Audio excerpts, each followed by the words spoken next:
Good afternoon, sir. Hello. Good afternoon, Miss Lakshmi. Yes, sir. Yeah. Sure.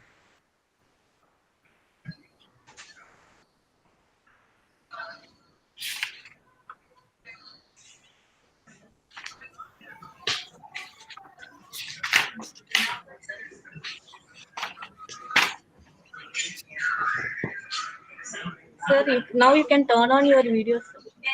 Yeah, 1 second. I'm just typing.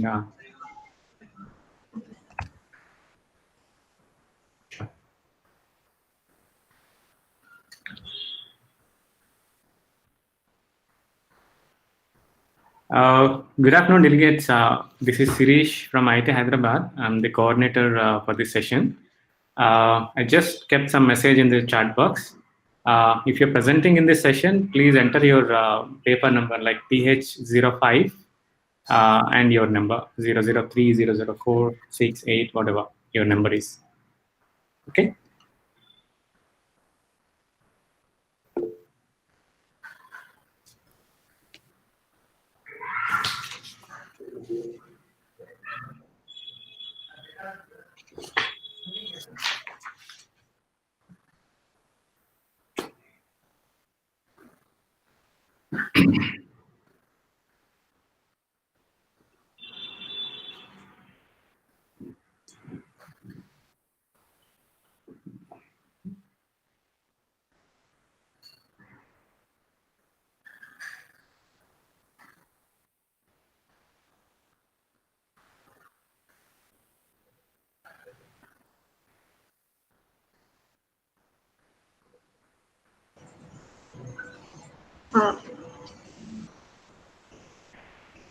Number 16, who is presenting? Is Sir, it's can a you hear me? PH05 basically. Team 116, your link is, it is regarding link 2. You just keep on log on to that link. Yeah. Link 2. Yeah, This is it's link 2, no? No, it's link 3. This is Okay. team 5, link number 3. Okay, sorry. Yeah, no problem, no issues. Sorry, sir. Sorry. You can stay. I'm just kidding. Your Okay. presentation, we're all the best. Yeah. Because I have Yeah. link 2. Okay. Yeah. So I think accidentally it came to link 3. Yeah, I can. Okay. Sign in Okay. From yesterday's PDF, I like No link problem. 2. But No now problem. again, I'm trying to link 2. Sorry for interrupting. No problem, ma'am.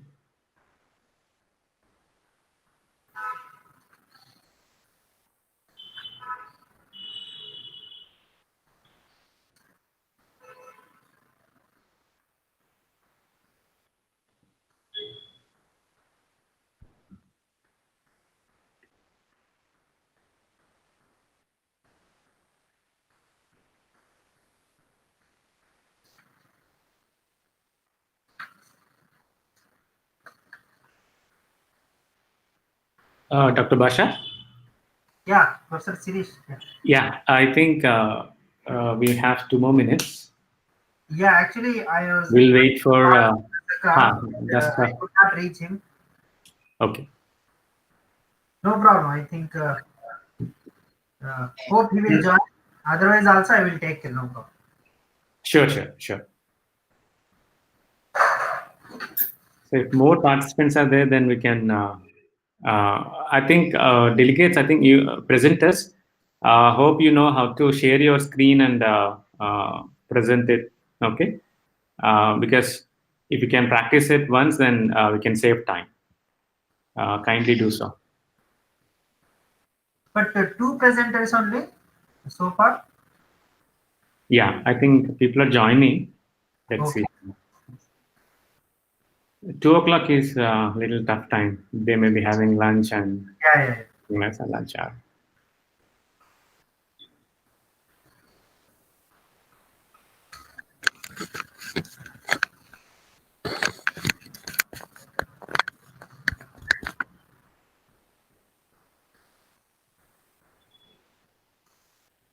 Yeah, Murthy John.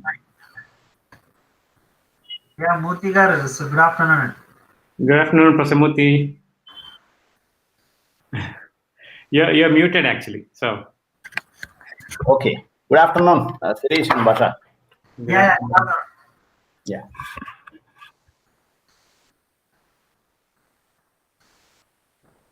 So again, if somebody joined recently, if you're presenting here, please, please post your number, paper number in the chat box.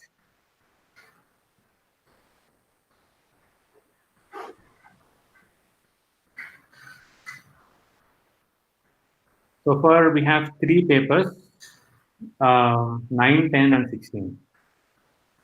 Oh, we have only 3 papers. I think people will join slowly. Join. I'll get 1 hour then. Just kidding. Basha garu, you are introducing Sirish now, right? Yeah, I will introduce, no problem. Yeah. I have his CV. Yeah. It's so funny. I'll be introducing you and you will be introducing me. We'll keep it simple.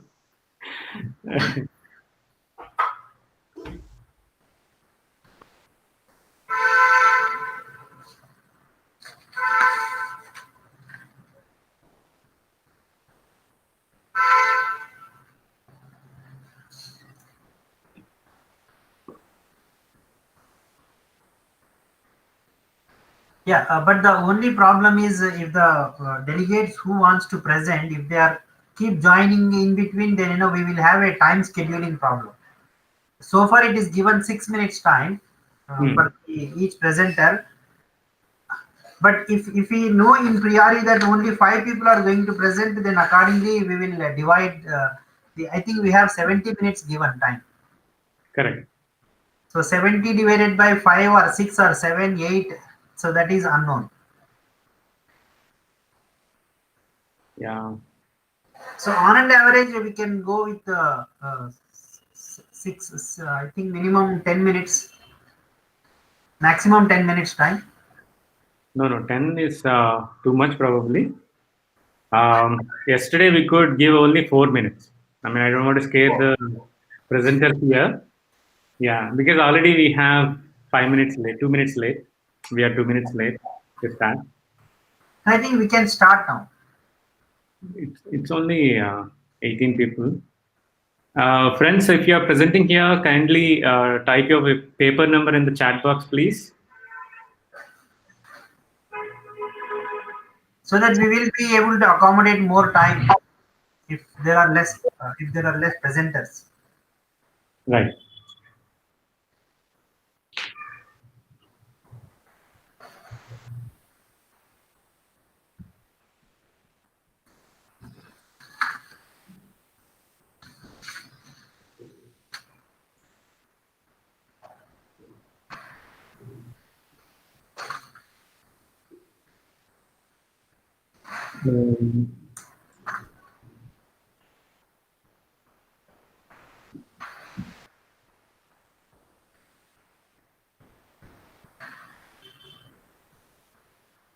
Dr. Basha, you can check the names against this one, and you can also. I have seen Professor Balan here. Professor Balan, anybody is presenting from your paper, or you're doing the presentation? Yeah, I'm checking. No, my student CB Joy is presenting. Okay. Yeah, she gave the name already. Okay. Yeah, CV Joy. Yeah. Number 9 or number 10. Mahima. Yeah, I have already taken them. Number 16. Rafiq, Simpi, Rafiq.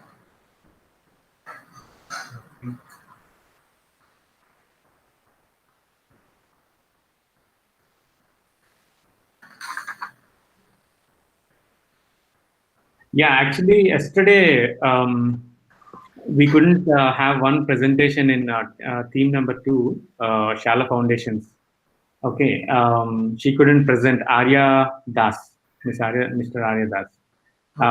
So they were given a chance to present in this particular session. Okay, if they come here, I think we can accommodate at the end of the day. session. Sure, no problem. Okay. Arya Das. Yeah. Aryan. Team 2, number 12, paper number 12. Just we will see. I mean, so far she has not come. Miss Lakshmi, you confirmed it, right? Because you messaged me.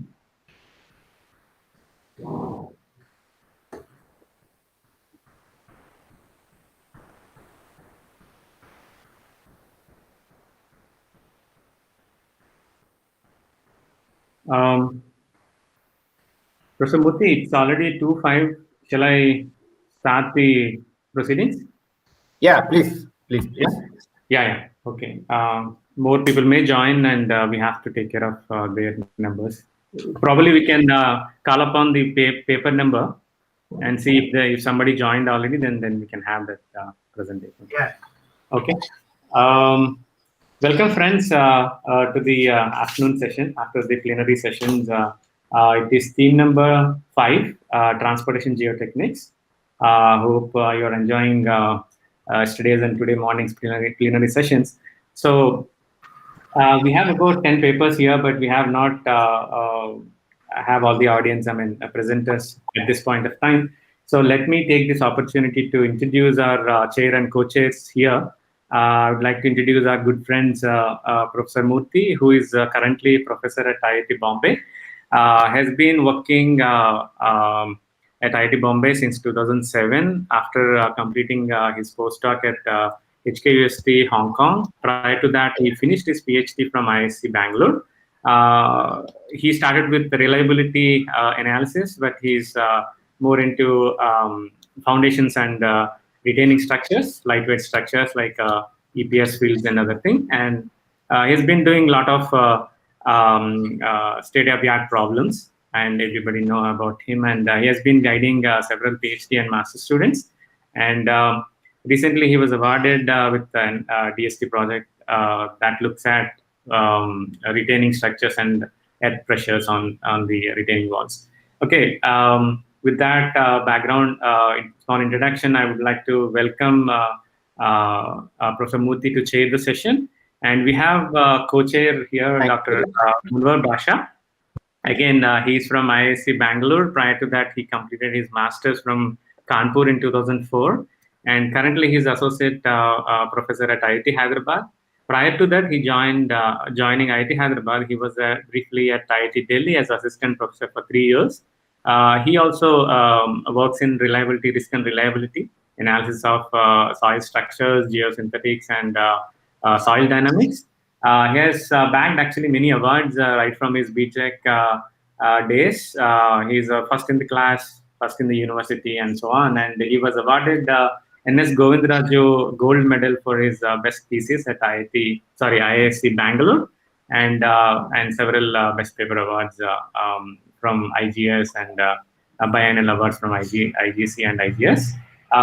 So with that small background, again, I welcome Dr. Munwar Basha to co-chair the session. So, so floor is yours.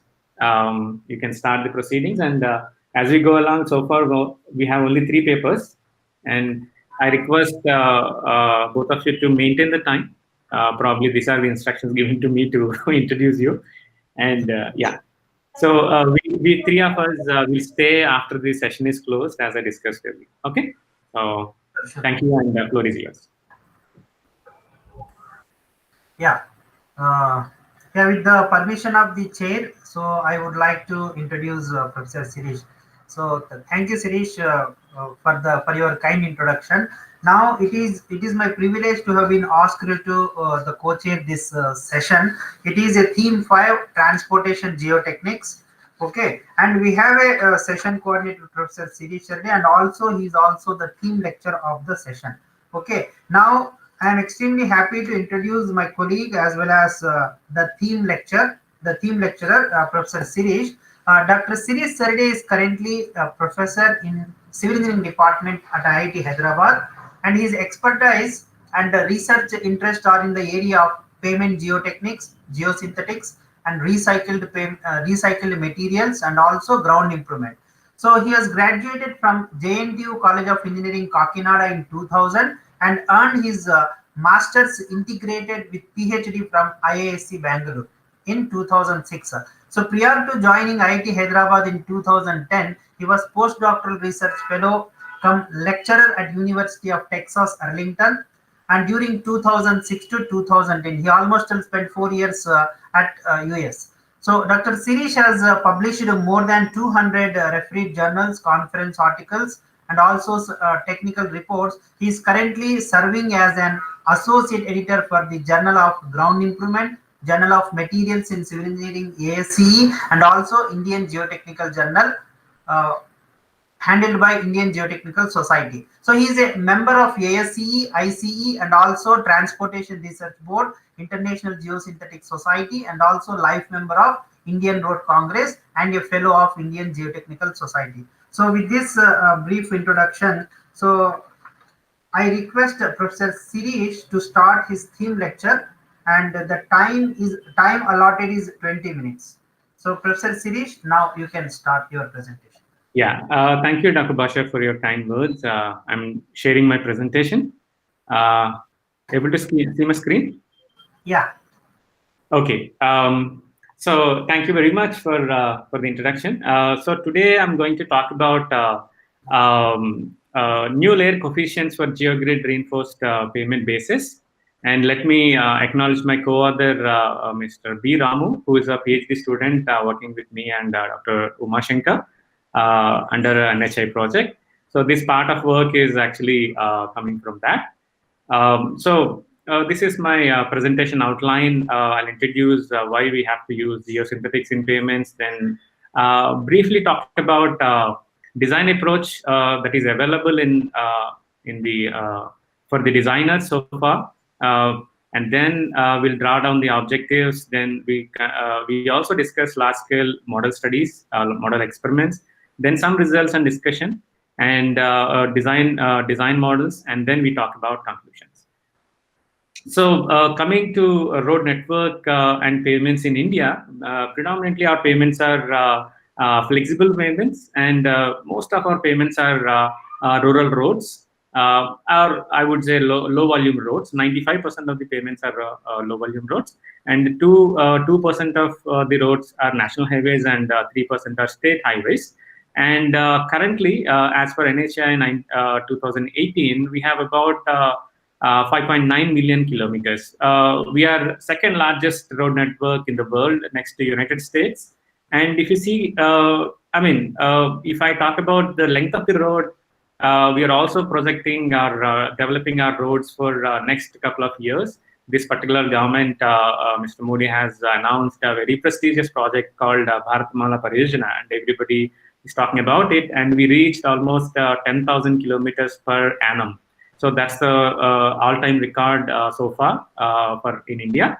And if we in a short, if you see the payment layers for all these national highways or state highways or even other district and rural roads, typically we'll have 3 to 4 layers above the subgrade, and the thickness of each layer, including the surface layer, depends on the subgrade condition. For example, if the soil is very poor, subgrade is very poor, the thickness of each layer would go up. And it depends on the subgrade stiffness, the layer thicknesses can be arrived at. And IRC has prominent design guidelines, and our designs are based on the CBR approach, California bearing ratio, that is the resistance of the subgrade. So if the traffic is very high, like a million standard axles would increase from 20 million standard axles to 150, let us say, for national highways or expressways, the number of layers may increase, and the thickness of the payment may go up. So a quick look on highway projects in India. I'll just run through because of the shortage of time. As I said, several projects are going on, and these indicate actually the number of projects as well as the amount of money that we are spending in next 5 years. And Bharatmala Pariyojana project is actually envisaged to connect most of these northeast states. Almost like 14 to 15 states are going to be connected with this highways. And the overall number of projects running at this moment is, are about 200, and project cost is something like 1.5 lakh crore. And Bharatmala Parijana project itself is costing about $72 billion US dollars, which is about 5.3 lakh crores. Okay, so the amount is so huge, but I'm not worried about the amount. But our target as an engineer would like to see the performance of the road and what kind of materials that we are using and availability of such materials. So our talk is my talk is actually basically looking at those aspects, and that's what these phases I have already discussed. So coming to the other part of the coin, which is the problems associated with payments. If you clearly see here, I'm showing anyway not a beautiful roads here. I'm trying to see show you the worst part of it at the end of their design life, or even during the maintenance period, or even monsoon seasons. Our roads, not even in India, if elsewhere also will get to have these kind of situation. So roads will have roughness and potholes. Mostly potholes are seen across all the roads in India. And predominantly what we do once we have all these cracking on the surface, when the road surface is no more comfortable for riding, generally what we do is we will go for overlay like this. So this overlay is actually bituminous material, carpeting with 0.5 to 1 inch thickness, or 1 to 2 inch thickness, depends on the type of road that we talk about. So generally what happens if you don't maintain the road which is already distressed, like fatigue and alligator cracking like this, these cracks will actually eventually reflect onto the surface as a reflective cracking. So the life of this carpeting or even overlay will be again reduced drastically, and again it comes for frequent maintenance. So predominantly the design of a payment system will be done based on the two such failure criteria. One is rutting, on which is measured basically at subgrade level, vertical deformation, and fatigue cracking. If these two pictures, if you clearly see, the rutting which was observed on the subgrade level will be eventually transferred to the surface, and you see that those kind of rutting along a wheel path. So this is the wheel path on a rural road very close to the institute here. And if you see the thickness, the settlements are almost like 6 inches, 150 millimeters. And that will eventually lead to fatigue cracking as well. So rutting also can lead to fatigue cracking, and surface rutting also can happen when the bituminous grade is not very proper. Bleeding, if bleeding takes place, then we will also have surface rutting. So this one is a fatigue cracking, where cracks are like extremely high, extremely dense in a given small area, and these represents alligator skin. So this is also called as alligator cracking. So basically, to avoid all these problems, generally what we do is we will increase the thickness of these pavements to maintain, to have more structural stability to the pavement with respect to the load that we apply. Like when we talk about loading, so we have passenger car to 18-wheel truck load truck wheels. So the loading can be very high, as high as 80 tons to 40 kilonewtons. So we standardize it before we design it. So to increase the thickness of the pavement, and we are on the other side, we are talking about 5.35 lakh kilometers of road. So the material scarcity is very high. So where is this entire material amount of material is coming from? So a small calculation tells me that to build a pavement of national highway of 1 kilometer per lane would require about 15,000 tons of material. So now look at, I'll leave the math to you to calculate the amount of good construction material required for at least, especially for this particular project. So, but apart from this, there are several other hundreds of projects going on which require good construction material for construction of roads and other infrastructure. So, scarcity of material is a first point to be noted, and demand for then what happens is, if you have scarcity, then we need to look for alternatives for various other materials.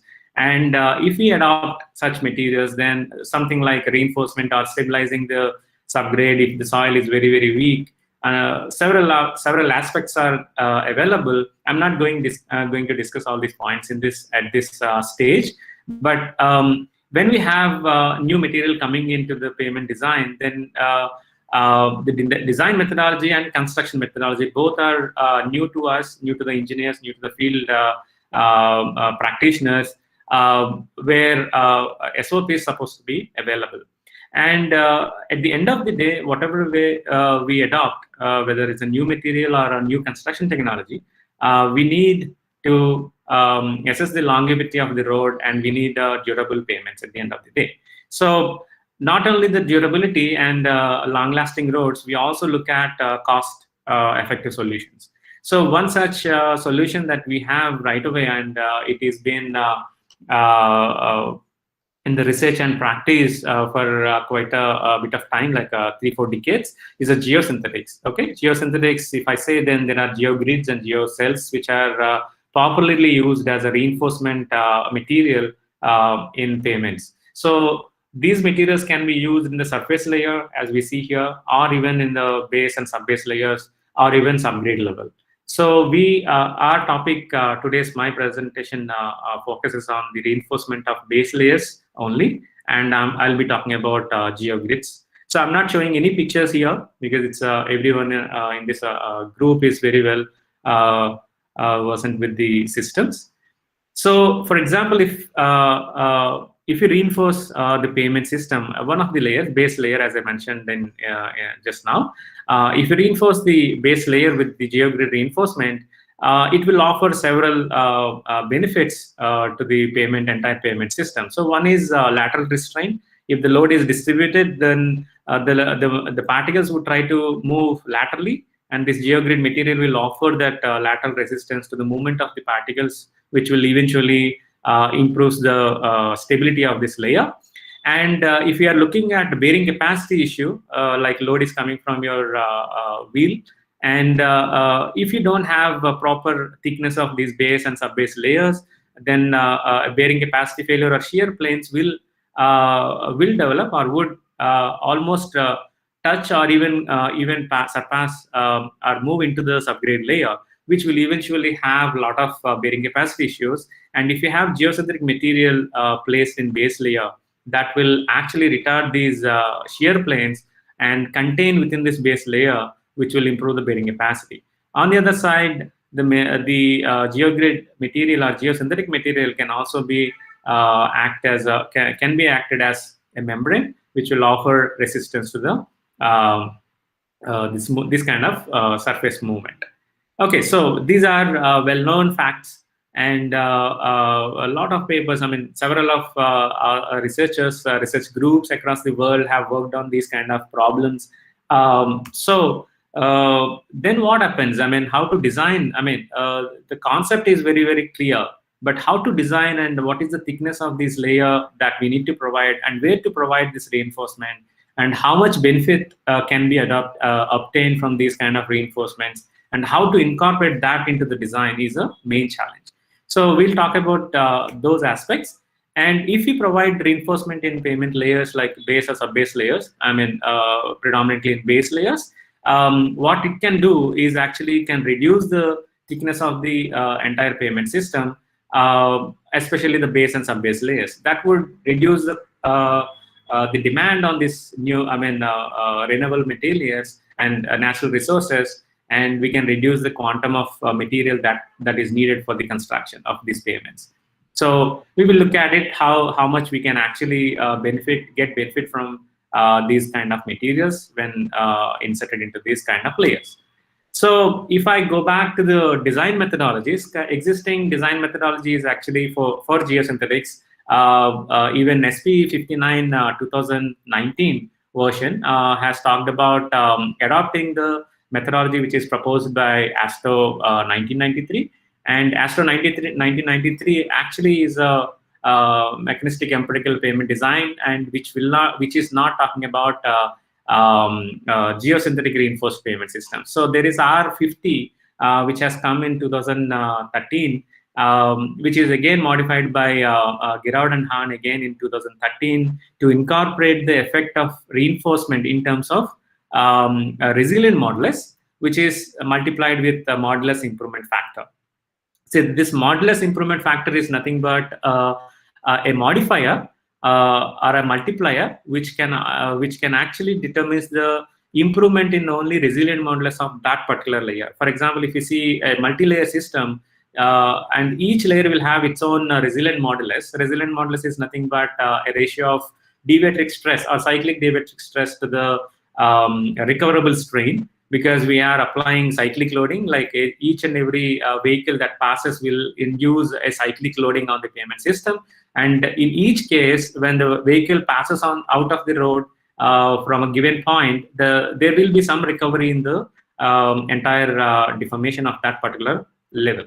So only those recovered strains will be considered for the calculation of resilient modulus, which is slightly different from Young's modulus. Young's modulus is where you will take, we will consider the entire total elastic settlements there.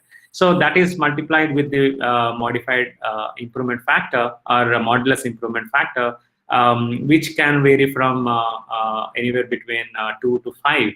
Or even, I mean, if no data is available, I mean, practitioners are using somewhere 2 to 2.5 at this moment because of lack of data.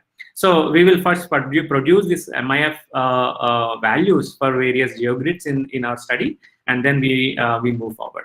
So the question is the base layer coefficient here. I mean, every layer has its own base layer coefficient. Sorry, layer coefficients.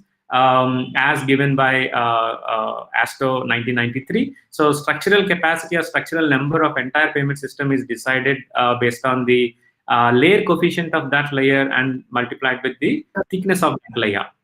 Okay, so each one will have SN1, SN2, and SN3 addition of all the structural numbers from each layer will give us total SN required.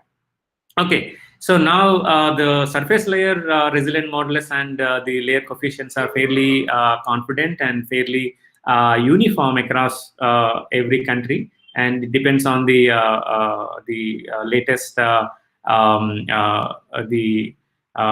viscous grades or penetration grade of the flexible payment, and there is no ambiguity in this particular layer. But however, when we come to base and sub-base layers, the base layer coefficient or even sub-base layer coefficient, I'm not talking about here, we are not discussing sub-base layer coefficient. So I have not shown the expression very similar to this expression for A3. We are not talking about that at this moment. But base layer coefficient is given by 0.249 times log 10 of MR of the particular base layer minus 0.977. So this particular expression was derived from ASHO road test.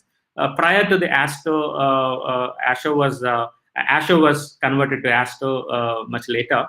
So ASHO's road test in 1950s, data was collected, and based on that data, this equation was proposed for natural aggregates. So now we are talking about still natural aggregates, but we are reinforcing it and reducing the payment layer thicknesses and so on. And how far this equation is accurate to use in our current scenario when geosynthetic reinforcement is adopted for base layers. So that is the challenge, or at least to answer, to move forward. Okay, so but this equation is also given for various upgrade conditions. For example, if I take 1% CBR or 3% CBR or even 7% CBR, this layer coefficient ratio or layer coefficient equation seems to be same because it is coming from ASHO road test in 1956. So SP 59 2019 Indian Roads Congress also adopts the same philosophy. But with the same modification given by Giraud and Hahn. Prior to Giraud and Hahn, several other researchers have also addressed this based on experimental data. So in this case, layer coefficient ratio is introduced, which is actually a ratio of this one along with the MIF multiplier here. So first question is whether the A2 is correct or not is the first question for us. So what I have done is a small quick look was given here.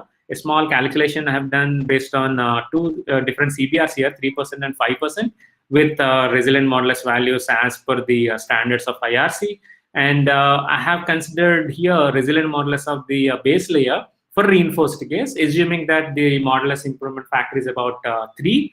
So if I take 250 megapascal is a resilient modulus of unreinforced base, then 3 times that is a 750. So I've considered that value, but what we are getting here, this is actually, the first part is actually based on the ASTO's design methodology, mechanistic empirical design methodology, where limiting strains are not generally considered. But as per IRC design guideline, IRC 37 or even SP 59, we have to consider the these limiting strains as per at a different critical locations. So one is below the asphalt layer, the other one is on the above the surface layer. Sorry, above the surface of the subgrade layer. Which is epsilon T is a tensile strain, which is fatigue strain, and rutting strain is on the subgrade surface, which is vertical.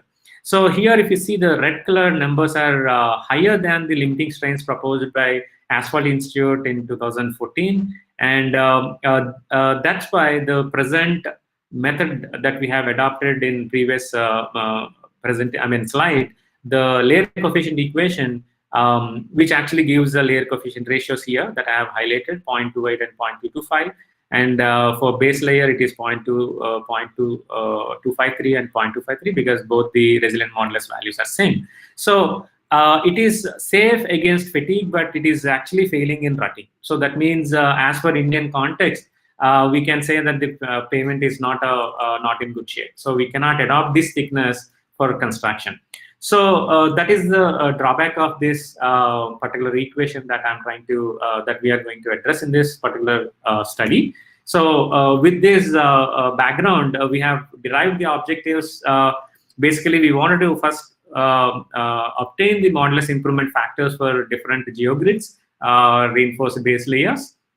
After that, propose a new model or new layer coefficient for unreinforced bases. Then we move on to the base layer with reinforcement. Again, we have proposed a new model for layer coefficient ratio as well as layer coefficient for different geogrid reinforced bases. So that is the main objective of this study. And for that, to first obtain MIF values, modulus improvement factors, we have to conduct large-scale tests, in a laboratory scale. So for that, different materials like subgrade was collected, and GSB granular subbase material were collected. Because of paucity of time, I'm just running off moving forward.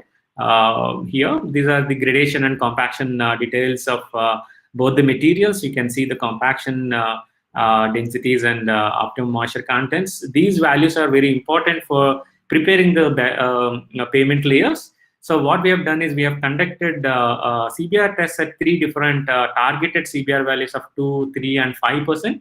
And the corresponding water contents and densities were measured. These are soaked values. So we need to take the soaked values and corresponding densities and water contents. So after soaking, these moisture contents will go up and slightly the density may come down with respect to their original density. So from compaction studies.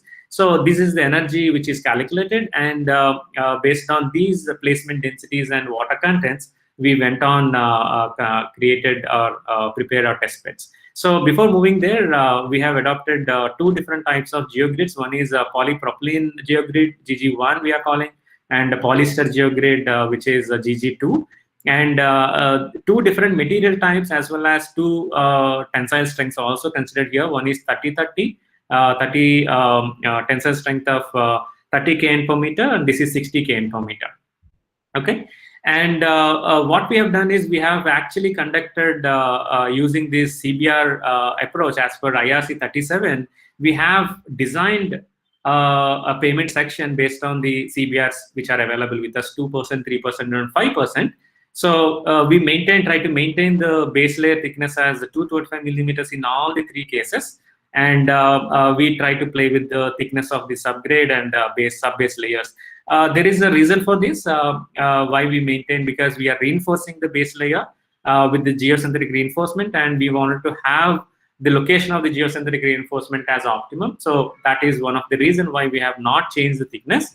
And we maintained a common gradation for both the base and sub-base layers, and the density, so that we can convert this 3-layer system to 2-layer system. And of course, one more point I need to highlight here, whether these 3 payment sections are designed for flexible payments. So, however, flexible layer is not considered in the experimental program. Just to simplify the problem as a 2-layer system, so that we can back analyze what is the influence of this reinforcement onto the improving the modulus of that particular layer. Okay. Otherwise, if we conduct any load test on this kind of analysis, yeah, this is where you can see the different samples I'm going through, and we have maintained all the standards so that we have repeatability across all the data that I am presenting. And yeah, when we conduct these load tests on each layer using this heavy hydraulic actuator of 100 kilonewton with 300 ton capacity reaction frame. So what happens is you are getting a combined or equivalent modulus. So basically, we have to take out the modulus, individual modulus, or modulus of particular layer, that is base layer here. So for that, we need to have a 2-layer system, which is easier to back analyze the modulus. So modulus improvement ratio is given as EBC by reinforced by Young's modulus of the unreinforced case, which is coming from your load settlement curves. And once this MIF is obtained, the MIF value is very, very crucial parameter for obtaining the layer coefficient ratio. And this is the expression that we have used earlier from Girard and Hahn and Astor 1993. So these are some of the experimental results, plate load, large-scale plate load test here, bearing capacity or bearing pressure versus settlement ratio. This is for only controlled section and only clay, that is subgrade, only subgrade, so that I can obtain the modulus of these layers when only subgrade is available. Okay, and after that we have control sections, which are control section means here without any reinforcement. I'm showing here. The study is extended from 1% to 7%, but in this particular paper, I have only shown 2, 3, and 5% only. For the sake of understanding, I'm showing all the data here, and don't confuse with the paper and the presentation here. Okay, paper doesn't have all the data. And if you see that with aggregate layer above, the subgrade itself has a huge improvement in the bearing capacity. If you are looking at in terms of structural stability, and if I see the different location of the location of this geogrid reinforcement in the base layer itself, at 1/3 from the surface, 2/3 and half and that means middle of the base layer, and at the interface of base and sub-base layers, 3 different configurations were tested, and these are the load settlement curves for both the values. So this is only the particularly for 2% CBR we are showing here. This is the unreinforced only subgrade value, and this is reinforced value. So if I calculate the improvement factor at the elastic settlement range for 3 different configurations, we can see that the improvement factor is very high for h/3 when the reinforcement is placed at 1/3 from the surface of the base layer from the surface, which is giving me highest improvement factor, about 1.5. And when it is at the half and at the interface, not much improvement is seen here. So optimum placement of geocentric reinforcement can be placed at 1/3 of the thickness of that layer. So this is the outcome of this particular module. Then modulus improvement factors were calculated as the expression was shown earlier. Then for GG1, for different CBR values, MIF values is moving from 2.4, 1.18, and 1.6. As you see that as CBR condition is improving, that is the stability of your subgrade or condition of the subgrade is improved, your modulus improvement factor with respect to the geosynthetic reinforcement is coming down, right? We can also see the same scenario in GG2. GG2 is actually 60 kilonewton per meter and GG1 is 30 kilonewton per meter. And we can see that with higher the reinforcement tensile capacity, we will have a higher modulus improvement factor. So modulus improvement factors are higher for lower subgrade CBR. This is another conclusion. We can take it from the experimental study. Now, from this experimental study, we have these MIF values which can be used into the design.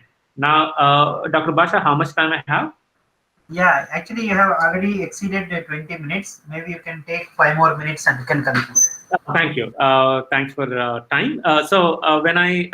When we look at mechanistic empirical versus only mechanistic, which is the state moving forward, every transportation agency is moving towards the mechanistic framework of design, payment design. So I have briefly shown here what is mechanistic and what is mechanistic empirical. So the light color one is mechanistic empirical, where design is based on the subgrade conditions and the traffic, and analysis was done will be done based using CanLayer or any other payment software like IIT Pay system with a trial thickness, and we will be using transformation functions or performance functions, and then if the criteria is meeting, then is okay. Otherwise, we have to modify the thickness again, and it is an iteration process, right? And if it is a mechanistic approach, then the payment layer information is also very important, along with the climatic conditions, local. So local models are much important and superior in deriving payment design than a global model. So with this small background, we have tried our best to move towards a mechanistic framework from mechanistic empirical, where Astro's design criteria, design methodology was also included along with the Indian Roads Congress methodology, where typically strains are measured at these critical locations along with the structural numbers, and we have obtained the payment analysis through CanLayer, and analysis was done with various sections. So these are the design parameters and design variables. The highlight portion is like base layer resilient modulus was taken from 200 to 350 megapascal, which is practical range available for any material across the world. Unless the material is very weak, the value will be somewhere within the range, and this is the range coming from a variability study on aggregates and MR values. And traffic was considered from 2 to 150 megapascal MSA, and CBR was considered from 2 to 5. And beyond 5, why we have restricted to 5 here in this particular case is beyond 5, the influence of reinforcement would not be seen much. Okay, so a global model is proposed based on the CBR values from 2 to 5%. And these are the subgrade conditions where 20 megapascal is the lowest one, which is 2 MSA to 50 MSA, that is, 50 MPa, which is 5 CBR. And LCR values are considered from 1.2 to 1.7 here, based on the geogrids that are tested. Okay, so this is the design approach and the framework that I'm not. This is elaborated in the paper, so I'm moving forward. And this is a new model for unreinforced base layer coefficient AU2, new equation, which is way different from the Astro design guideline with a high accuracy of R-square value of 0.99. Okay, so this is for this particular equation is now very similar in terms of the structure, but this one is valid from 2 to 5%. And this is the new proposed model for reinforced base layer coefficients A2R, and this is the expression, and which is including LCR value into the layer coefficient expression itself. We can either use this expression to calculate LCR, or directly, if you know the LCR value that you are assuming as 1.2, 1.3, or 1.5, then we can incorporate that and get the layer coefficients directly. So this is also, and the beauty is that for all these 3 curves, your R square value is 1. So that means, I mean, these are not just 4 points that I'm showing here. Actually, 576 test sections were conducted, analysis were conducted on 576 test sections, and data are matching with each other. That's why we can see only 4 points here. 4 points are not 4 points here. There are hundreds of points. And that's why R square value is 1. And with confidence, we can say that these models would definitely work. And we'll see how they're working. And these are the comparison between the present model and Giraud and Hahn. And extended version is this. And you can see that earlier versions, I mean, we are actually within the framework of even earlier models. And Perkins model is somewhere here. Giraud and Hahn is somewhere predicting very high, little higher. And this is because of the original. We have 4 more presentations. Yeah, it's over. And this is the typical design charts one can actually produce out of the proposed equation. And this particular design chart will give us for different CBR values for a given resilient modulus and LCR value, the thickness of the base and subbase layer together. And this is the validation. Now we can see that with the ASTO and present study shown here, there is a huge gap between the present and ASTO study. And the present study can actually reduce 30% of the payment thickness. And when LCR is maintained at 1.2, the payment is very safe with the reinforcement. So with that, I conclude that the MIF values are actually to be conducted on a large-scale test setup, and the range is 1.6 to 3.33. And new layer coefficient expressions are given for both unreinforced as well as geosynthetic reinforced base layers. And LCR values are ranging from anywhere between 1.23 to 1.59, and a 32% reduction, layer thickness reduction can be obtained from geosynthetic reinforcement at an optimum location, which is 1/3 from the surface.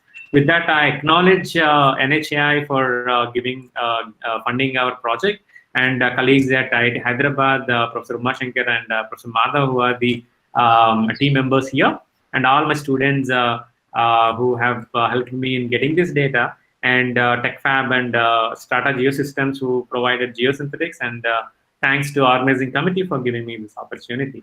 Thank you very much. And sorry for taking 4 minutes extra. Yeah, if you have any questions. Yeah, thank you, Professor Sirish. I also wish to express my sincere thanks to Professor Sirish for the excellent coverage on this GeoGrid reinforced payment basis, and also illustrated how to make use of the layer coefficients for the design of the payments in the light of American Association of State Highway Transportation Officials mechanistic empirical design approach. So we can allow maximum 2 questions, because I think 4 authors have confirmed the presentations. So if you want to have any clarifications, you can ask Professor Sirish. So maximum 2 we can allow. Yeah, any clarifications, authors? Yeah, good afternoon. Can I ask a question? This is Atashi Das from GR Infra Projects. Yeah. Yes, ma'am, please. I have 2 questions. I mean, the MIF and the LCR that you are applying, I mean, is it irrespective of the thickness of the base or subbase layer? Means if I am applying it to 200 mm, 225 mm, 250 mm, or even 300 mm, will the same coefficients apply? Yeah, we have 3-4 variations here. And but in the analysis, when we come up with the A to R values for reinforced values, we have actually considered 576 different sections. So in that, the thickness was varied anywhere between the minimum thickness of base layer is about 150 as per IRC or even ASTO, and it went up to 300 mm. So without any doubt, we can actually use these layer coefficients if your thickness is within these limits. And these are practical. Yeah. And the second question, and also, I mean, during construction, we are laying in layers. I mean, say 75 mm and 125, even we are laying WMM in 150 mm. So will that, again, same question, will the same layer coefficients apply? That's the one thing. And another thing, sir, I mean, I have a problem where I am improving my subgrade CBR from 2% to 12%. So, I mean, have you done any studies in the subgrade improvement part rather than reducing the pavement thickness by using in the base and Yeah, subgrade? that's a good question, Ms. Das. In this particular study, we have not improved directly subgrade conditions because we wanted to minimize the cost of the construction and the timelines before even touching the subgrade condition. Like now, if you see the data, we have started from 1% to almost 7%. Beyond 5%, we have not seen much improvement in the payment system. I mean, that means the role of geosynthetics in improving the stability. So in this case, the CBR part of the CBR was not verified or varied. So it is not to improve the CBR of the subgrade. It is actually when your CBR is 2 or 1%, you can directly go ahead and then use appropriate MIF and LCR value, or even directly calculate A to R value to obtain your data. So CBR improvement is not done in this one. And there are other studies one can actually, I mean, you can email me. I have some other data from my PhD where the CBR part can be improved with geosynthetics. Sure, sir. I will email you because I have a lot of queries in this area and because I'm using it in the practically at site. So I would like to have my clarification. We are planning to construct a road section and as part of this project as well. And yeah, we'll share the data. No problem. Sure. Thank you, sir. Okay, thank you, Professor Sirish. Actually, we have 8 presenters have come now, so Okay. let us stop this. And yeah, if authors, if you have any actually questions, you can contact Professor Sirish through email. So thank you, Professor Sirish. Thank you, Dr. Basha, and thanks for questions. And you can email me. I'll put my email ID in the chat box. Thank you. Yeah. So, guys, actually, the thing is now 8 authors have come forward. I am expecting that the first paper is going to be presented by the TH05006. I don't know whether Kalyan Kumar is going to present. Who is presenting this paper? Sir, this is Sudhakar, sir. Oh, Sudhakar. Okay. Yes. So, Yes. Sudhakar, because there are 8 presentations, I think you can restrict to the whatever the given time by IGS. That is 6 minutes time. Okay. Yes, sir. Yes, first presentation. I request Mr. Sudhakar to present and take Yes. maximum of 6 minutes. Okay. Sir, sorry to interrupt you, sir. Sir, hello. Sorry, sir. Sorry to interrupt you, sir. Sir, actually, the next session will start by 3:45 in the same link, sir. So we need to bond it to the time and close it by 3:30, sir. Yeah, sure. I think First from the organizing team, sir. this is 8 plus 30, 36 minutes. So 36 by 6 minutes. Then we will see that if the final authors they are not able to present, we will see that. But there are no confirmation from the author side. That's why we don't know how many are going to present. But it's okay. I think we will restrict then 5 minutes time. Okay. Dr. Bhatta, I think it's better 5 plus 1. 5 minutes presentation, 1 minute question. Take maximum of 5 minutes. So yeah, you can share the presentation quickly without waiting. Properties, geotechnical properties, which encouraging to use them in geotechnical applications and partial fully by replacing them in petrol. However, most of the power plants producing class after classes in India and their direct use in road applications is not encourageable, and it's need hence it need a modification or stabilization to achieve required strength as well as structural performance. And from the literature studies, we understood that most of the coal ash utilization in geotechnical applications are related to, and especially for payments related to embankment and subgrade construction layers, and its utilization in sub-base layers are minimal reported. And based on that, the literature survey has been proceeded. The summary is the study. The stabilization of these coal ash material, stabilization of metals with cementing agents as well as fiber removes increase its mechanical properties. But the studies related to coal ash stabilized with both cementing as well as fiber inclusions are very lessly reported. As we all know that resilient modulus is an important stiffness parameter which is used in mechanistic empirical design payments, and as it represents the nonlinear behavior and repeated load conditions. And the addition of these admixtures will improve these MR values, and the improvement is strongly depends on amount of admixture added, content, and curing time, as well as stress levels applied on the specimen. Though most of these studies go to your results and discussion. Okay. Okay, sir. So objective of the study is to study the role of cementitious stabilization as well as reinforcement inclusion, and both on effect of on CBR as well as resilient modulus.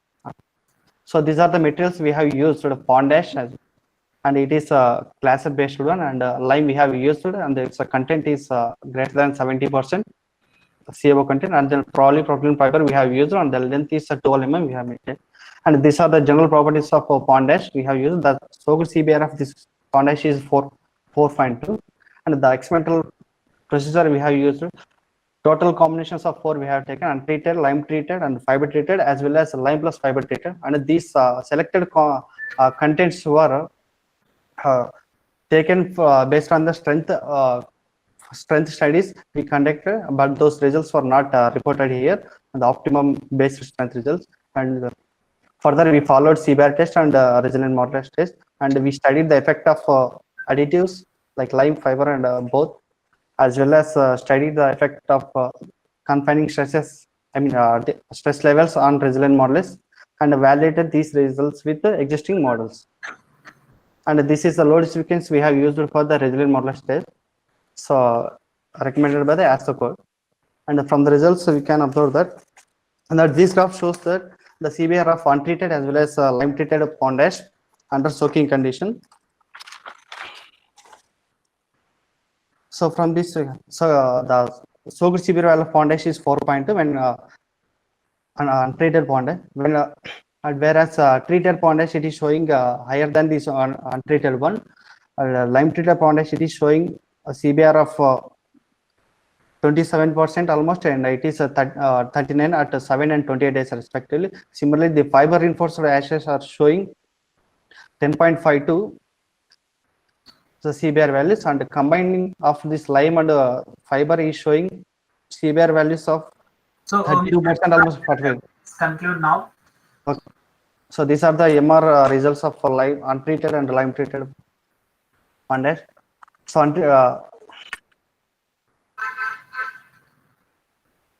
hello. So Yeah.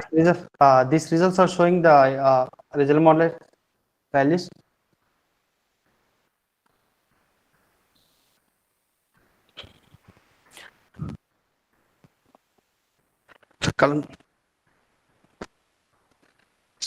The effect of stresses on untreated pond ash are very negligible, and insignificant improvement we can observe, whereas the treated pond ash are showing significant improvements. The lime treated pond ash is showing almost 59 to 143 with respect to stress levels applied. You have already taken more than 7 minutes. Please conclude. Come to the conclusions, please. Okay. So this untreated pond ash does show significant improvements. So it's needed modification with the suitable additives. In the present study, the pond ash with PLF specimen showing CBR value of 32 even after 7 days when compared to lime treated and fiber treated individual. And compared to this treated pond ash, the MR values of untreated pond ash shows less significant with increased stress levels, whereas lime treated one showing 59 APA to 143, or fiber treated showing 28 to 63, and fiber plus lime treated one showing 89 to 196 MPa. Okay, Mr. Bhaskar, Sir. Yeah, thank you very much. Because see, all presenters are there today. Okay, sir. Initially, they did not turn up. Okay, I am requesting all the presenters. Okay, so kindly skip the introduction part and pay more attention to your experimental methodology results and discussion. Yeah, so now I request the next paper, the TH05008, use of geofoam for road construction over very soft clay by Subhatosh P, Amit Kumar Das, and Ashim Kanti De. So who is going to present this? Yes, sir. Shubhotosh Pramanik. Yeah, please share your screen and start presenting. Okay. Yes, sir. Otherwise, the last presenters will not get time.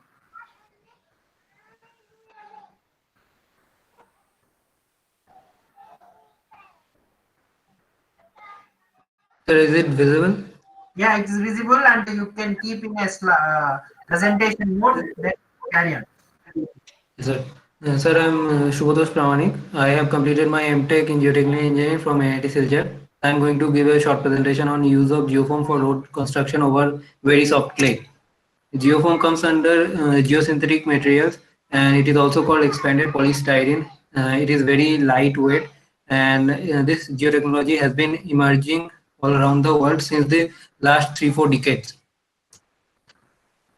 Many times, are required to be constructed over very soft clay, for which they undergo large settlements. If the embankment filling soil can be replaced by a very lightweight material like geofoam, then the dead load of the embankment reduces, and that's why the settlements also reduced. These are some of the literatures pertaining to my part of study. Many studies have been done on geoform embankments, but there are still many scopes for detailed studies so that worldwide accepted guidelines for construction of geoform embankment can be prepared.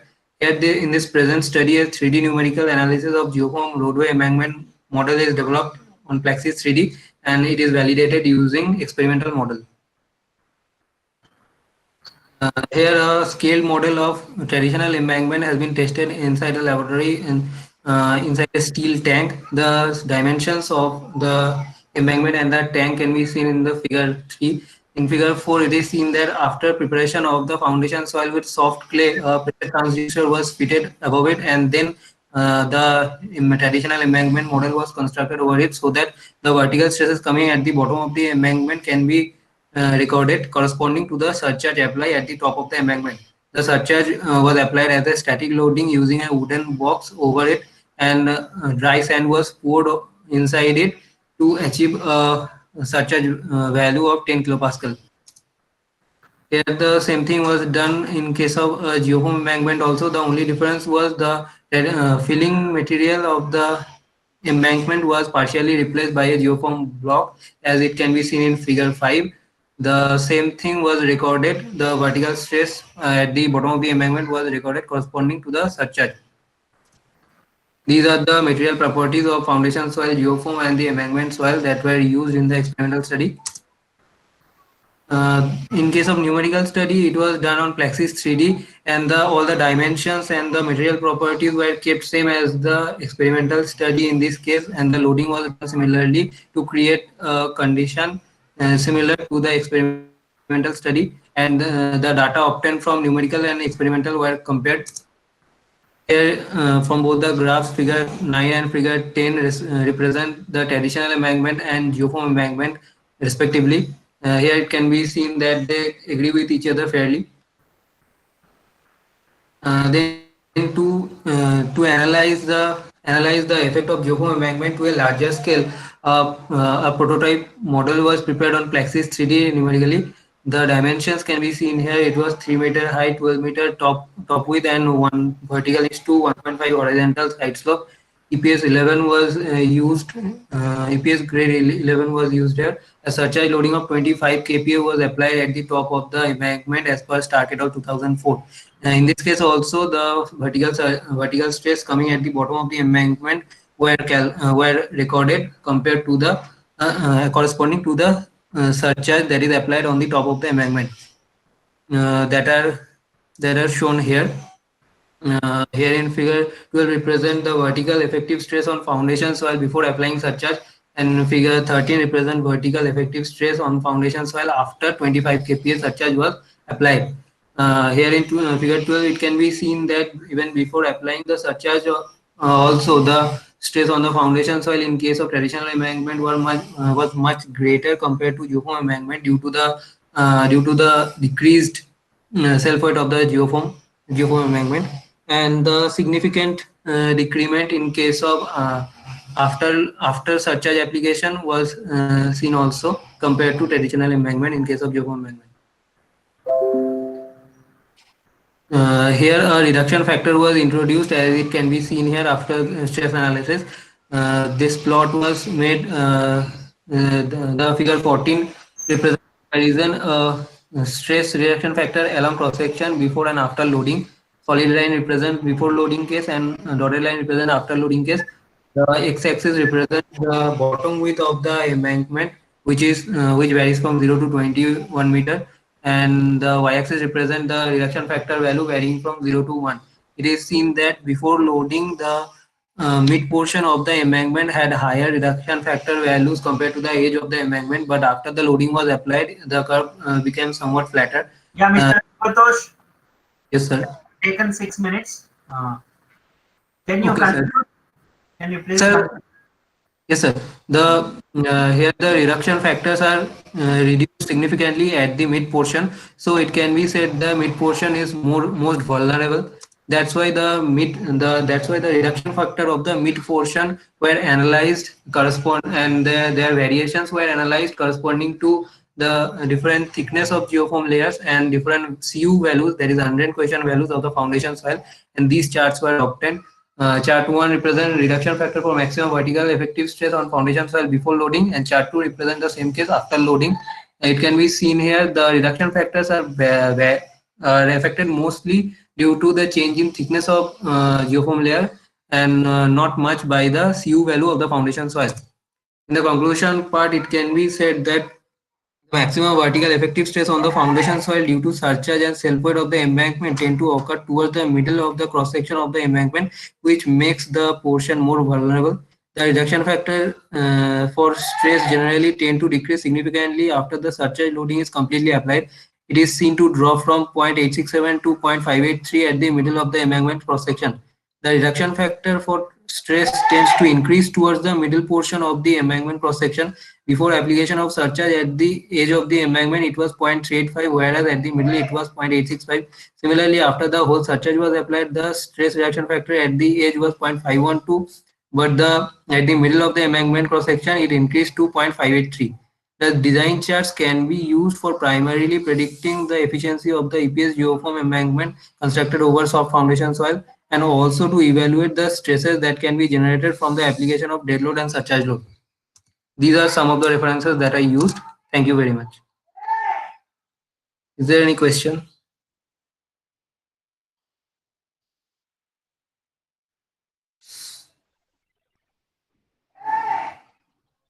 Yeah, Mr. Subatosh, thank you for the presentation. Now I requested the third presentator, theme 5009.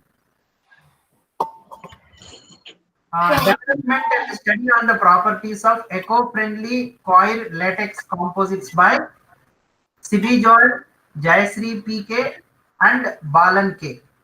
So who is going to present this? So, Sibi Joy, myself. Okay, thank you. Yeah, you can start your presentation and take maximum of 5 minutes, ma'am. Okay, sir. Good afternoon, one and all. Myself, Sibi Joy. I'll be presenting the paper, Development and Study on Properties of Eco-Friendly Non-Woven Coir-Fed Latex Composites. Composite consists of two or more constituents in which one is a fiber which forms a reinforcing phase and the other is a matrix phase. Fiber-reinforced composites developed from synthetic fibers are not biodegradable and environment friendly, and due to these limitations, natural fibers are replacing synthetic fibers due to certain advantages. Among the available natural fibers, due to the high lignin content, coir fiber has high tensile strength. Rubber can be used as a binding material and stability. A literature survey was conducted under mainly three categories: studies on non-woven fabric, studies on polymer natural fiber composites, and studies on latex as a binding material. The objective of the study is to develop non-woven coir felt latex composites using eco-friendly coir needle felt and latex as a binder with different GSM and varying the latex content. Next, to study the properties of developed non-woven coir felt latex composites. The materials used for the study: coir fiber, which was collected from local small-scale industry in Trivandrum, and the properties of the fiber as shown in figure and the table. The tenacity value was maximum 0.104 Newton per tex. Pre-vulcanized latex was used as a binding material, which was collected from Kanyakumari, and the properties of the pre-vulcanized latex as given by the supplier is shown in the table. This was a methodology that was followed for the development of non-woven coir felt latex composite. The coir fiber, which was available as a bale, was opened and cleaned in the billowing machine, and it was fed into the auto fiber feeder unit, where under the carding process, it is led through conveyor and fed into the needle punching unit. In the needle punching unit, the fibers were interlocked by vertical needle punching of the bar needles and proper entanglement. We get the non-woven needle punch coir fell, and different GSM of the same were developed. Then onto this, spraying of latex was done in different percentage and was allowed to dry in sunlight. Then in the roller pressing unit, there was proper penetration of latex into the coir fiber, and thus the non-woven coir fell latex composites were developed. This figure shows the needle punching unit, wherein the fibers are led into the needle punching unit, and it allows vertical needle punching is done into the fiber, and we get the fell. This table represents the nomenclature that is followed. Latex was varied from 0 to 50%, and the developed non-woven coir fell composite figure is also shown. Now, coming to the results and discussion, the tensile strength of non-woven coir fell latex composite, it is seen from the figure that as the percentage of latex increased and as the GSM increased, the tensile strength was found to increase. And for a particular GSM, the tensile strength in machine direction was always greater than that in the cross machine direction. Now, trapezoidal tear strength of non-woven composite. Here also a similar trend was obtained, but maximum trapezoidal tear strength was obtained for 600 GSM. That is, as a percentage of latex and as a GSM increased, the trapezoidal tear strength is found to increase initially, but later on, the rate of increase slows down. The puncture strength of non-woven coir fell latex composite. For 50% latex content, you obtain the maximum puncture strength for all the composites. Coming to the conclusions, the tensile strength, trapezoidal tear strength, and the puncture strength of non-woven coir fell latex composite were found to increase with addition of latex and with increase in GSM. The tensile strength was found to be maximum for 800 GSM non-woven coir fell latex composite at 50% latex content. Tensile strength and trapezoidal tear strength in cross machine direction is less than that in the machine direction for a particular GSM. Increase in GSM does not increase the trapezoidal tear strength beyond 600 GSM non-woven coir fell latex composite. And the maximum puncture strength was obtained for H and WCLC at 50% latex content, and the percentage increase was 66% when compared to 400 GSM non-woven coir fell latex composite. These are the references. Yeah, thank you. Thank you. Sticking to the timeline exactly. Okay. Now I request the next paper, TH0510, to make a presentation. Who is going to present that paper? Myself, Mahima. Okay. Yeah, so you can share your presentation. So the title is Flexural and Rutting Behavior of Subgrade with Geocell and Demolition Waste as Infill. Yeah, you share your presentation. Yes, sir. Yes, sir. So, Ms. Mahima, take maximum of 5 minutes. Give your introduction, and you can experimental methodology results and discussion that you can present. Yes, sir. Yes, sir.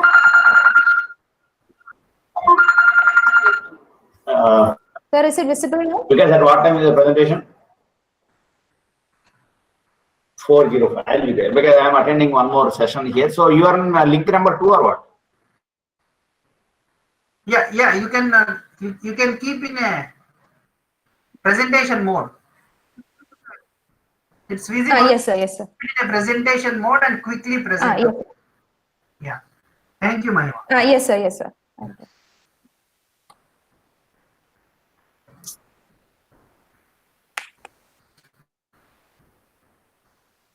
So what happened? Everything has come black. Yes. Try. Yes, sir. Is it visible now?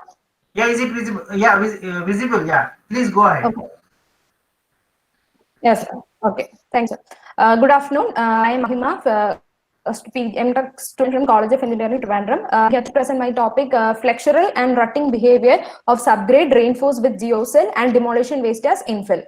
Moving on to the introduction, as we all know, geocells are the three-dimensional cells, and its performance is greatly affected by the infill material that is used within the geocells. So various researchers have studied that quality of infill play a very important role in the performance of geocell. The developing infrastructure have also resulted in the demolition of old buildings, and as a result, demolition waste are produced in tons all around the world in every year. Only quarter amount of this generated demolition waste is recycled, and usually the remaining causes environmental problems. The use of demolition waste along with reinforcement can be used in subgrade if its effect is properly studied. With such a combined application, the problem caused by demolition waste can be reduced and improvement in the subgrade can also be made. These are some of my literature that were reviewed. Moving on to need and objectives, the performance of the road section is greatly affected by the behavior of pavement layers, which subgrade behavior is a critical factor. Strain on the subgrade layer is considered as a fundamental factor that affects its performance. Excessive strain in subgrade can reflect as rutting in the pavement layer, and the strain is in turn dependent upon the flexural behavior of the reinforced subgrade layer. So a study with exact focus on the flexural behavior of the subgrade can throw light on the geocell confinement and the infill material on the behavior of the soil subgrade. Since road construction requires the use of many natural materials in plenty, a choice to diminish the characteristic materials is brought down here by taking demolition waste as infill for the subgrade. The main objective of the study is to investigate the behavioral change of subgrade in terms of flexure by conducting laboratory tests and by rutting analysis using KenPave software. Now, these are a schematic representation of the methodology used to compare the performance of the demolition waste to other infills. The same soil and the were conducted, and from the results obtained from the flexure test, rutting analysis were performed, and an optimum aspect ratio for the geocell and the suitable infill was selected. This table 1 shows the properties of the soil that was used as the subgrade, and table 2 shows the properties of the geonet that was used to make the geocells. Now, table 3 shows the properties of the demolition waste that was actually obtained from the college campus, and it was crushed to obtain a nominal size of 12.5 mm. And table 4 shows the properties of sand that was taken for the comparison of the performance of the demolition waste infill. And table 5 shows the particle size distribution of the crushed demolition waste.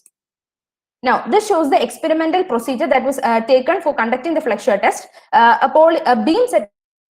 A 3-layered beam model was considered, with the top and bottom portion of the beam being made with polywood sections and the surrounding sections made by plywood. And 4-point loading was ensured, and the hydraulic jack were used to provide load, and deflections at the bottom of the beam was measured.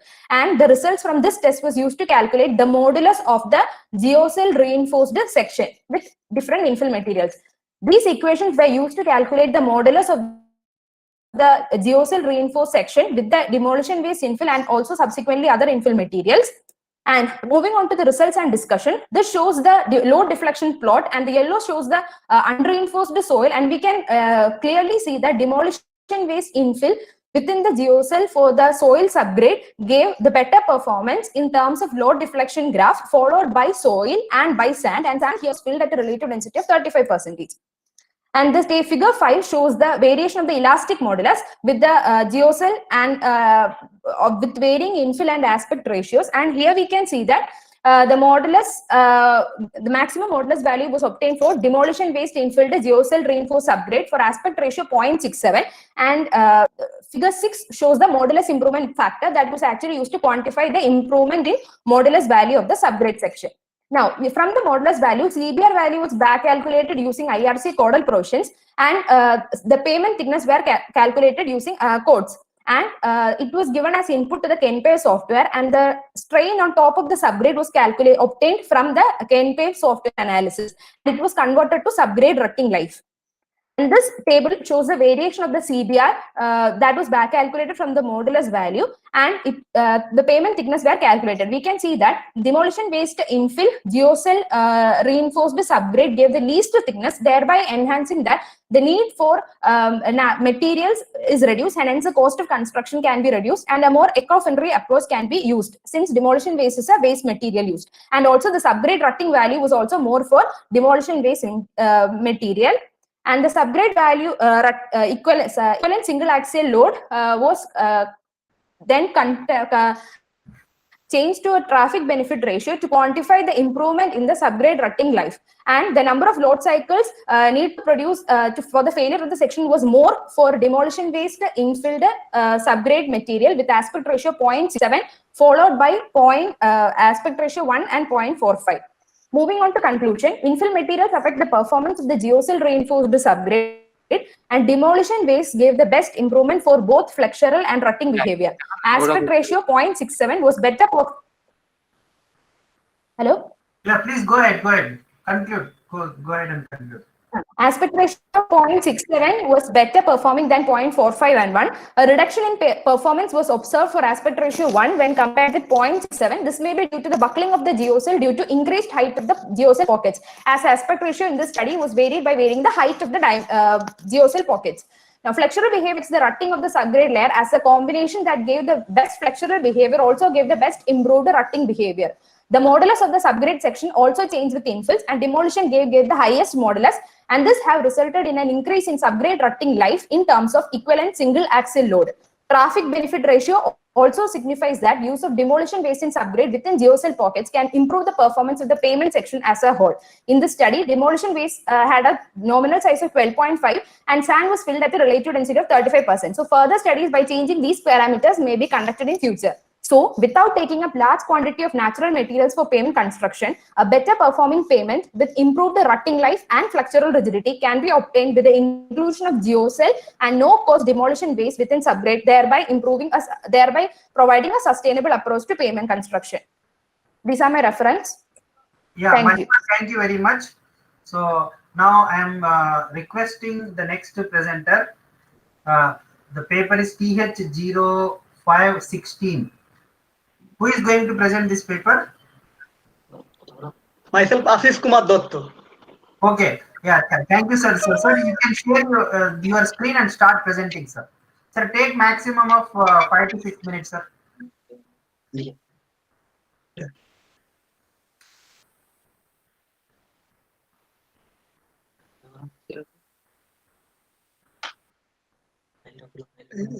So there is a button that present now.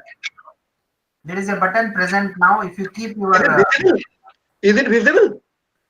No, it's not visible now. Not yet. If you keep your cursor at the down, you will see present now. Present now. If you click on that, you can change your screen. Google Meet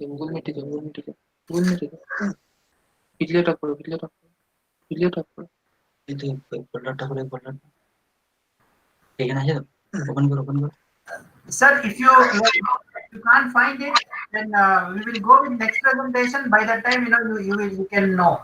Yeah.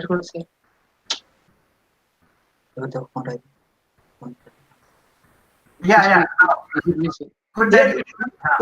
It is visible. Yes, sir. It is visible now. You start your presentation. Myself, Ashish Kumar Dotto.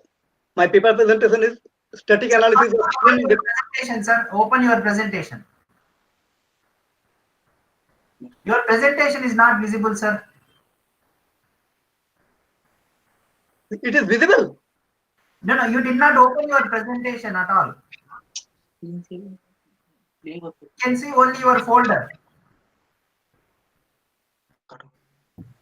Dr. Basha, we can go to the next presentation. Meanwhile, sir will find out. Yeah, sir, find out what is the problem.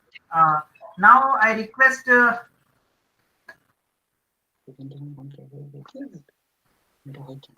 I request the next paper presenter, TH0518.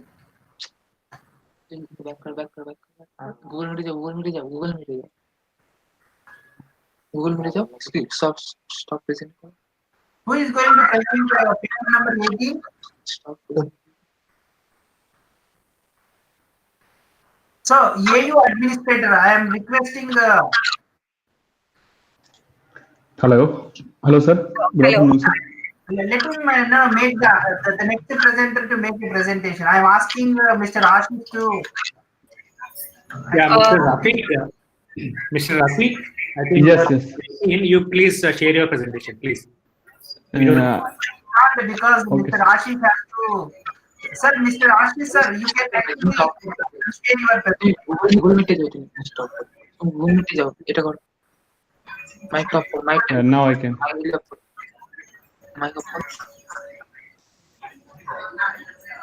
Now, who is presenting this paper?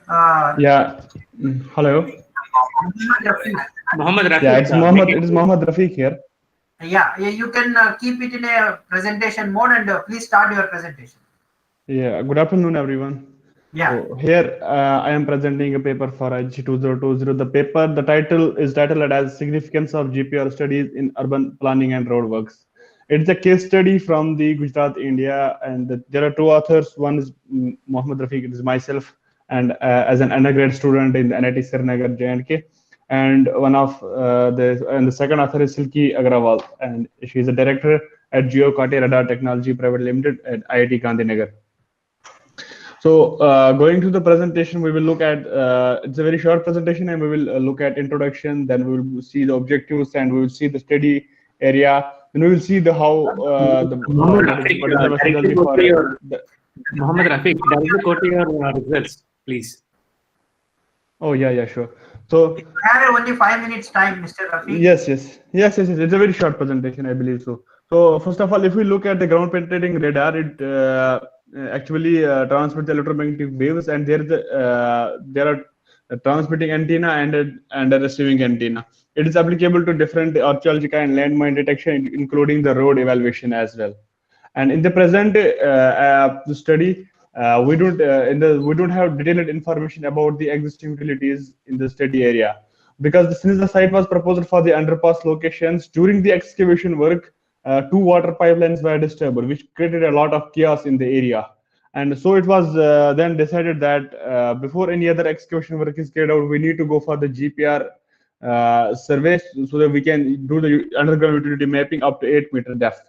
And the special focus was on two water pipelines which were disturbed and were found at 5.5-meter depth during the disturbance. So this is the layout of the study area. It's a Vaishno Devi circle in the Ahmedabad, Gujarat. So it's a site proposed for underpass location, and we have named these roads as Road 1, Road 2, Road 3, Road 4 for our convenience. And the area hatched in the red is our study area. And in this study area, we have run a GPR survey in both the directions, longitudinal as well as the transverse directions. We have done a GPR survey over a stretch of 371 meters. There's a longitudinal stretch on a highway, and the grid spacing has been specified as 10 meters across the road and 5 meters along the road.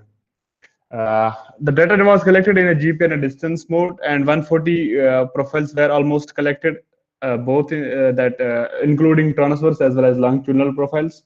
And then after data processing was done using a commercial software, Radan 7, and the data processing different steps in order, where first of all time zero correction was applied, and the background removal, band pass filtering, and range gain was applied. And there are like different backgrounds that why these processing is needed, and what is the significance of such processing order and other things.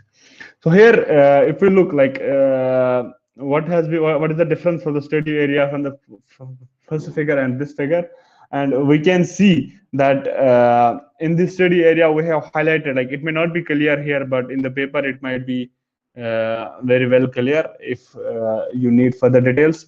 Like in this area we have shown using different lines that at what depth which utility is expected, and what is the depth of utility, what is the alignment, and what is the alignment of the utility, and what kind of whether it could possibly a cable, or it could possibly be a water pipeline or other things.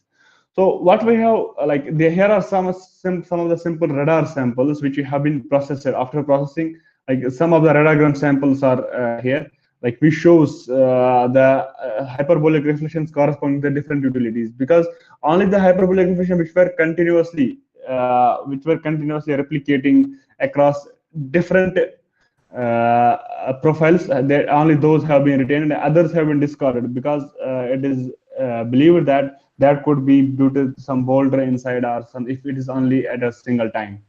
Only those and if we and finally what we have done is we have found 26 utilities along the road, and we have marked utilities in the paper as U1 to U24, and the two special utilities which were which we call as EU, expected utility 1 and expected utility 2.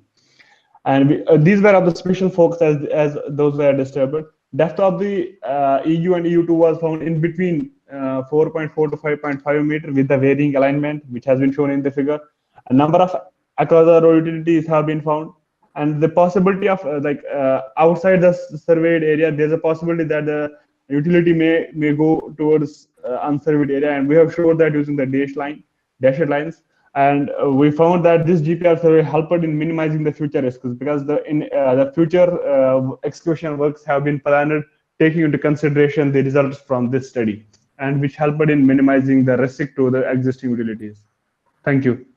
Thank you, Mr. Rafiq, for sticking to the time exactly. Now I request paper number 23. Who is presenting this?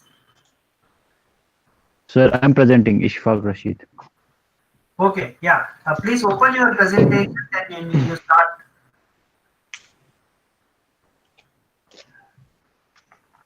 Ishfaq Rashid. So the title is Behavior of Geosynthetic Reinforced Reclaimed Asphalt Pavement Bases Under Static Loading.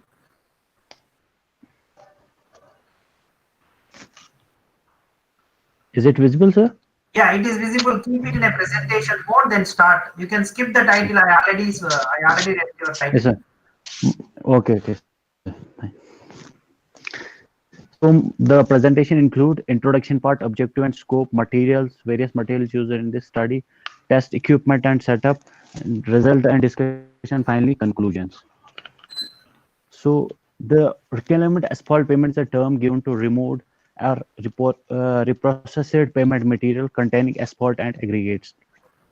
Actually, these materials are generated from existing pavements where there is reconstruction or resurfacing.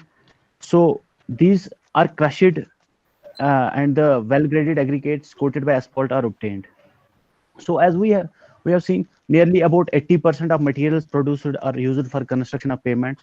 So now presence of excessive asphalt content in the wrap makes it structurally weak. So in order to increase its load bearing capacity, in order to increase its vertical stress distribution, so we are using a geosynthetics over here. There are two types of geosynthetics which we are using: geocell and geotextile. Geocell is a three-dimensional honeycomb structure that's made up of high-density polyethylene that provides confinement to the wrap.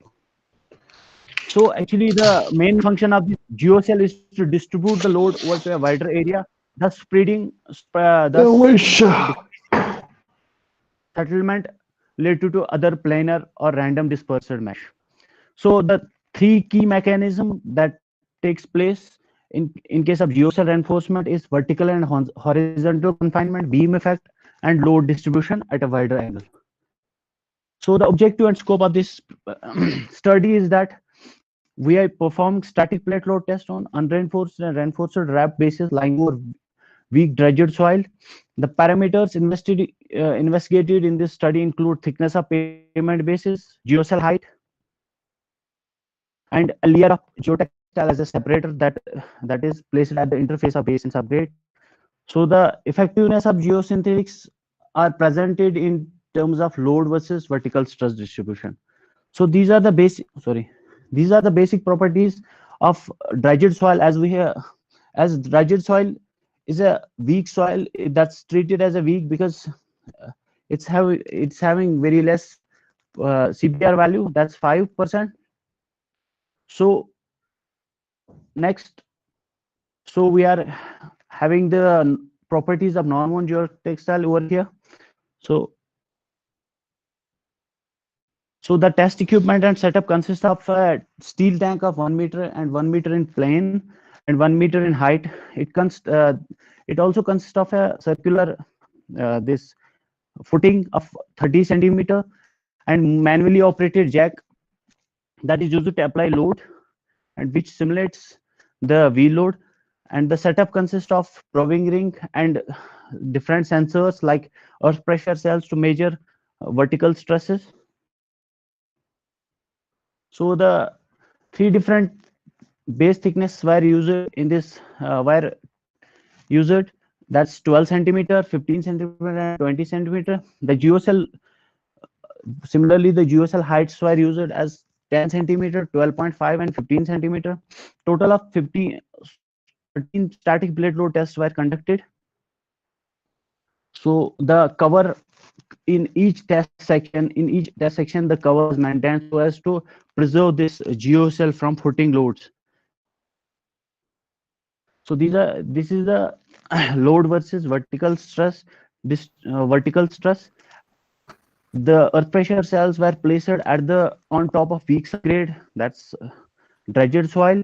So if we look here, the unreinforced section shows very high vertical stresses as compared to geocell and combined use of geocell and geotextile. So as we increase the load in case of combined use of geocell and geotextile, the vertical stresses decrease. So similar trend was observed in case of 150 mm thick base. Can you conclude now? You have already taken 6 minutes. Okay. So this is for 200 mm thick base. So the vertical stress distribution, load versus vertical stress distribution for 120 mm thick base is shown in this graph. For 150 mm and for 200 mm, it's like this. So as we increase the geocell height, the vertical stress distribution angle also increase. So this is the conclusion. Finally, we'll come to the conclusion. The average decrease in the vertical stress distribution due to inclusion of geosynthetic reinforcement in RAB bases for 125, 150 and 200 mm were 58 kilopascal, 85 and 148. For each 25 mm addition of geocell height, the average vertical stress decreased by 55, and the stress distribution angle at 40 kilonewton for 120, 150 and 200 were 60, 120 and 220 degree. So the wrap used in this study proved to be more cost effective and environment efficient. Thank you. Mr. Ishwar, thank you very much. The next presenter also you are going to present? Yes, sir, I am going to present that. Okay, yeah, you can open that presentation and take maximum of 6 minutes. Okay, sir. So this presentation is about the evaluation of surface deformation in geocell unreinforced bases over weak subgrade. The infill material that were used in this study were limestone aggregates. In the previous one, it was RAP. Now it's limestone aggregates base lying over weak subgrade. Same subgrade was used in this study also. So the presentation outline is same almost. So actually, the objective of this study is also to evaluate the limestone aggregate base over dredged soil. So the limestone aggregate were reinforced with the help of geocell and geotextile. So the results were presented in terms of load versus deformation curve. So these are the basic properties that were same in the previous one. So it's here showing the geocell lying over weak subgrade, that's dredged soil, and a layer of non-ammonia geotextile of 350 GSM was used as a separator between base and subgrade. Because what actually happens, there's large aggregates, there's the particle size penetrates into the weak subgrade. When we apply load, these aggregates penetrates into the weak subgrade. So there is excessive deformation, which leads to the decrease in the bearing capacity. So this is the test setup. Almost it is same, but materials are different. So directly go to the results, please, because next session delegates are joining. Okay, one more paper. Final conclusions, please. Okay, sir. So this is the summary of the of my study. This is showing the bearing capacity improvement factors and all that in this table. So finally, conclusion is the average bearing capacity improvement factor for 125, 120, 150, and 200 mm were 38, 62, and 68. For each additional height of geocell, the average bearing capacity increased by 167 kPa. So The dredged soil used in this study proved to be more sustainable solution and environmental friendly. Thank you. Thanks. Thank you, Mr. Ishfaq. Yes, sir. Yeah, Professor Sirish, that one more presentation, Ashish. Yeah, if Ashish Kumar is there, then quickly he can present for 4 minutes or so. Otherwise, we have to conclude the session. Are you available, Mr. Ashish? Yes, sir. Myself, Ashish Kumar Dutt. Are you ready to present? You can take maximum of 4 minutes because the next.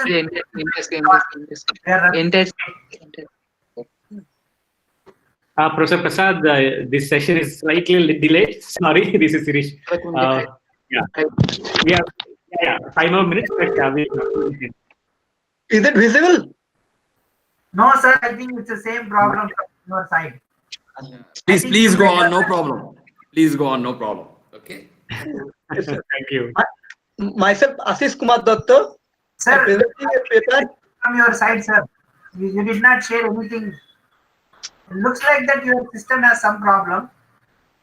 Basha, just ask him to present whatever is there. So even the presentation is not visible to us, he can always present and close it. Yeah, it's up to him. If you want to just speak, like you can speak. Ashish ji, आपका presentation नहीं दिख रहा है, आप बात सिर्फ बात करना है तो बात कर सकते हैं. Yes, sir. Yes, sir. Myself, Ashish Kumar Dutt.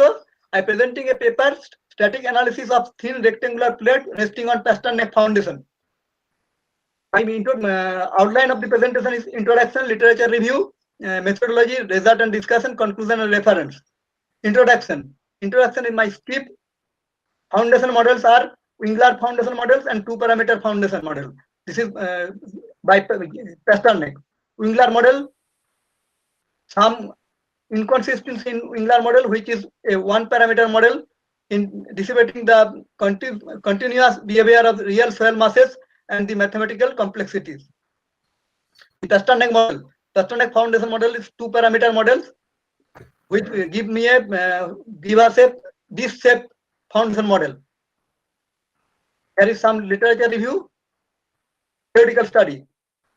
We develop a governing equation, then we solve the governing equation with the help of finite element method. There is 2-parameter, K and 2T. 2T is the shear parameter and K is the compression parameter. The parameter is given by Selva Durai. Finite element formulation with first adding the strain energy due to soil parameter, 2 soil parameter and 2 strain energy equation, and finite element formulation.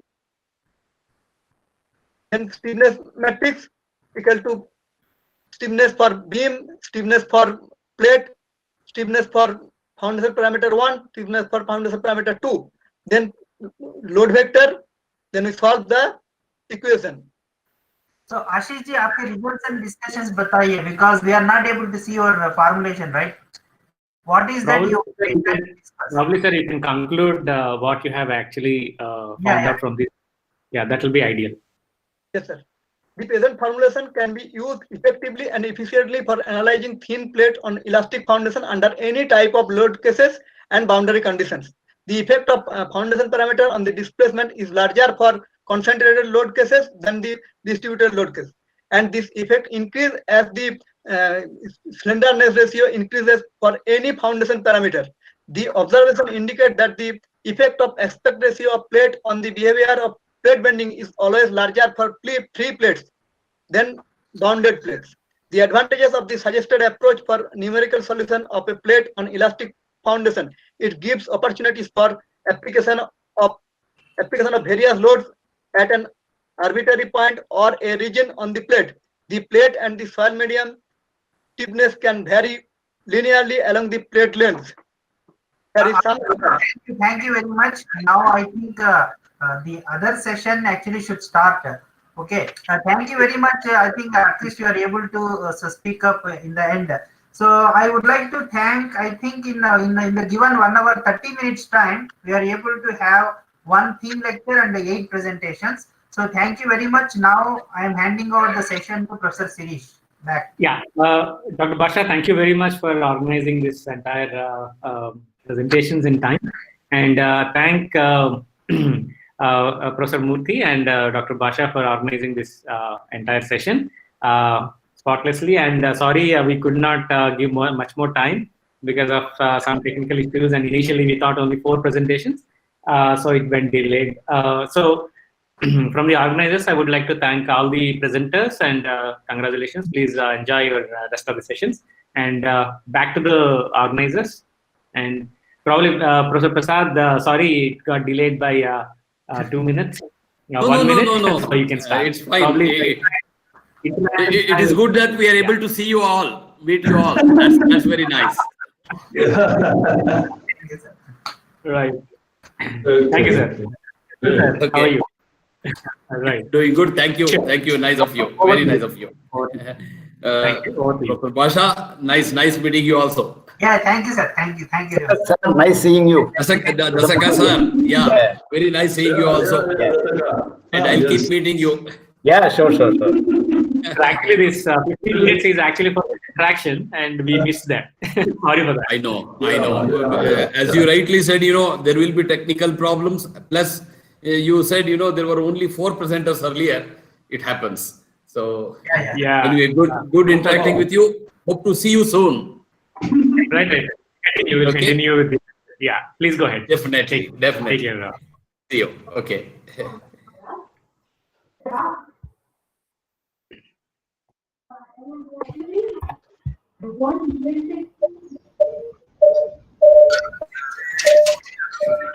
Hello, Ramna sir. Hello. Sir, everything is ready. You can take over the session, sir. Ramna sir. Am I audible, sir? Can I speak, sir? Yes, sir. Audible. Okay. Shall I go ahead, sir?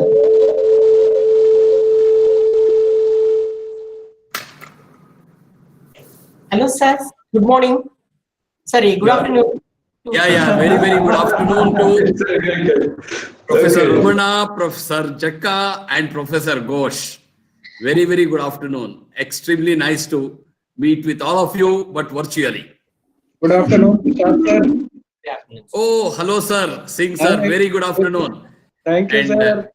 Happy to be associated with you in Yes, sir. IGC. Same here, sir. I am too blessed to be associated with you, sir.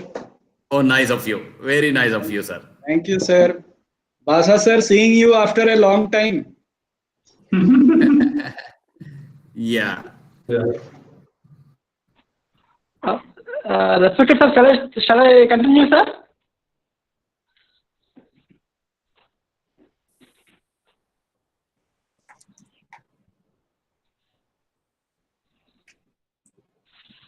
Sir, am I able, sir? Yes, sir. You are audible. You are very much audible. Shall we proceed, sir? Shall we further? Please go ahead. Okay, sir. Okay, sir. So, respected faculty members and the senior professors, namaskaramuలు. Dear all participants and colleagues, good evening and greetings on the day.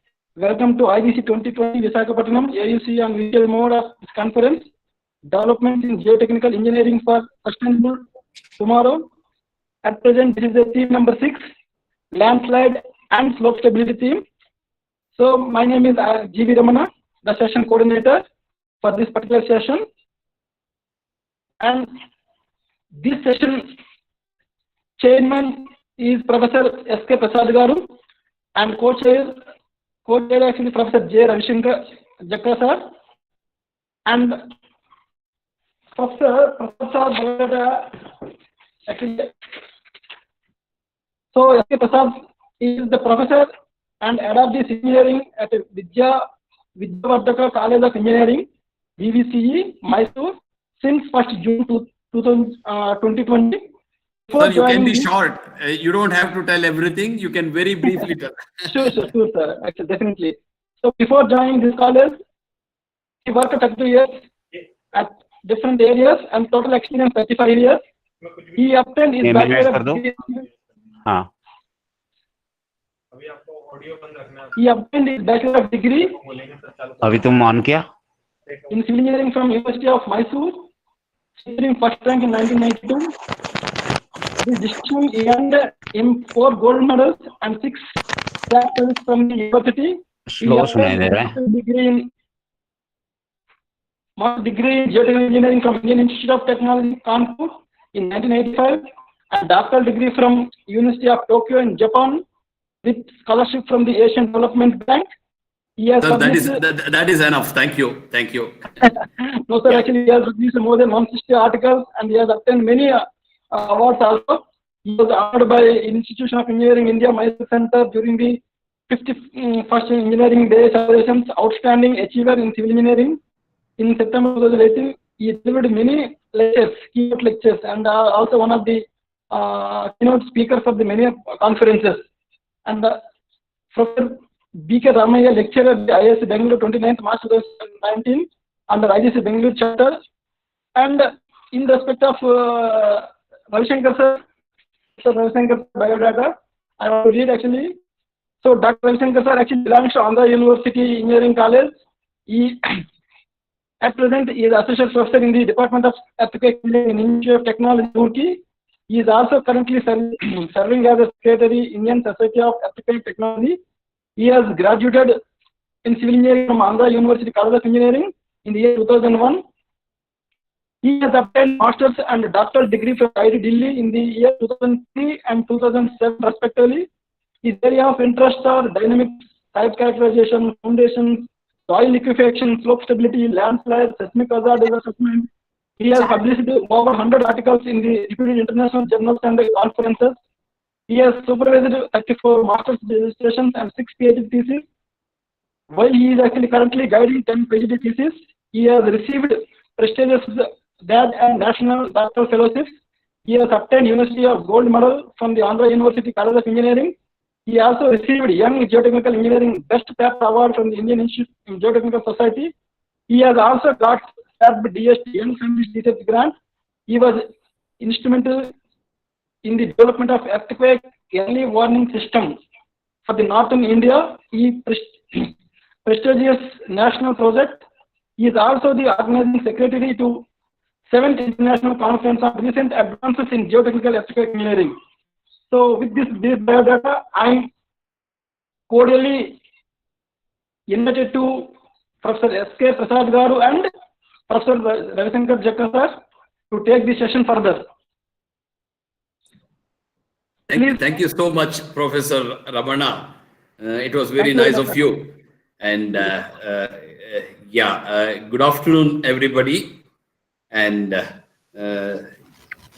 I just would like to welcome every one of you to this deliberations of Theme 6 of Indian Geotechnical Conference, which is between 3:45 and 5:30. We are late, by about 4 or 5 minutes, but fortunately, after the session, probably there is no more session. So we'll try to continue, in the way we have been informed by the IGC organizers. First of all, let me congratulate the organizers of IGC 2020, especially my good friend Professor Satyanarayan Reddy for making the virtual conference resemble reality. Hello. Yeah. Is it okay? Am I audible? Yes, sir. Yes, sir. Good, sir. Yes, sir. Okay. It has all the essence of real conference, which with even cultural evening being arranged. I sincerely thank the organizers of IGC 2020 for having given me the opportunity to chair this important session of landslides and slope stability. I am also very proud and happy that Professor Ramana of NIT Warangal, Professor Ravi Jakka of IIT Roorkee are officiating this session along with me. And then my good friend Professor Chandan Ghosh from IIT Jammu is delivering the theme lecture. In this session, along with the theme lecture, we have 14 presentations. And I believe, all the presenters have registered now. And I request Professor Ramana to give me the details later on. And most of these topics, I believe, are on the prediction of landslides and early warning system. They appear to be very interesting. Though the topic of landslides has significant focus in disaster management, among researchers, especially in India, it was not a hot topic. I shouldn't say it was not a hot topic, mainly because perhaps experimental studies involve a lot of expenditure, huge investment. Field understanding requires installation of sophisticated sensors and other gadgets, transfer of the data, and you require a lot of patience to wait for the landslide to happen and so on. And a lot of uncertainties, complexities are involved in analytical formulation. So all these things perhaps have made studies related to landslides little difficult one. However, in recent times, I feel that the quality as well as quantity has increased considerably, and that is being reflected in the present IGC also.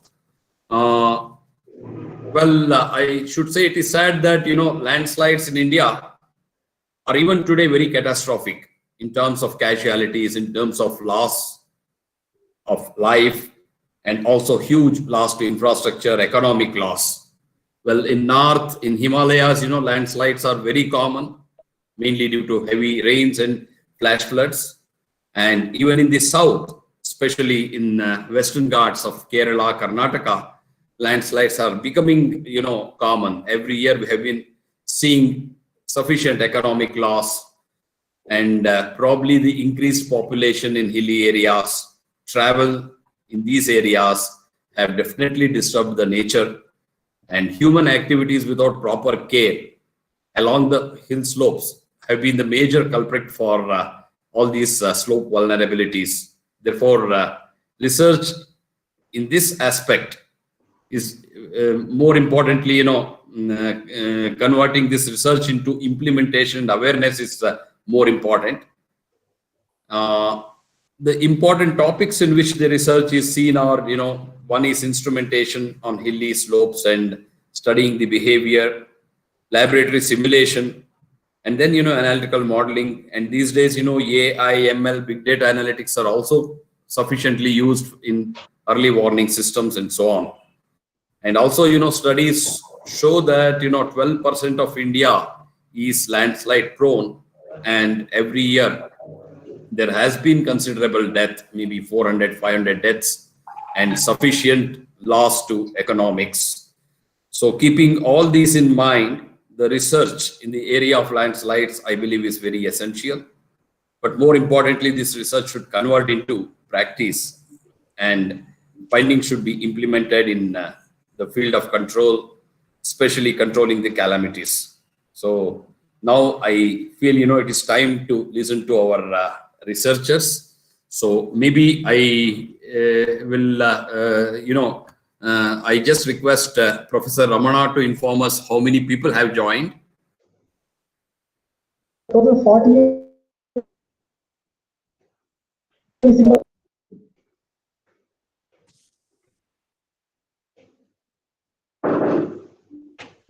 So total 46 members joined, sir. I think how many members they are presenting, we have actually floated that one.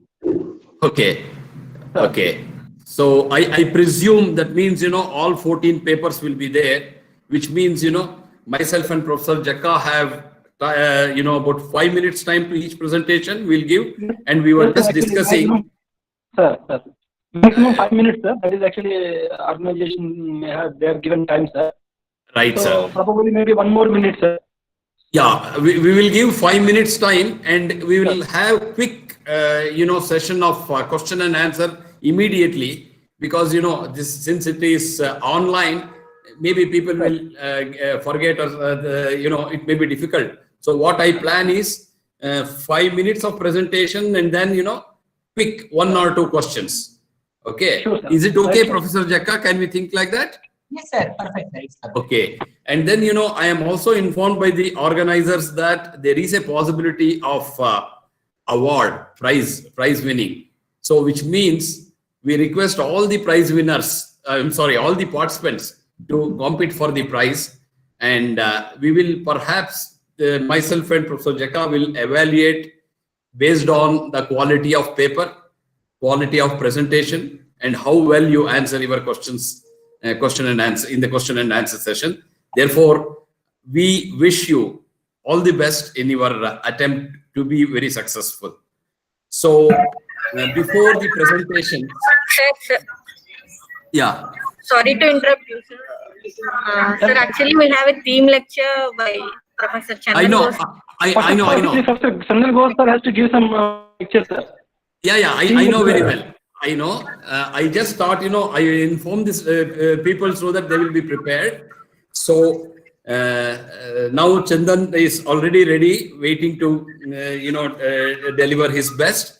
So, friends, I have great pleasure in inviting Professor Chandan Ghosh to make his, theme lecture presentation. I will very, very briefly read out his biodata, but I know, he is extremely good, extremely capable. So, Professor Chandan Ghosh, a civil engineering graduate from Bengal Engineering College, has a PhD from IIT Kanpur and another PhD, Doctor of Engineering from Ibaraki University, Japan. Okay, so 2 doctorates, very special. Currently on deputation from National Institute of Disaster Management, New Delhi, to IIT Jammu as a professor of civil engineering. He works in the areas of earthquake geotechnical engineering, reinforced earth, seismic microzonation, then ground improvement, geosynthetics, and bioengineering measures for sustainable developments. He has devoted more than 3 decades of his career basically in teaching the undergraduate and postgraduate students, guiding them in their research, developing teaching tools, training modules for engineers, architects, town planners. He has published more than 130 technical papers in reputed journals and conferences. And he has put in a lot of effort, and in some recognitions of his important contributions, Professor Chandan Ghosh, currently he is the member of State Disaster Management Authority of Tripura. He received Leonard Prize for the best doctoral thesis at IIT Kanpur in the year 1993. And then, he was awarded Vishwakarma Awards. May I request the participants to kindly mute. Engineer Raj Kishore, can you please keep your system muted? Thank you very much. And he received Leonard's Prize for his best doctoral thesis. He received Vishwakarma Award in 2013 and IGS Sri H.C. Verma Golden Jubilee Award again in 2013. And very recently in 2019, he received Lifetime Achievement Award from Indian Geotechnical Society Delhi chapter. This is a very brief introduction of my good friend Professor Chandan Ghosh. So in the theme lecture today, Professor Ghosh will be speaking about ultrasonic removal of clogging and evaluation of flow capacity of geotextile drains. So the platform is yours, Professor Chandan Ghosh. You can take roughly about 15 to 16 minutes so that we can have some question and answer session. So please go. Please do start, sir. Okay, thank you, Professor Prashad, and also Dr. Ravi, and Dr. G.V. Ramana, and entire team for giving such a time and also opportunity to address. Am I, my screen is visible? Yes, sir. Yes. Yeah. Okay. So. In the presentation, yeah. Yes. Yeah. So today's topic is ultrasonic removal of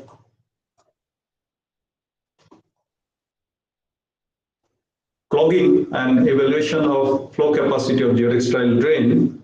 This is a work done in Japan in 2003 and 4. the topic is slopes and landslides, but we know that many of the landslides happen, or many even happen even in industry also, that where we need some kind of cleaning. Now, cleaning by ultrasonic method, ultrasonic wave or energy, is a fundamental thing that many industries, even in very industries also, they are using. And even when we want to clean our brush, which we make brush and toothbrush, or even many of the equipments or even surgical things, we use ultrasonic bath, or even spectacles also we clean it. But what is the relevance of that? In removing the clogging of geotextile drain, which causes a failure in many cases, and there are a lot of such case studies available. So here it is a laboratory study, but I want to show that this is an ultrasonic tub which is commercially available, and this is a piece of geotextile which is clogged. And while doing the consolidation test from slurry stage, and within 5 minutes, it has removed most of the dirt. So this presentation will tell that what is the quantification and characterization that we have made. That is what I am going to present. But when we see that application, commercial application or industrial application, see with ultrasonics, the cleaning of this heat exchanger from this stage, left side photo to right side photo, how clean it is. That is the fundamental, that which I will take care a little bit before presenting my test result. All things are available now in many of the shops. And these are the things, jewelry, dentures, or toothbrushes that we can clean. And what is the technology? It is already commercially available product. But what is the importance of this is that when we think of clogging, we say that how to clean our kitchen say sink unit. So there are many commercial products are available, like declog powder. It is a pouch is available, or baking soda, vinegar, and hot water. We can clean it. You can see the video here, YouTube video. But coming to that, what ultrasonic science is, it is nothing but from 20 to 45 kilohertz is the acoustic waves that these ultrasound waves, which are mainly useful for cleaning the kind of things that we are showing over here. So these are specified. And ultrasonic cleaners generally 20 to 40 kilohertz. And how it works, cavitation and particle, how it cleans, science is very much well known to us. And some literatures are available. Actually, cavitations happen, and through that, it makes this bubble into the micro bubbles. They expand, they squeeze, they expand, and in a million times that they do. And that way, they clean the dirt. And what is the power? And all these things through this, it is a sine wave or cosine wave. We can actually calculate that what is the power, but when it is a commercially such kind of things are available to us, we don't have to worry about this. Only various specifications are there. We get it from the market for this laboratory application. But for field application, there are many other commercial things are available. Especially our interest is to evaluate the clogging and flow capacity under increasing load under consolidation. And for that, what we have to see that in the field, where this clogging problem occurs, that we know wherever things fails, even most fanciest, or there is more well known that geosynthetic drains are being used. Just we apply geosynthetic drains in many of the applications at the back of the wall and everything, but they may get clogged. But how to clean it once they are applied inside? So it is a laboratory evaluation to know that your drain flow capacity under the load is being investigated in this paper. The typical conditions that were clogs and they are being evaluated. Actually, this is the condition that being created in the laboratory in a large consolidation cell. So it is the flow capacity of this geotextile drain or drainage material under consolidation, and that consolidation started from the slurry stage to the Tarjagi consolidation stage. In that case, what is the clogging happening as and when this pressure is increased from 50 kPa, 20 kPa to 400, say 4 kg per centimeter square. So that is being evaluated in an in situ condition, taking this as a main conditions in the field, but it is made into a laboratory for two kinds of soil. One is Cantolone, another is silty clay, which is commercially available. So what we are worried about this drain and how it functions when this kind of, whether it may be geocomposite, it may be geotextile, how it functions, and what is the efficiency, what is the clogging reduction or potential, and then after ultrasonic cleaning, how potential has increased, and that is what is being shown. So the mechanism is that even after putting the geotextile directly in a clay, especially in slurry stage, these are the kind of clogs. So evaluation of this clogging is being done through a exhumed geosynthetic this layer from the experiment and check them and then clean it in few minutes of time and see that efficiency again. The work sequence is collecting clog specimen and then washing in 5, 10, 15 minutes, but 5 minutes is more than enough. Took some photo and then this photo are being shown, and then carry out cross-plane and in-plane flow test under non-clogged and washed specimen, and then effect of ultrasonic washing and interpretation of the results. So various in-plane flow tests, these are the 6 different types of geotextile being taken from the market. And then even in situ, means when slurry is there, geotextile drains are also placed in the slurry specimen at the center here, and flow took place from this side to this side under increasing consolidation pressure at various steps following the Tarjagi principle.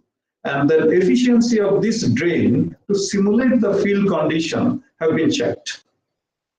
And this is a large diameter consolidation apparatus, and here is a geosynthetic drain, and also check that if it is placed here directly or even with a sand mat, then what is the efficiency? Not only that, during consolidation, we have put some pore water pressure device like here 1, 2, 3, and checking that what is the isochrone that. I'll show that result also, even with geotextile drain, without geotextile drain also. So inside, inner pore pressure also have been measured. The diameter of that is 150 millimeter. So, and how from slurry stage to normal Tarjagi stage, what is that transition condition? This is fairly coming to around liquid limit of the soil that we have selected, and this have been tested hundreds of times. We see that this transition point is almost equivalent to liquid limit of that soil. And then all the basic parameters which are assumed to solve the equation, Tarjagi equations, and you can see that what variations are occurring while we see that whether it is CV or whether it is MB, whether it is flow capacity or permeability, all are variable. And this is what makes us that whatever assumptions we make in solving Tarjagi equations, they are just to solve the equation. But when we go inside, along with the pore pressure measurement, that you can see that all are variable over here. So then pore pressure variations that which have been measured, and here you see that how it is varying, only taking 3 salient positions which are floating inside the clay, and from the slurry stage to whatever stage that we have reached. So this is the real isochrone that we could measure from the inside the specimen. And here you see when it is at one particular point, I want to show that the increment in pore pressure is more than the increment in the load, and which is a specific critical stage that where we see that from slurry stage to normal soil state, even pressure increment, pore pressure increment is exceeding the pressure increment. That is why here you can see it is more than this, and it is, and also the T50 variation, and also coefficient of consolidation, the variation. These are various plots being made, and with pressure variation also. What is the range of permeability, direct permeability rather, permeability we can measure, direct permeability, how it is varying at various pressure range.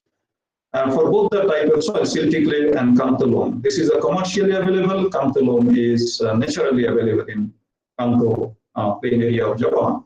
So direct and indirect, K measured indirect means it is from the formula of the Tarjagi consolidation equation. Direct, see that what is the variation is there. So the kind of assumptions that we make, or the kind of value that we determine, that directly and indirectly this variation, how we really take in design, is really one important point that being noted, and which we know also. So observations are there, and peak pore water pressure represents a state at which soil undergoes maximum rate of compression. And now let me come to this variation, the transmissivity, and permittivity in plane flow. See the drastic variation in the non-clogged geocomposite drain in Kanto loam and silty clay. What is the sharp variation with increase in consolidation pressure when it is placed inside the soil specimen. So, and this is just being plotted over here. So flow, but we have put a hybrid drain, 1 centimeter sandy layer at the top and bottom. In that case, we can see that confining pressure causes 70 to 80% reduction in geocomposite drain. There is no standards or specification or guideline as on date available for permittivity or transmissivity for geotextile drain. So in clogged condition, you can see the variation which have been studied in the laboratory test. And this is the drain conditions, this clogging condition with sand, without sand. And so clogging of drain and ultrasonic removal, how it is being done, and you can see that how it is being removed. Just I go a little faster. And this is geocomposite also, that how it has taken place. And again, we can see when geocomposite or hybrid drain is being used, there is no clogging has occurred. And we have checked the flow capacity also in hybrid drain. So after taking the specimen, or before, as I said, clean one, then when it is inside, and after washing it, then same tests have been done, both cross-plane and in-plane flow capacity of the things and how cavitation occurs. That also we have shown. And so in short, I would like to say that before and after, in 5 minutes of cleaning, that how we have evaluated, you see, these are all micro photographs that are being taken, that what is the amount of clogging, and then what are the variation of the drain, permittivity variation that are taking place with normal pressure up to 900 kPa, and then washing efficiency also have been obtained with thickness variation under pressure. And then finally, I want to say that with hydraulic gradient equal to 1, unclogged, clogged in silty clay, and then after ultrasonic cleaning, that what is the variation that you can see in both means after test and also in situ conditions.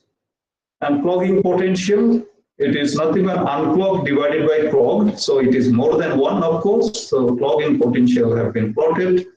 And so finally, this one we say that in case of one type of out of 6, the geocomposite type A, after ultrasonic cleaning, you can see almost 80% efficiency that they have achieved. And in case of geocomposite and silty clay, this is Kanto loam, almost 80% and above efficiency it has achieved. So washing effect on geocomposite A in both cross-plane permittivity and in-plane permittivity, you see 80% and above efficiency it has obtained. So after this laboratory test says that after finding ultrasonic cleaning technique has been applied in this 6, and clogging is severe in out of 6 in type A, and also washing efficiency for clogged in more than 80% in 5 minutes washing time, and then transmittivity and permeability washed specimen improved nearly to 75% and above. But innovations resulting from these studies are different and will be extremely interesting to everybody working in the field of filters, drain, pipes, and wells. So, in fact, the main thing is, in our case, it is a laboratory evaluation, but there are field probes are also available where we can use effectively to clean the geosynthetics drain, which otherwise, if not, due to the clogging, they cause a lot of failure. Even though we have the understanding that geotextile, once it is provided, it will take care of everything. But no, we have to check in the field that if it is a clogging is there, we have to check it and we have to clean the drain in situ condition, because once it is placed inside or embedded, we cannot uproot everything. So we have to have an in situ condition. So there are many in situ such techniques or probes are available in the market. And so thank you. Thank you very much, Professor Chandan Ghosh. As you have always been flamboyant, this time also you have been very, very precise and flamboyant. So maybe questions from the audience.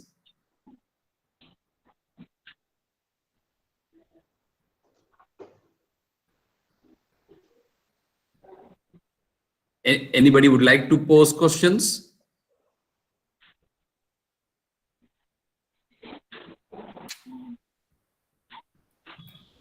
Can I have one question? Yeah.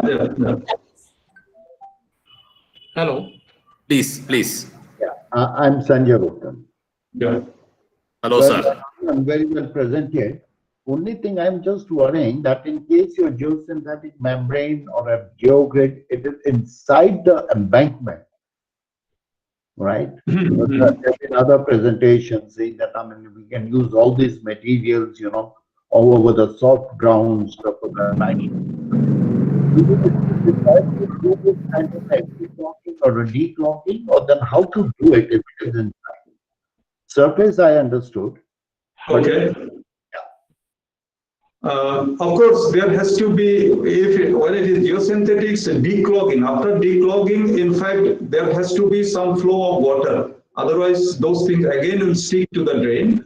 Right. But after removing it from there, when it is sticky, you see, worst condition has been tested over here. So in this case, when we are going to use geosynthetic, especially in a fine-grained or marginal soil, we have to, now these days, even tailor-made geosynthetic geocomposite products are available where it will not allow any clogging. Like I have tested is a hybrid drain, providing only sand layer, like geosynthetic clay liner. So these are tailor-made products are also available where we will not allow any chance of clogging these things in situ. But once it is happened or old things are there, then in that case we have to make some kind of holes where this probe will be taken there, and then with the flow of water, simply that those things can be taken out after declogging it by a ultrasonic method. Okay, right, understood, right. Thank you, Chairman. Thank you. Professor Jekka seemed to have a question. I'm wondering, I have one question in mind. When Professor Chandan Ghosh, he explained that development of pore water pressure is more than the pressure applied. Yeah, that is a bit difficult to comprehend, because of pore water pressure that is going to be developed depends upon the induced pressure or maybe applied load. So, please. Okay. In this case, what happened? We didn't put conventionally. We don't want to disturb the specimen, isn't it? But here we have taken from the slurry stage, and pore pressure transducer is a very large size. We cannot put it inside. So that is why in order, we have made a 3 mm the pipe, and pipe is being inserted into the slurry specimen with a flexible pipe, and it is having some porous stone placed as a tip. So through that, whatever water is coming, so those pipes are placed inside at three different positions, which I have shown. And through that, you see, clean water is coming. And when consolidation is taking place, then that water is being coming out through the pipe out of the consolidation cell, and then it is giving the pressure to the pore pressure transducer, which is kept outside.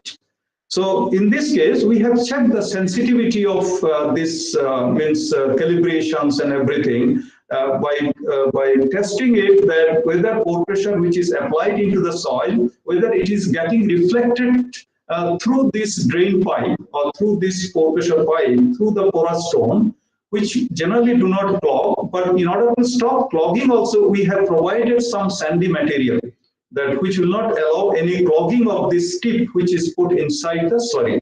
And we have checked with the theoretically applying pressure onto the cell, and then whether it is being transmitted and being recorded more or less 95% and above or not. That we have checked thoroughly, and they are giving excellent result.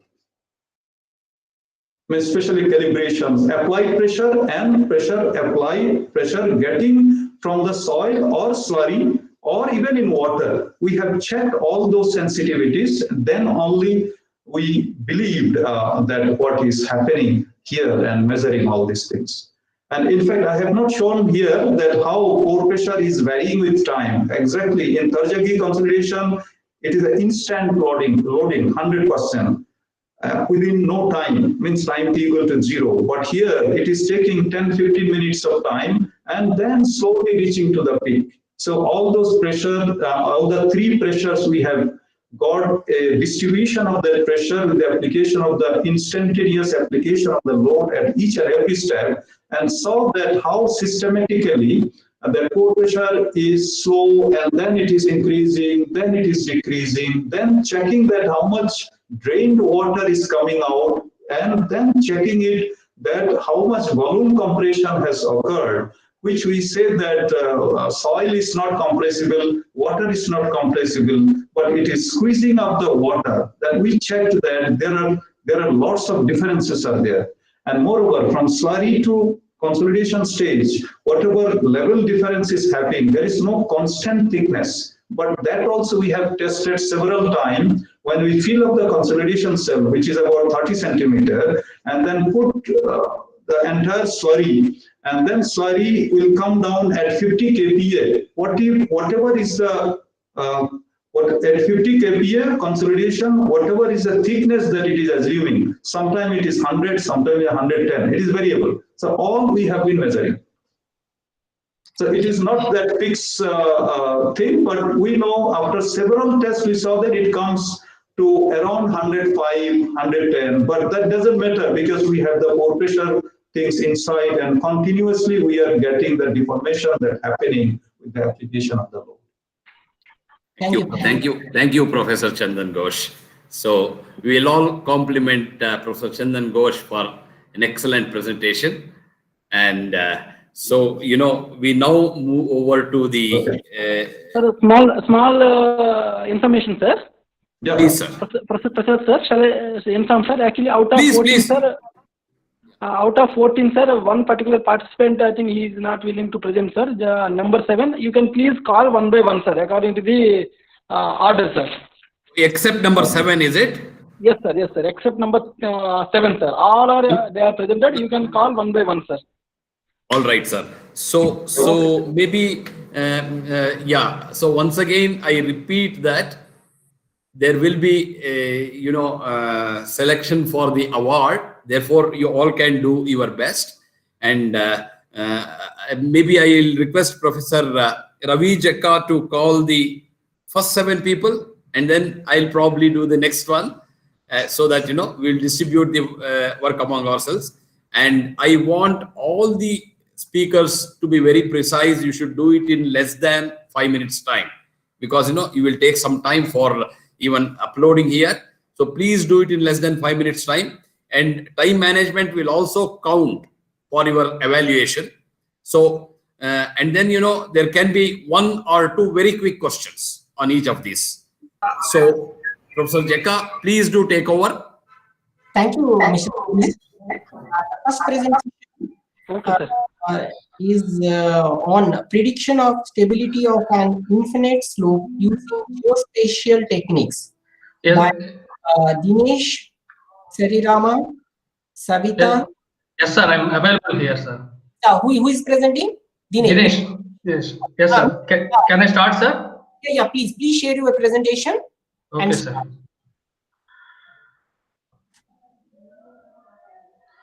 Sir, is my presentation available? Visible? Yeah, just visible. We can proceed. Yeah, you can proceed. Yeah, 5 minutes you will get. Please. Okay, sir. Good afternoon, everyone. My name is Dinesh. I'm from NIT Warangal. My topic is prediction of stability of an infinite slope using geospatial techniques. And these are my contents. In general, in any geospatial techniques, there will be 3 coordinates, x, y, and z. X and y corresponds to latitudes and longitudes of the globe, and z coordinate corresponds to the elevation coordinate. And in this research, we will be utilizing the elevation coordinate to predict the slope angle. And the main interest behind this research is whenever there is any restriction of going to the site of any slope for site investigation or collecting any data, in those situations we can comfortably use this help of geospatial techniques. In general, it purely depends on the factor of safety, whether it can be of any model. The major input parameters we used to give is the cohesion, angle of shearing resistance, unit weight of soil, and soil moisture, and slope angle. And the slope angle here we are going to determine using DEM, digital elevation model. And while coming to my objectives, the main objectives are to prepare soil moisture maps of a given slope using QGIS, and to prepare the angle of shearing resistance map of a given slope using the QGIS, and providing the factor of safety map using the Saga GIS. And while coming to the materials and methods, here the location belongs to Balai region, which is a part of National Highway 150A. And in that site, the samples are collected and the geotechnical properties are determined in the lab carefully. Then for the slope angle, the digital elevation map is obtained from Bhuvan portal, which is launched by ISRO. And the data for the digital elevation models are obtained from Cartosat-1 satellite data. And as I have mentioned already, in the site we have selected 20 random points, and the samples are collected from the site, and the geotechnical parameters were investigated in the laboratory. And for processing these maps, water content map, 5 map, and factor safety map, we have used QGIS and Saga GIS. And all in all, we can say the stability of a slope is nothing but it is a parameters involving the geotechnical parameters, land use and land cover, and geological features. From the literature, what we have found is, according to Koka et al. 2004, he has developed some relations for C, phi, and gamma with respect to the moisture content using the QGIS model maker. So we have used this data from the literature, and we have validated with the laboratory details. Then after that, we have utilized the factor of safety equation from the literature to find out the factor of safety of each and every particular point corresponding to those 20 points. And while coming to the results, these two are the soil moisture map and the frictional angle map. In these two are processed using QGIS model maker. That major inputs what we need to give is the water content at a particular location and the coordinates of the particular location. The coordinates of the particular location can be evaluated by the help of a GPS tracker in the field itself. In this way, we can obtain the soil moisture map and frictional angle map. Here we can see in the legends the variation between the soil moisture and frictional angles. And while coming to the factor of safety map, this is processed using the Saga GIS. Here in addition, we need to give the alpha value for each and every model so that the elevation also will be taken into the considerations. To conclude this paper, so here the prediction of an infinite slope is done across the slope, and the soil moisture, one of the critical parameters, vary both spatially and temporarily. And however, the reliability and accuracy of this model need to validate with the data which is available in the laboratory, and even if it is partially verified, the proposal model remains useful. So these are my references. Thank you. Thank you. So open for quick, Professor Jekka. Yeah. Sorry, I didn't unmute. Yeah. Quick questions, one or two from the participants. Yes.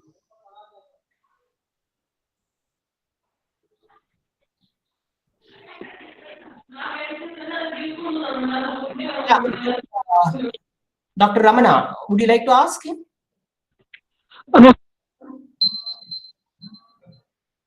Okay. There are no questions?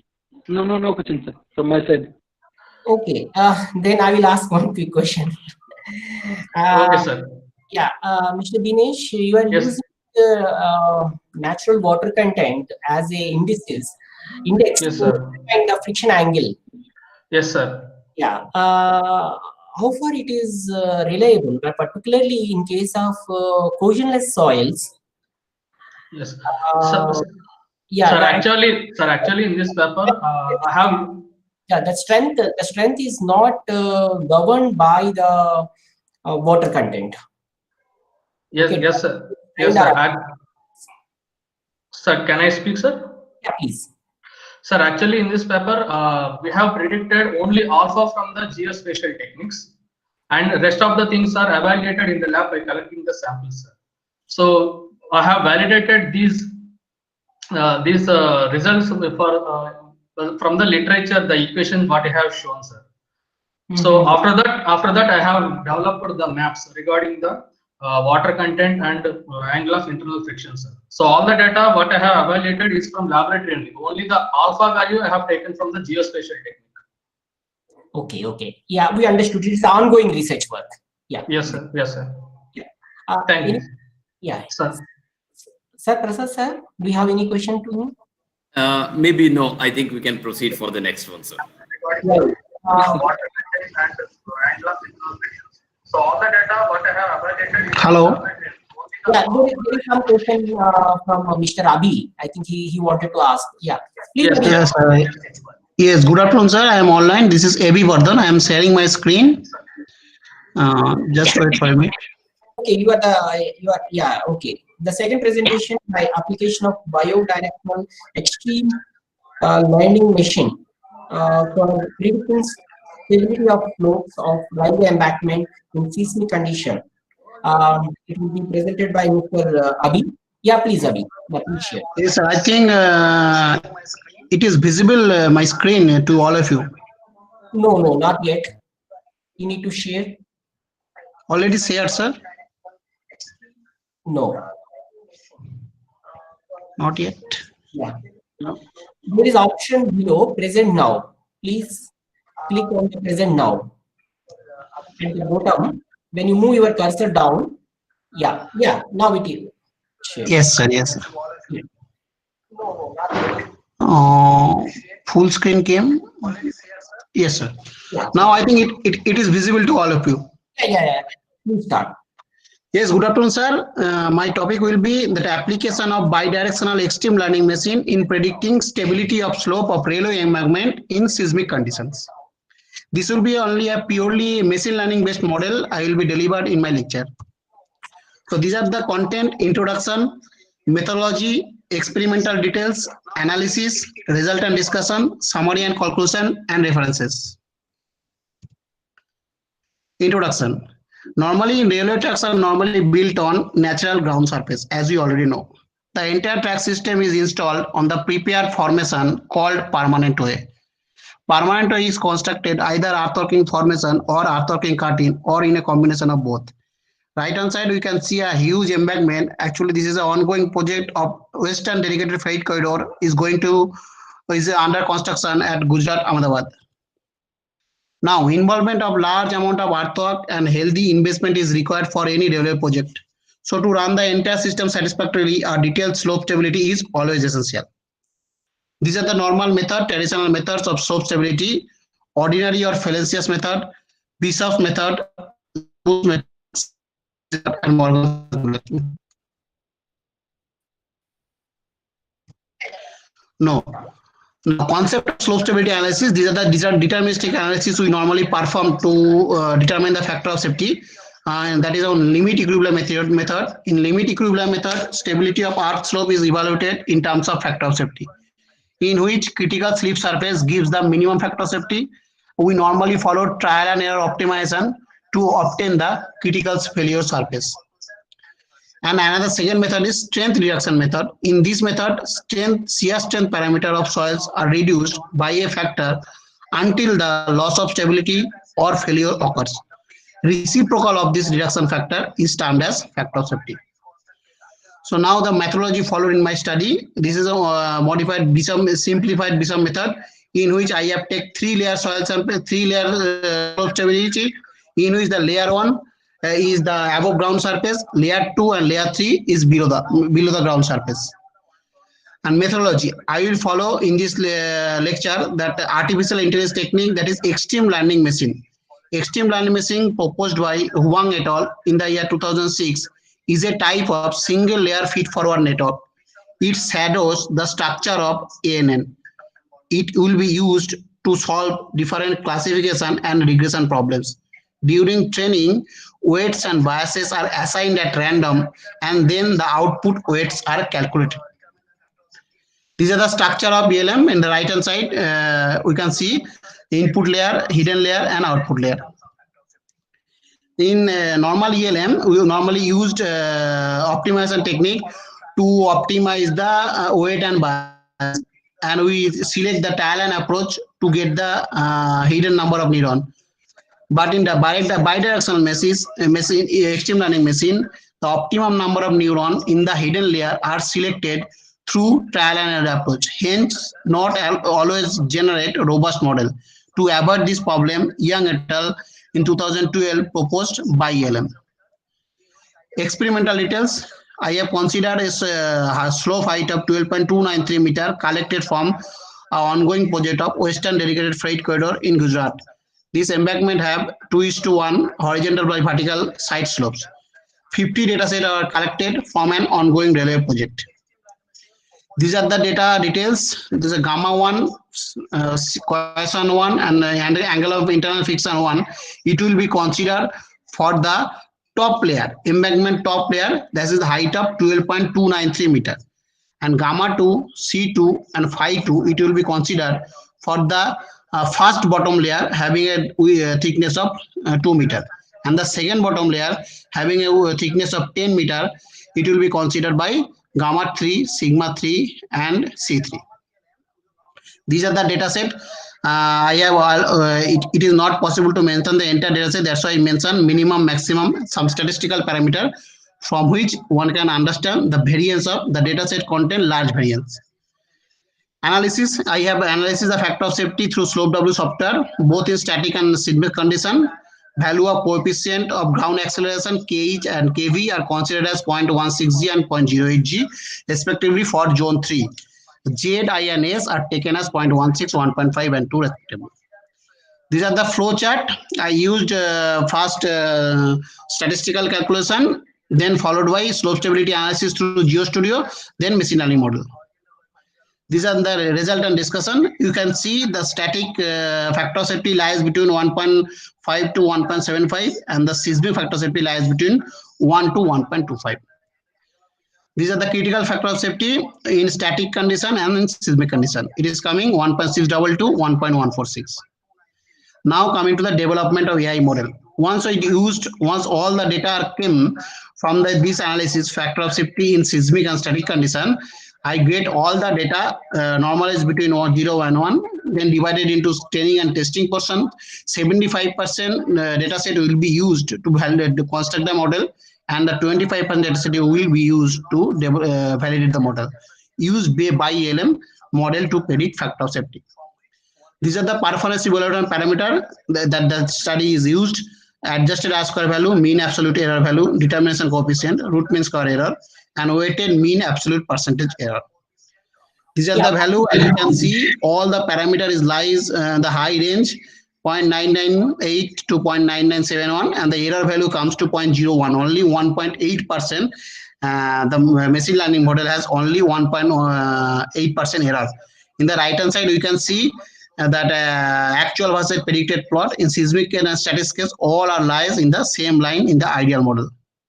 Now, these are the performance parameter I plotted in bar chart, that by ELM and ME, RMSE, and WME by, and adjusted R square value in the right hand side. So from this figure, we can conclude that the developed computational model are able to predict the factor of safety with a high degree of accuracy.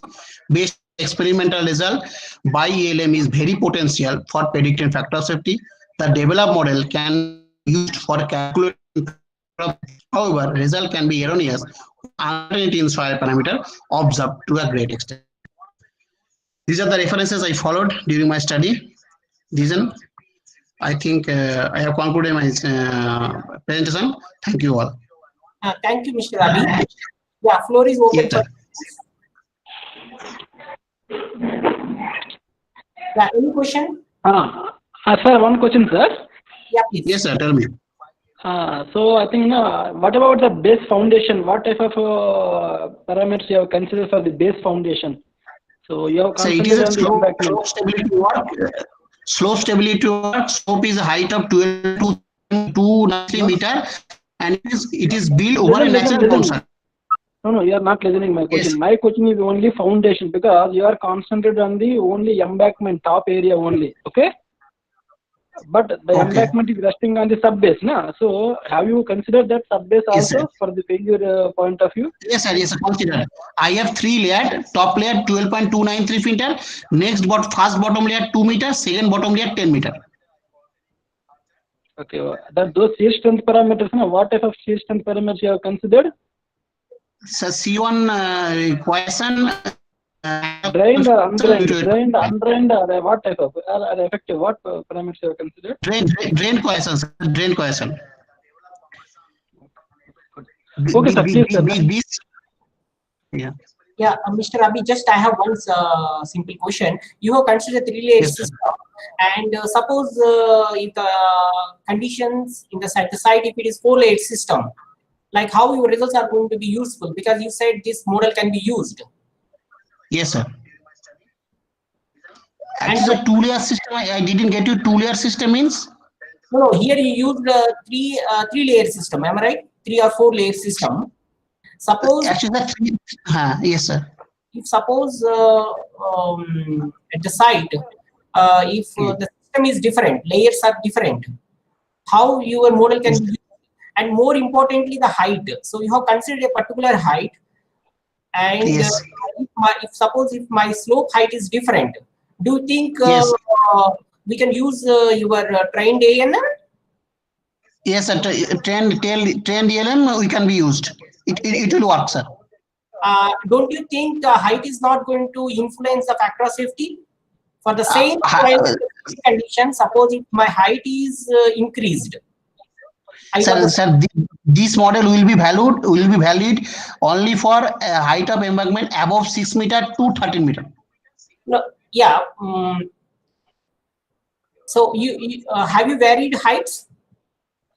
So height bearing, it is my research work is going on, but I checked 6 meter, 6.4 meter, 6.8 meter, and so on, and I checked the most effective values I get in 12 more than 12 meter.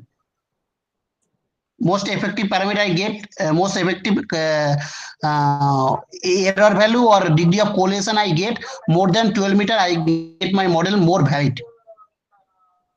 No, that means because your model you prepared your model for 12 meters, so obviously it is expected. And actually, the problem with the ANN is whatever data you trained, it is going to be useful for that particular parameter. Okay, so you sure to pay attention. Okay, any other question? Quick question. No, I think let us move to the third presentation. That is on risk assessment and early warning system for landslides in Himalayan. Please stop your presentation. Okay. Yeah. Is the presenter available? Yes, sir. Yes, sir. It can be used. It will work, sir. Don't you think the height is not going to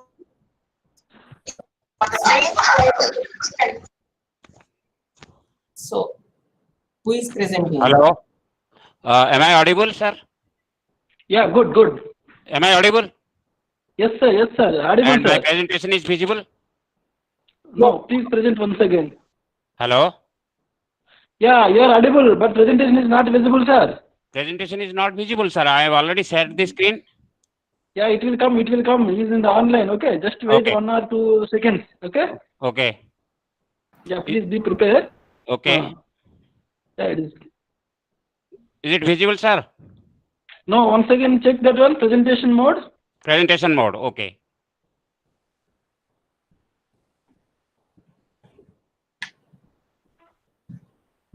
Presentation mode. Yeah, once present your empty screen. No, entire screen, sir. I said, sir. Said entire screen. Professor Ravi, sir, is it visible, sir? No. No, it is not visible. So you go to present now. Yeah, now it is coming. Coming. Okay. Yeah. Okay. Got Good it. afternoon to all the respected senior and the delegates. The title of my presentation is the risk assessment and early warning system for landslide in Himalayan terrain.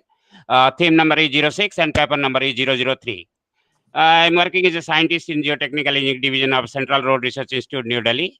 This paper is mainly based on the how to assess the risk based on early warning system for the different part of the Himalayan terrain. Actually, the prediction of landslide is always a very difficult task. The outline of my presentation is the introduction, early warning system for landslide, various approach to landslide hazard zonation, mountain zone regulations, landslide remediation and mitigation, conclusion and reference. So as I told you, the prediction of landslide for any fast moving slopes are very difficult. Whether it is a instrumented monitoring slope, whether it is any techniques you use for early warning devices or any type of hazard zonation techniques to monitor and predict the slope is always a difficult task. Coming to the introduction, the remediation method adapted before and after landslide occurrence depends mainly characteristic of sliding mass, which include the geological environment and geometry of the landslide. The major existing methods are prevention and remediation of landslide, comprise of construction of different retaining structures, modifying the slope geometry, grouting rock joints, fissures, and routing the surface and underwater drainage and diverting debris and rockfall pathway. And the methods are strained by cost and landslide magnitude and frequency. So the present paper, which is mainly focused on landslide hazard zonation and the landslide early warning system, which is a development of landslides in recent years, and preparation and policy related to mountain land use and town plannage for existing practice have positive effect on the cost and social effects. The early warning system for landslides here is the most difficult disaster to predict because of the factors involved in the effect of slope stability vary in both space and time. The advancement in satellite imaging, mapping, and rainfall estimation have made it possible to develop a system to monitor the real-time assessment of landslide hazard. EWS is a single landslide-based movement for the different type of sensors for a large area where the rainfall threshold plays a major role. And the LUA, the landslide early warning system subdivision consists design, monitoring, and forecasting, and the education are the different category and plays a major role for these studies. Now, the key factors are to be considered to find out the vulnerability of the population at risk and geological and morphological settings of the condition of the slopes, which are prone to landslides, and forecasting of the core element in the early warning systems. And the education is very necessary to cover all social and logistic issues and objectives to aware the public with the risk perception and to correct behaviors during landslide occurrences. Now, this early warning system has four components. One is the design part, monitoring part, forecasting, and education. In design component, we have geological knowledge, risk scenarios, and the design criteria, choice of geo indicators. In monitoring category, we have to see the instruments and the location of instruments and installation, data collection, data transmission, and data elaboration. And in forecasting, data intercept interpretation and comparison with the threshold limits of different parameters, forecasting methods and warning methods. And for the education category, we have to see the risk perception, safe behaviors, response to the warning, and population involved. So these are the subdivision of the generic early warning systems in four fundamental components. Now, the block diagrams for the early warning system plays a very major and important roles. And these early warning systems are considered for all social aspects. And these increment the weather such as high wind, low temperature, snowfall, and rainfall. Now, the block diagram for a typical landslide early warning system, here it shows the instruments plays a major roles and the correct scheme of instrumentation is required, selection of the instruments is required, and functioning of the instrument is required, and accordingly data collection should be followed. So instruments followed by data acquisition. If there is a troubleshoot or maintenance, if that is no, then the data within the specified bounds or not. So coming to the monitoring, if it is to be monitored, what to be monitored, will there be a landslide, and how to monitor? And after the monitoring of the landslide using the instrument, the analysis and forecasting plays a major role for the warning and to issue the warnings or alert to the publics or the population, those who are living in the nearby of the landslide area. And response plays a major roles based on the emergency plans. So this indicate the block diagram of a typical landslide for an early warning system.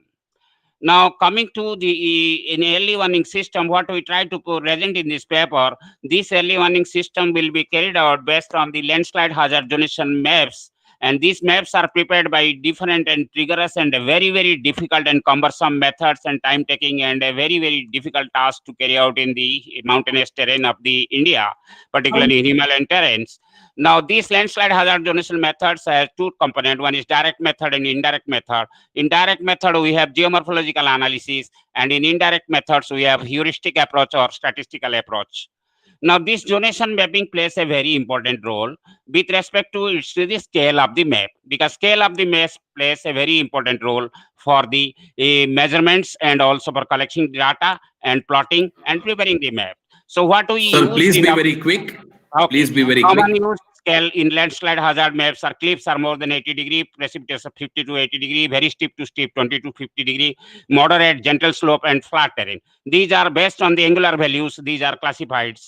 And the another most important thing is the scale of the map. So we use national scale, regional and synoptic scale, medium scale, and large scale, and site investigation scale.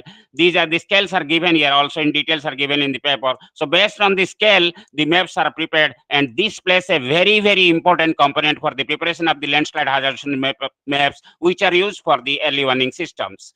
Now this is the map prepared based on the data, and this is the river, blue color, and followed by the different code. It is very high, moderate, and low, and very low. These are the color code as shown here. So these mountain hazard zonation maps used using the landslide hazard evaluation factor techniques.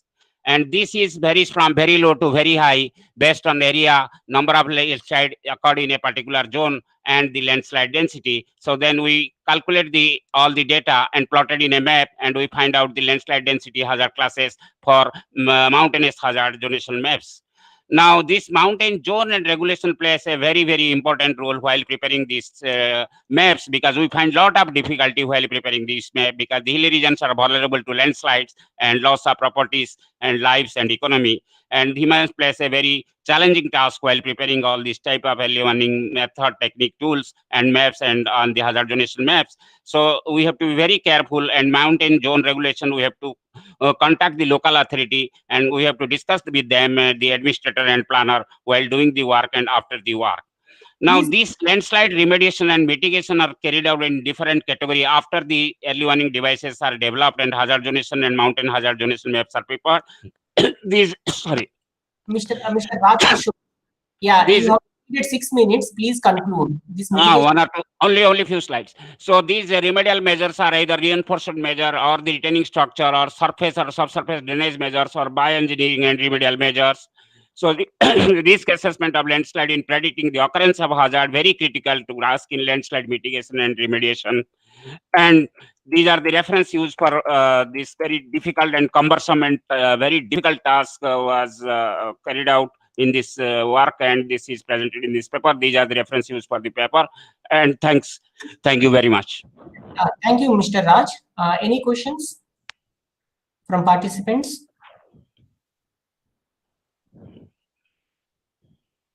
Okay, then I will ask one question.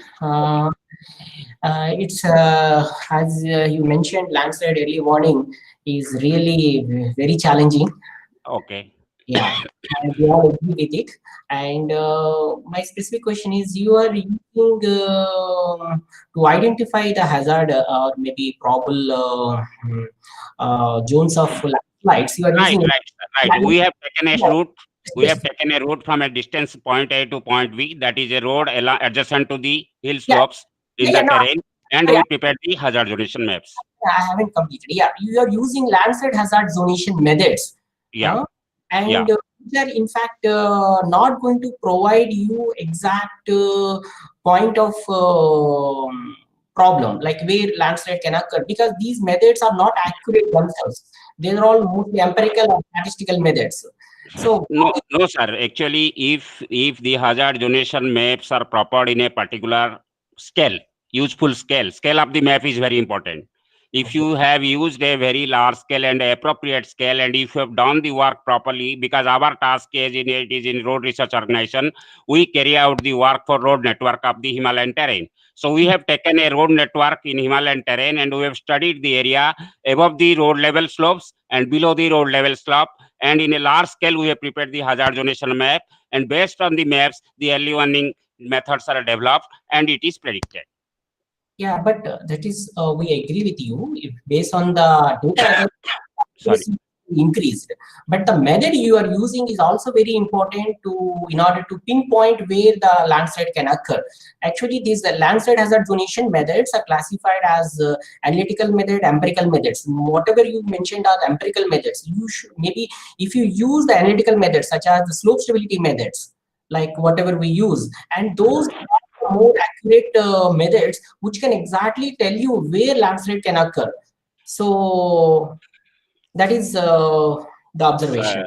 Sir, my point is, when you prepared a very large landslide hazard zonation map along the road network of Himalayan terrain, considering both uphill slope and downhill slope, the most of the vulnerable zones are plotted. That's why I said the scale of the map plays a very important role.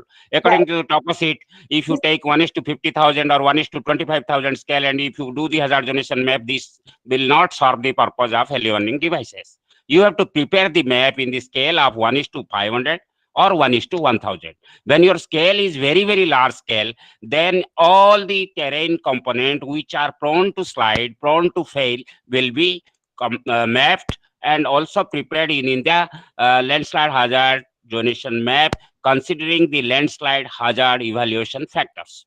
From there, we have to prepare the risk assessment maps. From the risk assessment map, we are preparing the prediction of the slides. That is basically from, you can say, 1:500 scale means you consider what is the large scale. Because earlier works are carried out in India, your hazard zonation map, people have used 1:50,000 scale, which is the scale of the toposit, or you can say survey of India. Some people have used in 1:25,000 scale. In both the scale, you can prepare a hazard zonation map for the policy purpose, for the administrator, for the policy purpose. But if you want to, from there, you want to develop risk assessment and you want to also develop the prediction methods, then you have to map either in 1:500 or in 1:1000 scale, sir. Yeah, Mr. So if you do in this scale, then you are probably solved, sir. Yeah, we understood. Like you are using the much bigger scale, means you are gathering the more information. Always the input is going to play a very important role in the analysis. Apart from the input, also the analysis method is also important. That's what just right, sir. You are very right, sir. You are right. Thank you. Any other quick question from anyone? Yeah, if there are no questions, then we move to the next presentation on multiple regression and artificial neural networks for predicting factor of safety in slope stability analysis by Aswati M. Thank you, sir. Thank you. Karan. Yes. Thank you. Thank you, Mr. Raj. Yeah. Hello, sir. Yeah. Sir, I'm Ashwati. Yeah. Please, Ms. Ashwati, can you please share your Okay, sir. screen? Okay, sir. Yeah, please. Is it visible, sir? Yeah. Okay, sir. Yeah, your time. Good evening, all of you. Okay, I'm here to present my paper on multiple regression and artificial neural networks for predicting factor of safety in slope stability analysis. Here's the overview of my presentation. And coming to the introduction, as we all know, slope stability analysis is performed to assess the stability of slopes in the form of factor of safety, and it can be done by using various methods such as limit equilibrium methods, finite element methods, etc.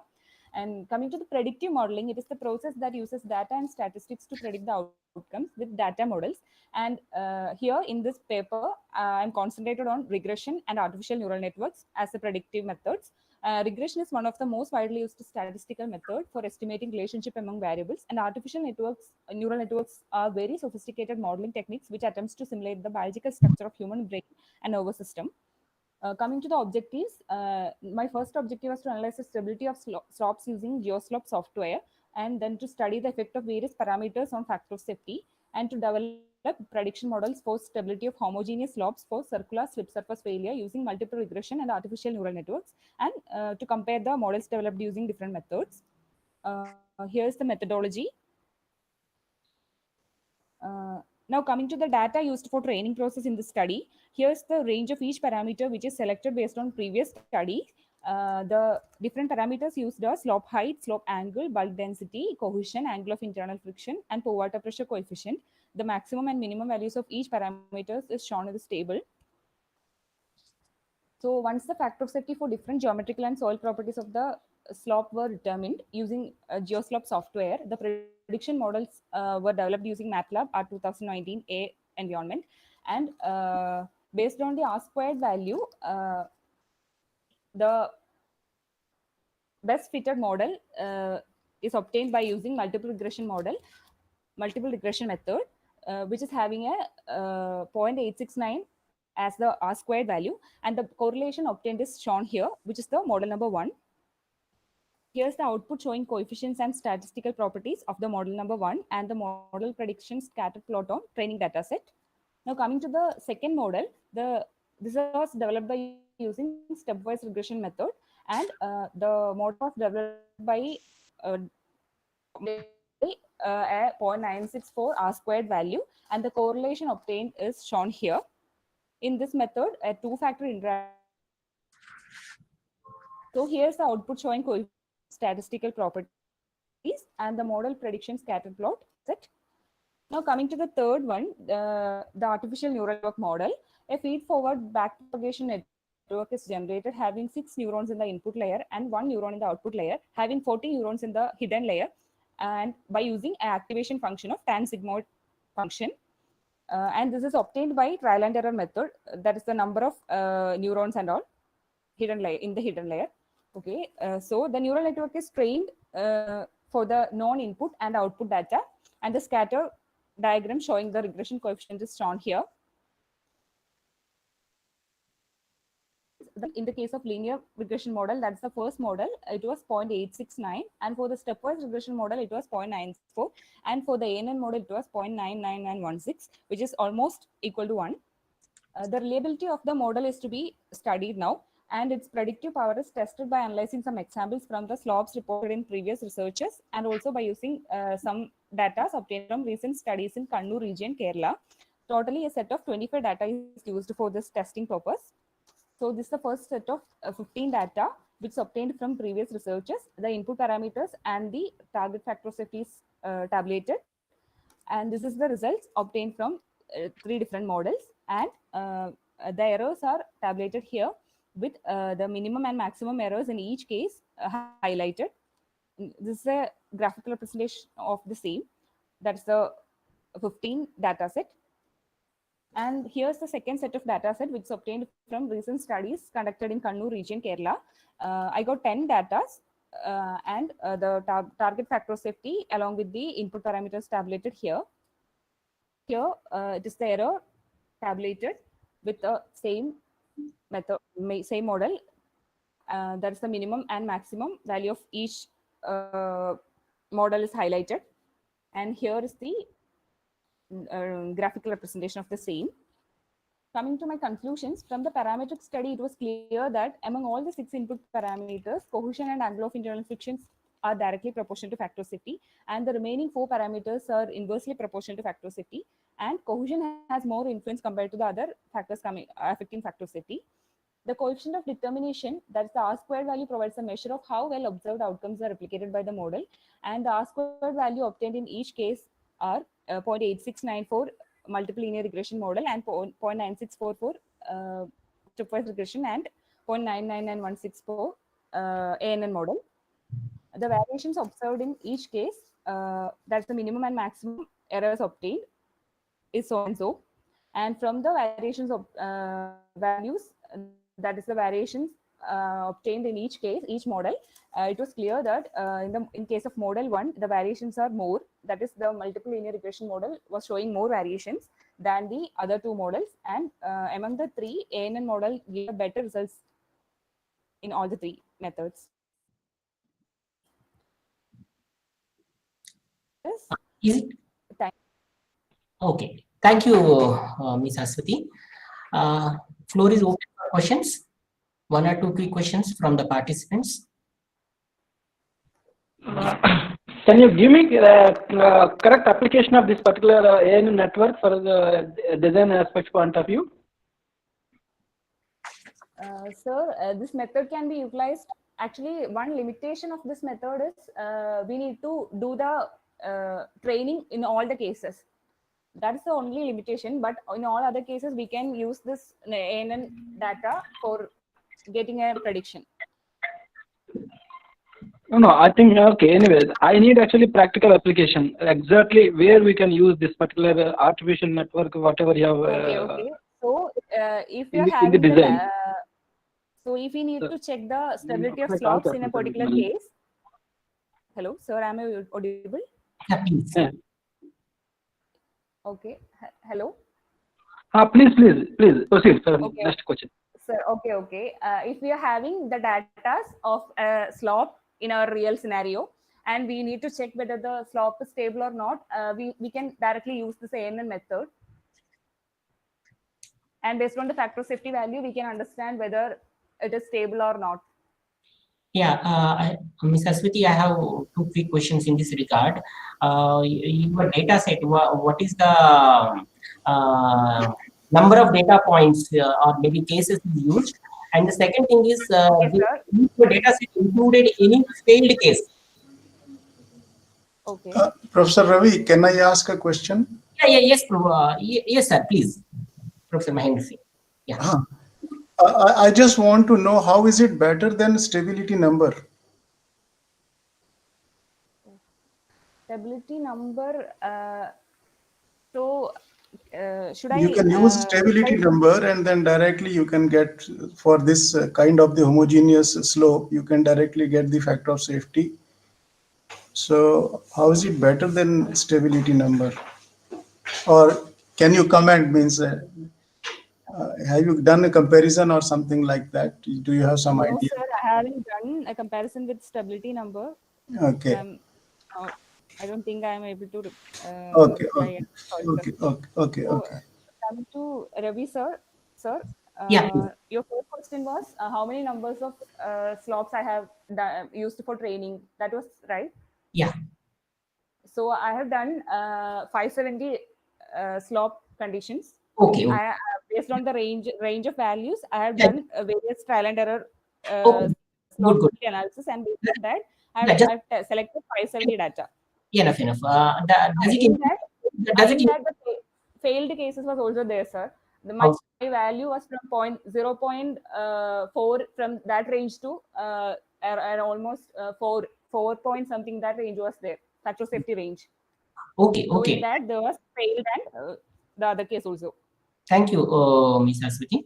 Good Okay, work. sir. Thank Let us move to the next presentation, which is on numerical analysis of stability of soil slopes subjected to rainwater infiltration. Prakash and others. Yeah. Yes, sir. Yes, sir. I am there, sir. Please share your screen. Okay, sir.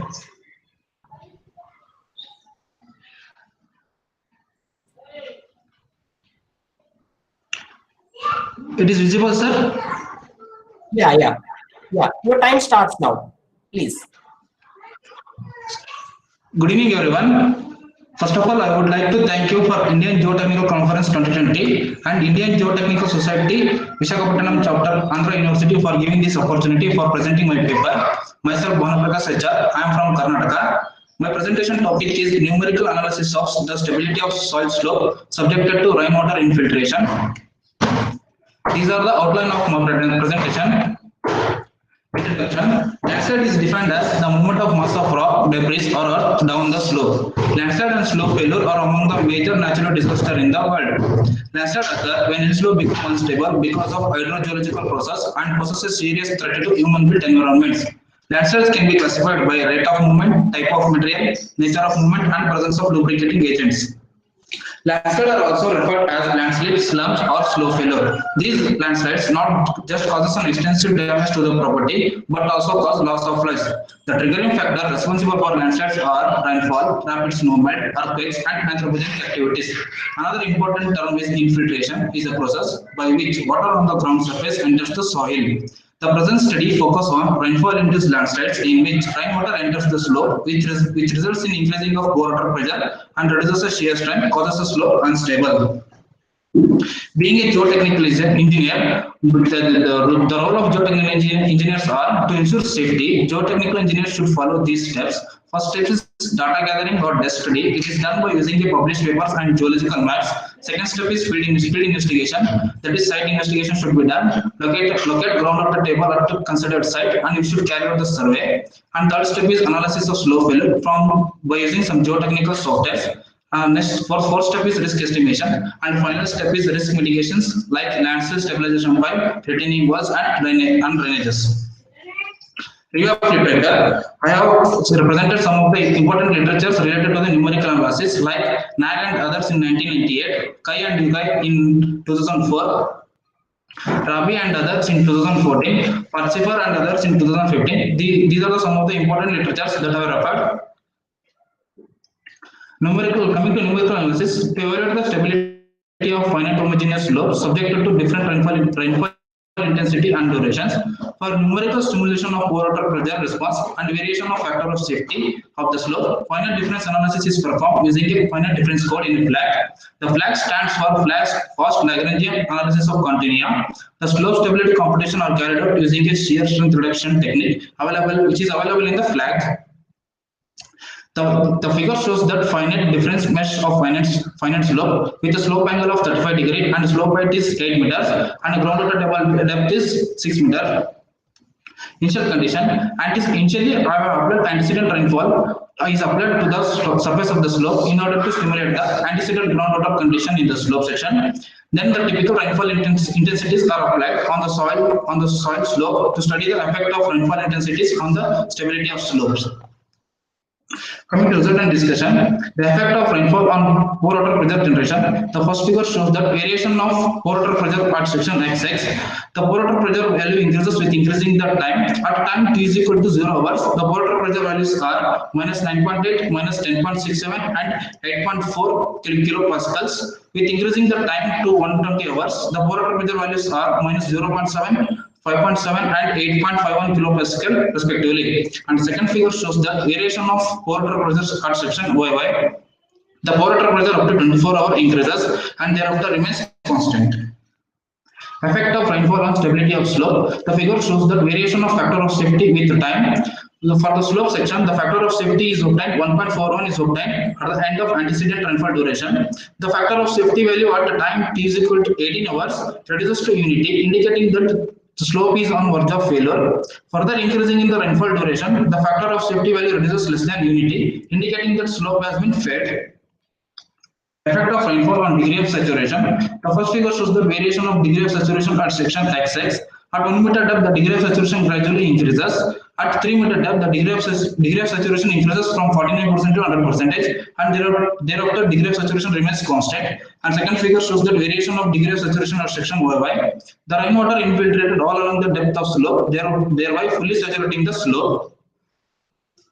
Strain response of slope during rainfall. The first figure shows that variation of shear strain increment at section XX at 1, 2, 3 meter depth. That shear strain increment increases gradually. And second figure shows that variation of shear strain increment at section YY. The shear strain increment increases and thereafter remains constant.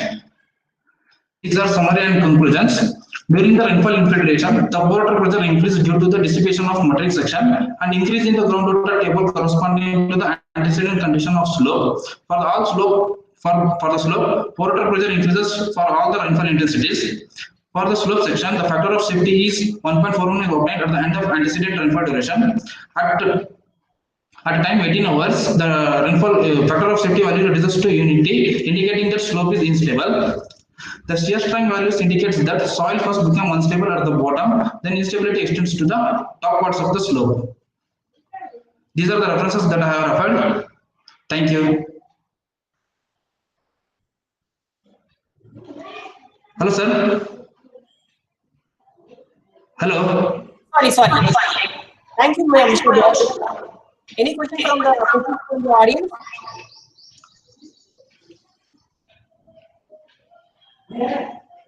Can I ask Professor Ravi? Please go ahead. Professor Ravi, can I ask one question? Yes, sir. My question is, after how much time the steady state condition developed in the slope mass? Means earlier it might have been transient condition and then steady state conditions in terms of flow. Can the speaker give some idea about that?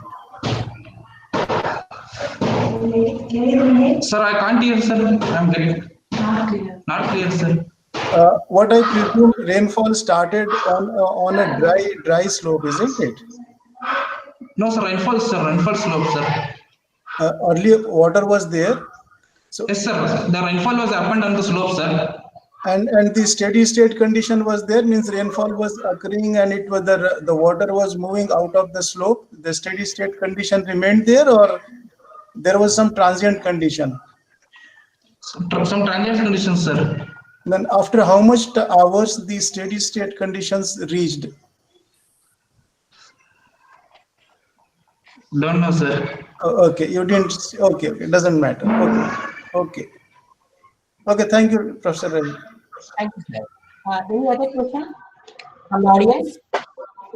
Professor Jakka, this is Samadhiya. Yes, sir. Please go ahead, sir. Now, I have one question. Yes, sir. Please. Yes, sir. You have shown that the factor of safety decreases with time. Yes, sir. And after 72 hours, it increases. Yes, sir. The rainfall intensity is reduced, sir. Therefore, the factor of safety has increased, sir. No, that is okay. But the factor of safety was of the order of 0.5 or so. So 0.5 means it must have failed. Yes, then sir. Why Yes, should sir. factor of safety increase? Rainfall intensity is reduced, sir. No, that is okay. Yes, But sir. factor, you just see that slide number 12, I think. Yes, sir. Yes, That sir. factor of safety has come down to less than 0.6. Yes, sir. Yes, sir. So by that time, slope must have failed. Yes, sir. Yes, sir. Then how come the factor of safety increase? Okay. Yes, sir. Okay. Thank you. Okay, sir. Thank you, sir. Thank you, Mr. Balu. Thank you, sir. Next presentation would be on analysis of layered slope subjected to rainwater infiltration. So again on the rainwater infiltration, this would be given by others are Mr. Anil Kumar and Mr. Adarsh. Yeah, I think Yes, sir, Mr. Anil is Anil here. Kumar. Share your Yes. screen. Start the presentation. Yes. You will get Okay. 5 minutes, please. Yeah.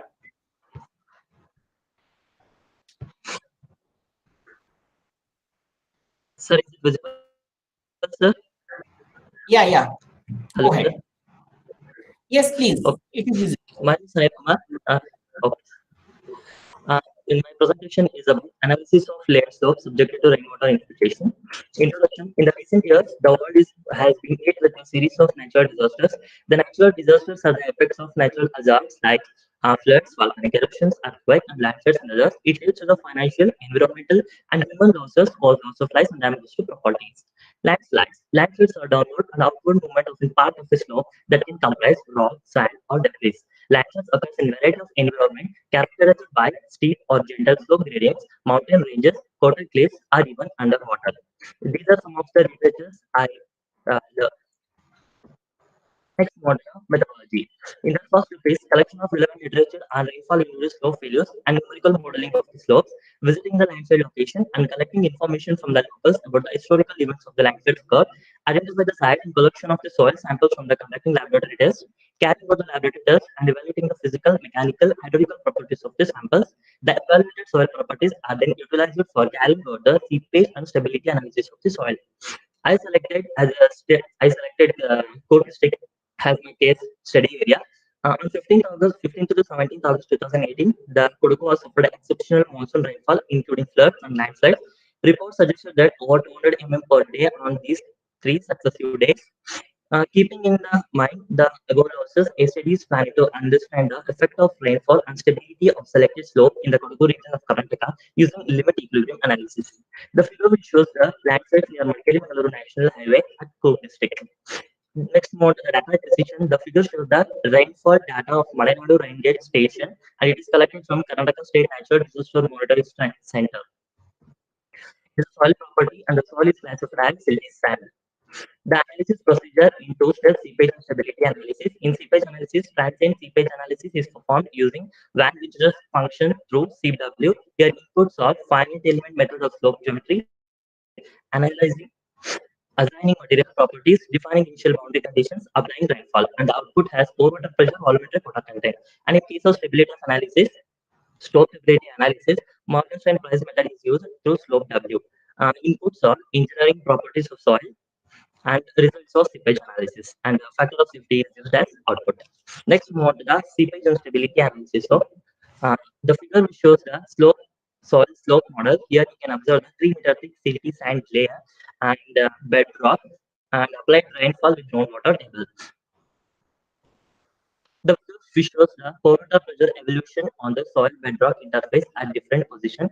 Here you can observe the green curve, which represents the evolution of pore water pressure at toe slope. It is already in positive pore water pressure because it is present below the groundwater table. And in case of and the black and the red colored curve, which represents the evolution of pore water pressure at summit and black slope respectively. These initially you can observe initially these are not increased. It is the time taken by a rainwater to reach the interface, and after that it starts increasing and it reaches zero pore water pressure, which signifies at summit and back slope matrix section reduces due to the loss of negative pore water pressure, which eventually results in loss of shear strength of the soil particles. The figure which shows the evolution of volumetric water content on the soil bedrock interface at different positions. The same green color line which represents the evolution of volumetric water content at the toe slope. It's already in 30% of volumetric content. It is a saturated water content of a soil because it's present below the groundwater table.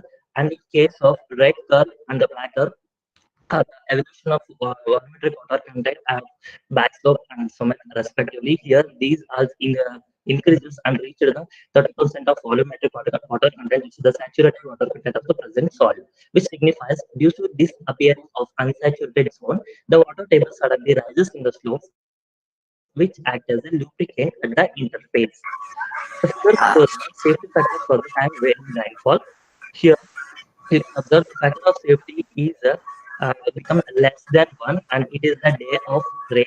It is a day of landslide or the slope failures at 17th August Sir, sir, 2018, which involved due. Hello. excuse me, sir. Yes, please. Sir, your voice is not audible, sir. Please check your connection. Anil, sir, please make sure that your audio is Madam, is audible? Hello. your audio is not clear, sir. Please make sure that it is clear. One second. Hello. Hello. Hello. Yeah, I think proceed. Sir, Proceed. Okay, it is already 5 minutes. No issue. We are trying to follow. No issue. Please. Is it audible, sir? Yeah. Please continue. Okay. The figure shows the safety factor for varying rainfall. Here you can observe the factor of safety values become less than 1 at the day of 17th August 2018, and it is recorded as the failure day of that slope. Due to the rainfall, matrix section decreases, resulting into reduction of shear strength values. The decrease in shear strength of soil results in decrease in factor of safety, which triggers landslides. Next, more the conclusion. Here, the rainwater percolates in the soil layer, which act as a lubricant at interface between the two different layers, which causes soil moss to slide. The factor of safety and the matrix section decreases with rainfall duration. The distribution of infiltrated rainwater in the soil mass could be a reason for the sudden response of failure mechanism to rainfall. The loss of section from the unsaturated to saturated state causes a reduction in shear strength, and rise of groundwater level causes a reduction of effective stress in the soil is the main reason for the slope failure. Here, the rainfall intensity and duration, saturated permeability of the soil, matrix section, and the initial pore water pressure are understood as the main controlling factor for the instability of slopes. Thank you. Thank you, Mr. Anil. Floor is open for questions. Okay.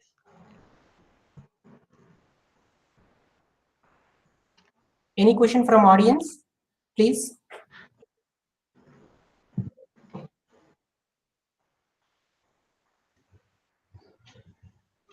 Okay, if there are no questions, I just ask you one question. Can you please go to your slide where you have shown your model?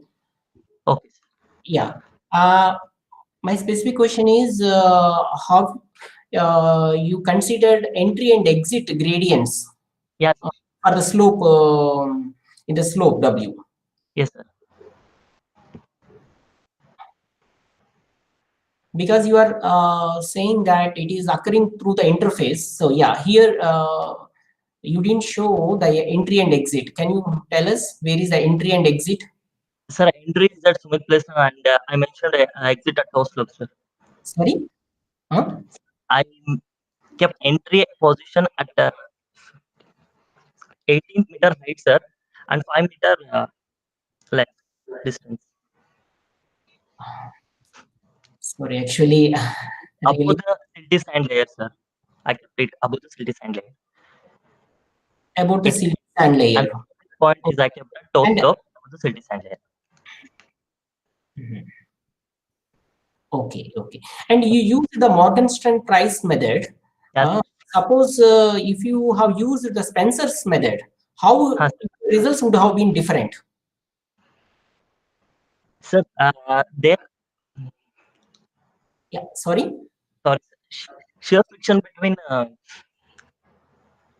two like.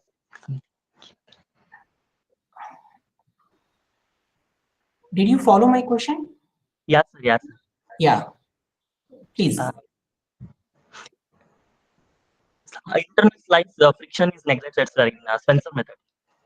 In Spencer method? Slice sides. Sorry, sir. Interslice normal forces are neglected, or interslice shear forces? Yes, shear forces neglected, sir. Okay. So do you mean to say these two are different methods? Okay, like see, in Morgenstern price method, what are the different equilibrium conditions considered? Equilibrium. To obtain the factor of safety. Yes, sir. Do you know Morgenstern-Price method, Spencer's method? Sir, yes, sir. Bishop's method and etc. I just learned in slope studies. Okay, I think you need to check these methods. Okay, before you apply these methods, you should understand what are the limitations and how these methods are postulated. Okay, then only you can be able to interpret your results properly. Okay. If there are no further questions, I request Mr. Chairman to continue the session. Sir, Chairman. Okay. Okay. Thank you.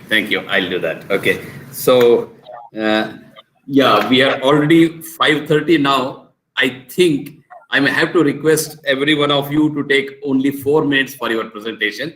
Please don't mistake. So, I'll quickly call the next speakers.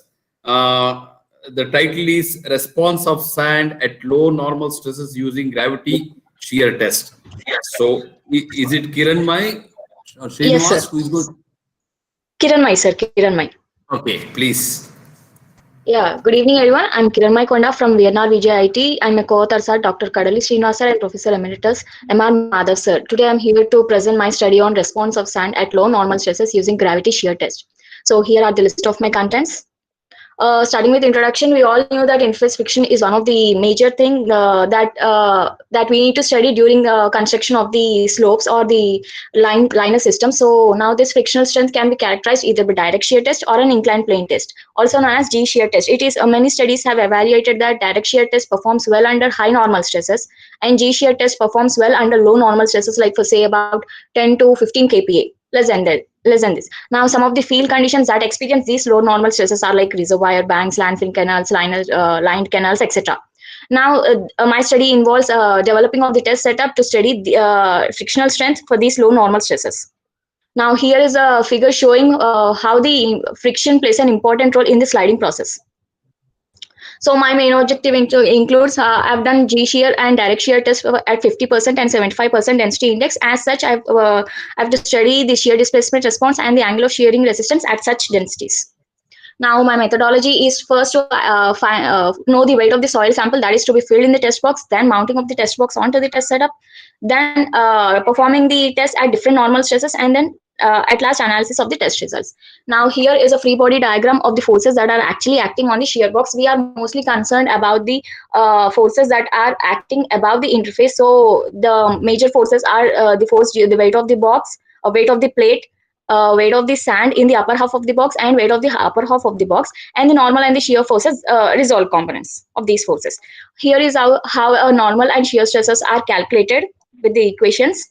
Now, after facing many problems, after solving each and every problem that comes across that obstructs my functioning of the test setup and the test results, this is the final developed test setup where in hydraulic jack, lifting jack is used for lifting of this test setup, and 2 dial gauges are fixed to measure the horizontal and vertical displacement. As far as this study, we are only concerned with the horizontal displacement, and these dial gauges are fixed with the help of the magnetic stand. This is a test box wherein sand and the loading plates are equipped. So I've done sieve analysis and a particle size distribution of the sand. This is how it is. So it is clearly seen that the soil is classified as poorly graded sand as per unified soil classification system. So before I have done a test for empty box, that is for without sand condition, just to see if the box offers friction to sliding. So if you can see at an inclination of 12.4 degrees, the displacement increased gradually. This means it's a sudden sliding, and which means the box doesn't offer friction to sliding. So here are the test results at 50% density index. When you see a shear stress versus normal stress graph, like for say about, let's consider for 0.65 kPa normal loading condition, it is observed that as if inclination is increased at failure, the normal stress decreased to somewhere around 0.6 and the shear stress increased to 1.5. kPa. As such, for all the remaining loading conditions. Now, for figure B, shear stress versus displacement graph, it can be seen that it is observed a stick slip phenomenon, which means it is for a like for say, let's consider for 0.65 kPa. until 0.6 shear stress kPa, it is as the inclination is increased, the shear stress increased to 0.6. Then with the minor increase in the displacement, the shear stress increased to 1.1 kPa. Then the displacement increased from like for say around 0.01 mm to 0.03 mm. Then the shear stress increased, and then the displacement increased. This process, like stop slide phenomenon, is known as stick slip phenomenon. This figure C horizontal displacement versus angle of shearing resistance graph also reflects the figure B graph like a stick slip phenomenon. Now it can be seen that for 0.65 kPa loading condition, the angle of shearing resistance at failure is observed to be around 66 degrees. For 0.91 kPa, it is around 65 degrees, and for 1.63 kPa, it is around 55 degrees. So here are the test results for 75% density index. Now every principle is the same. The normal stress decreased and the shear stress increases at failure. This figure shows a stick slip phenomenon. And for angle of shearing resistance, the 0.65 kPa, it is around 71 degrees. For 0.91, it is around 66 degrees. And for 1.63 kPa, it is around 60 degrees. So here are the direct shear test results at 50 and 75% density index. Now for suppose, let's consider for 147.1 kPa, the shear stress at failure is somewhere around 90 kPa. Whereas for 75% density index, it is somewhere around 109 kPa, which means with the increase in the density, the shear stress also increased. So here is a summary of the tabulations of my test results for 50 and 75% density index. So the initial normal stress is same for all the conditions, for both the densities. It is observed that as the inclination is proceeded, the normal stress decreased at failure and the shear stress increased at failure, which means at initial the shear stress is 0. So if you also observe the angle of shearing resistance, as the initial normal stress increased, the angle of shearing resistance decreased. And if you also compare for 50 and 75 density index for 0.65 kPa normal stress, the angle of shearing resistance increased, which means with increase in density, the angle of shearing resistance also increased. So here is a unified Mohr Coulomb envelope for all the normal stresses, initial normal stresses for all the loading conditions. So for gravity shear and the direct shear test results, this Mohr Coulomb envelope depicted a non-linear curve, which means the normal stress is purely a function of the the angle of shearing resistance is purely a function of the normal stress. So this inset graph shows the just to highlight these points which are very near to the 0. So this inset graph shows those values which are very near to the 0. So it's a 50% density index, the black color line, and this 75% density index is a red color line. For if you see shear stress increased with increase in density. Please conclude. So here are yes, sir. Here are my conclusions. So as the inclination is proceeded, the normal stress decreased and the shear stress increased as said. And with the increase in the normal loading condition, the angle of shearing resistance decreased. So it is also observed that with the increase in density from 50 to 75, the shearing angle increased to around 2 to 4 degrees. Now the shear stress displacement curve depicted a stick slip phenomenon, and the unified Mohr Coulomb envelope represented a non-linear curve, which means the angle of shearing resistance is a function of normal stress. So here are my references. Thank you. Yeah, open for questions. Quick. I think Dr. A.P. Singh has some question.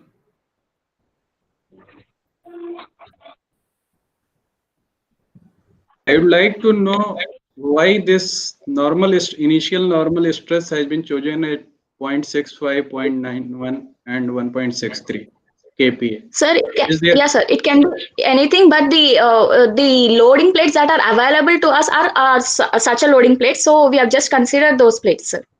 So it can be anything. Is it relevant or not that much relevant, but suitable for arrangements? I did not get you, sir, actually.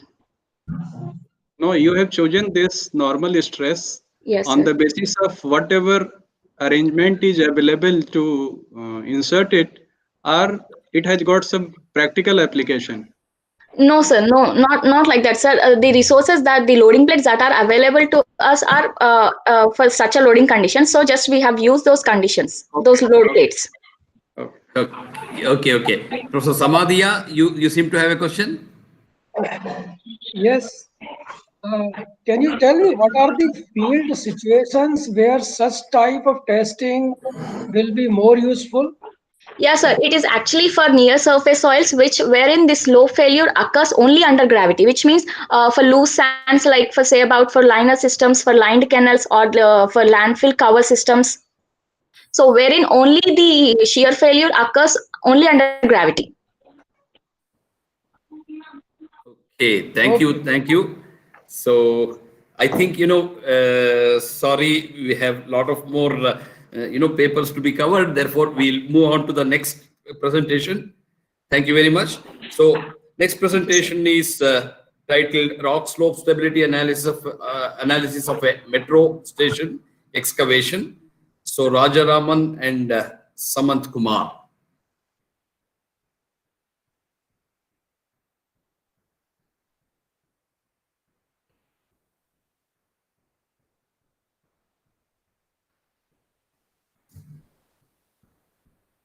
Am I audible? Yeah, yes, Yeah. please. My screen is visible? Right. Yeah. Okay. Hi, good afternoon, everyone. My presentation is on rock slope stability analysis of a metro station excavation. And representing of our team, I'm going to present this PPT. We know, all of us know that one third of Indian population lives in urban centers. And there is an increasing demand for extensive use of underground space, and underground metros are one of the mostly widely used modes of transportation. Yes, in India, you can see in this map, so many metros are coming in the pipeline, including north, south, east, west. So many metros are going on, and we have construction of these stations in metro projects in urban environments involves huge challenges to the safety and creates an impact on adjacent structure. And my presentation is on a metro project in southern part of India. And this excavation of, I'm talking about one excavation of a particular station. And this excavation involves a deep rock excavation of around 20-meter height. Because of space constraints and adjacent major buildings and structures, we have to go for vertical cut. Yes, that's 90-degree cut in the center of one important metro in India. Yes, I tackled the problem. I tackled this problem in a very conventional way.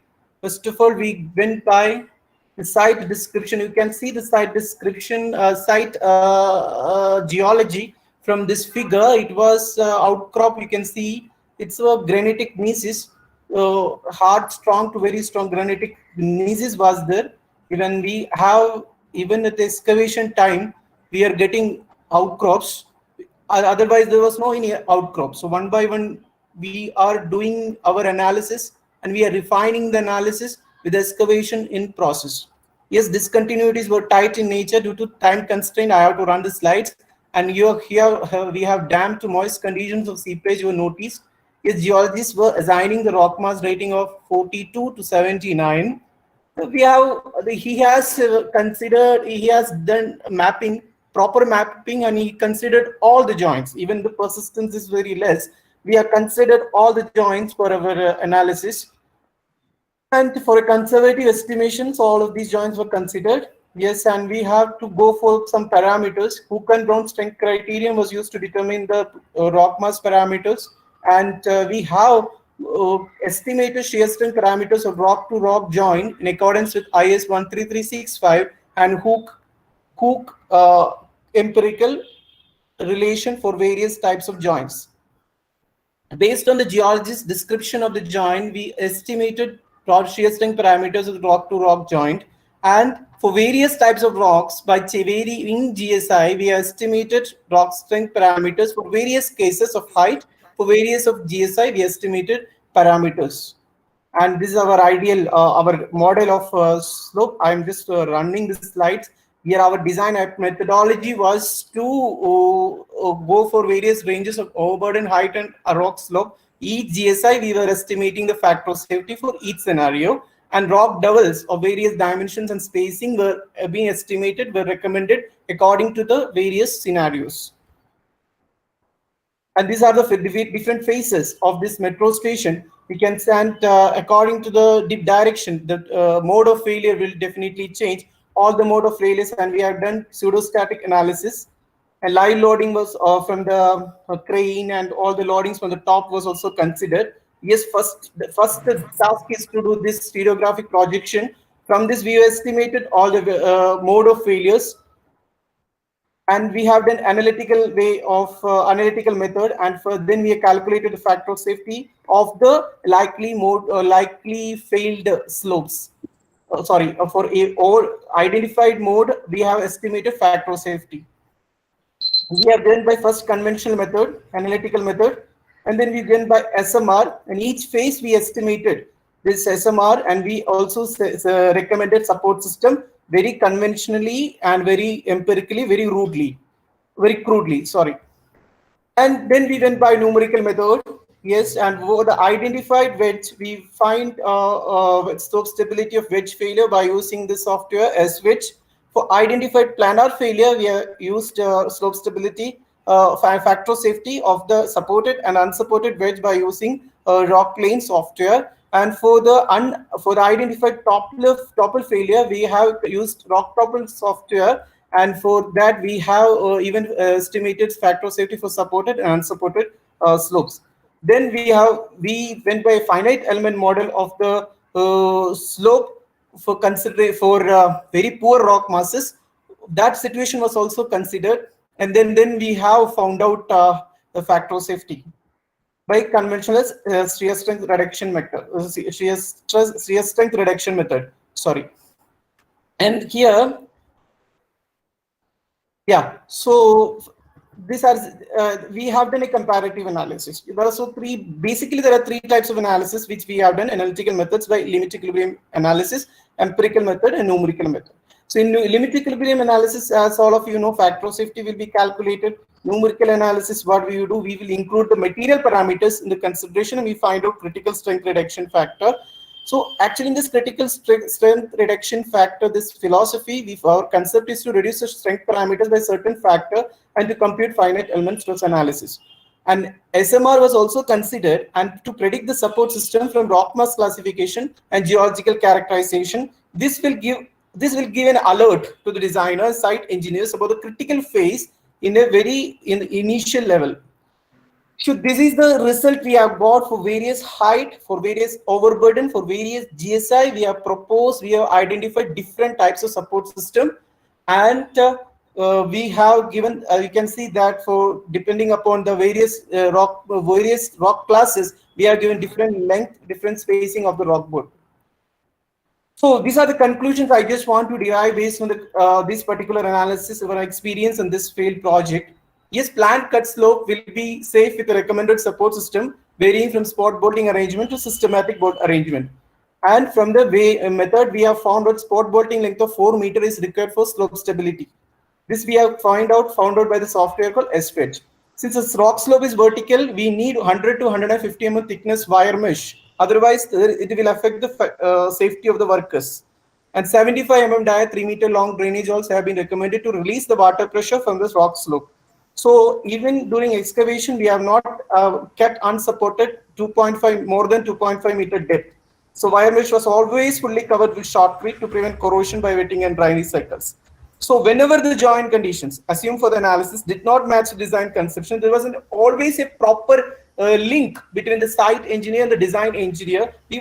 And there was an instrumentation also we have done on the rock slopes, and sometimes we were feeling somebody was alerting us there is some movement, some recording in the instruments. So then we have went to the site and changed the support system, revised the support system to suit the site conditions encountered.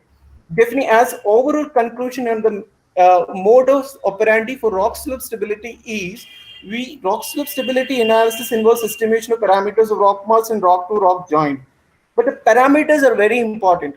How to apply the parameters, which parameters to be used, we need an adequate engineering judgment, and all the stakeholders must be involved, and design approach must be followed in such a way that all the available methods shall be exploited to the core. All methods have its own merits and its own demerits. So we have to exploit all the methods. and scenarios corresponding to each and every probability shall be forecasted.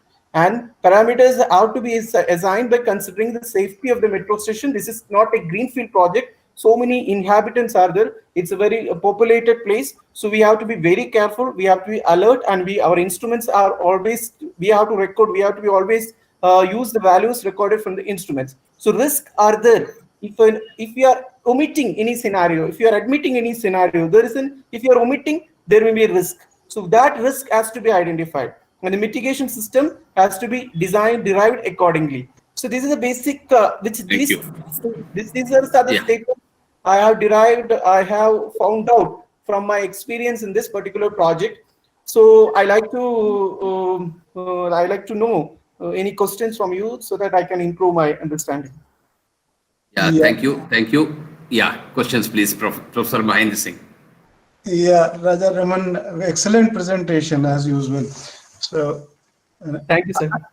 I just wanted to know, means how did you really close down to the final support system, especially when you use the wire mesh? Did you do the modeling of the wire mesh also, or its purpose was only to retain the loose superficial blocks?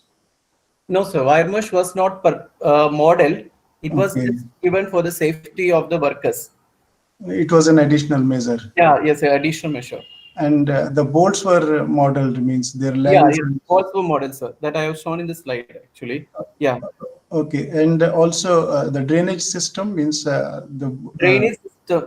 They were given PVC perforated pipes, so we don't need to model as per IS Indian standard. If you are if you are giving drainage pipe, you don't need to give model the water. Okay, and means the temporary slope, sir. Actually, after that station will come, concrete will be cast over. Okay, so means finally, did you use some water pressure? Means some means pour water pressure while modeling this, or you assumed it to be dry and drained? It is dry. It is assumed dry, sticking to the provision in Indian standard 14448. Okay. This is code Indian standard IS 1448. Okay, that's good. Thank you very much. Excellent. Thank you. Thanks to both of you. So we'll go to the next presentation. Okay. The title of the presentation is Design of Core of Earthen Dam by Partial Replacement. Yeah. Hello, sir. With geosynthetics. So I think it is Mr. Asif Ali Muhammad who is going to make the presentation. Hello, sir. Am I audible? Hello, sir. Am I audible?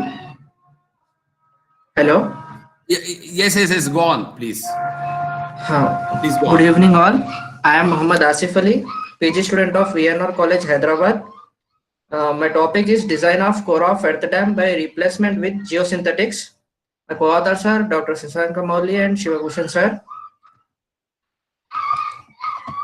Coming to the this is my outline of the presentation. Coming to the introduction, we know the seepage is the one of the most prominent concern in the failure of earthen dams.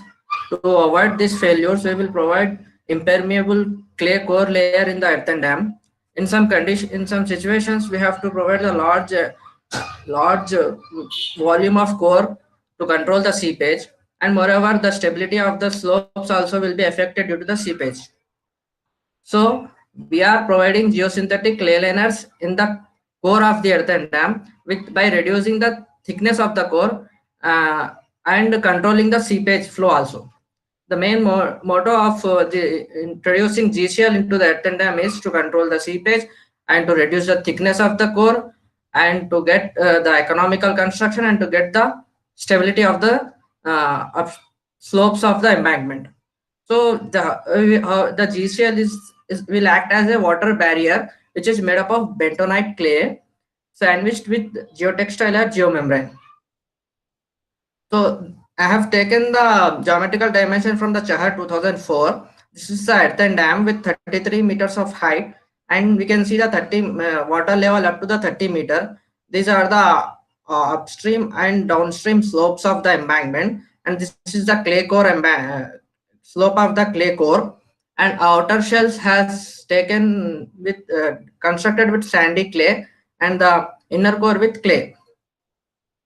So I have used the GeoStudio software for seep by W and slope by W analysis.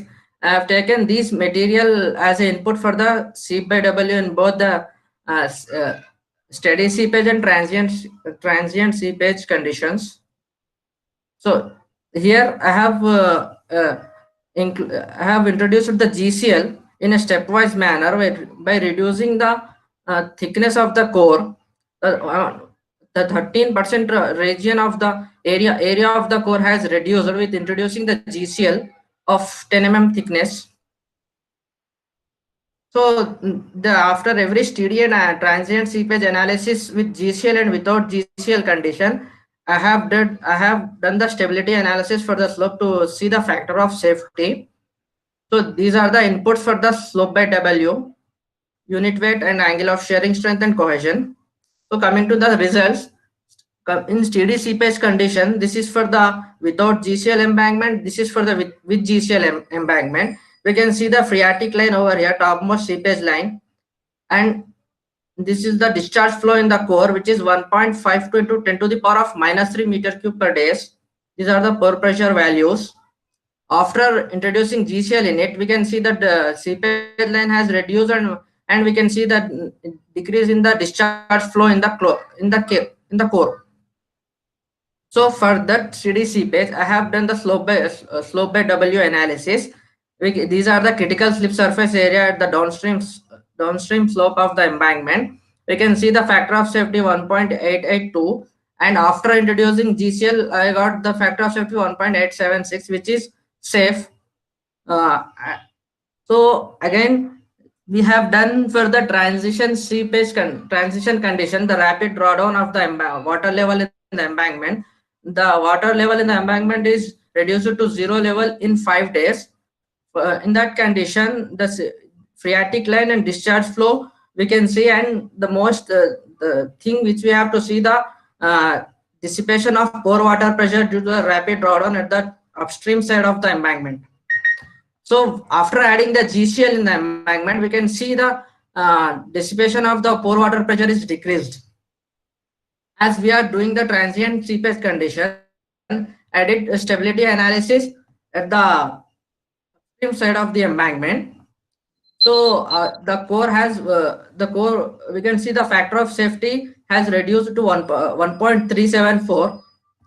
Factor of safety we got is 1.374, and with GCL we got the 1.5, which is safe.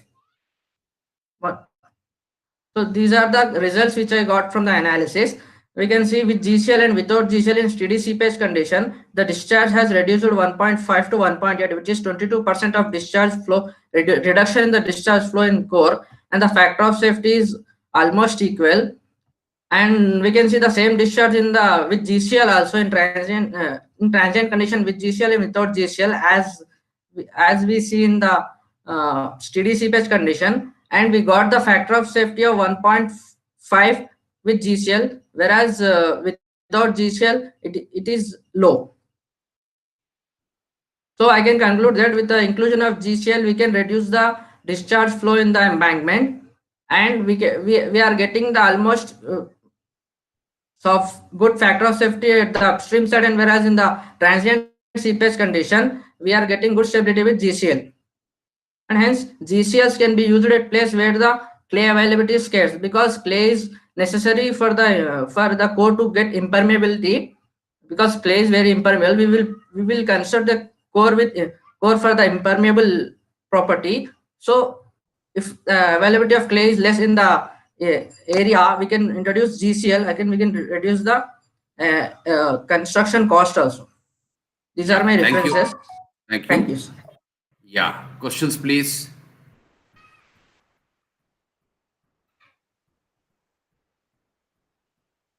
Well, I'll just have a quick question. You said, partial replacement. What happens if you completely replace with GCL? Sir.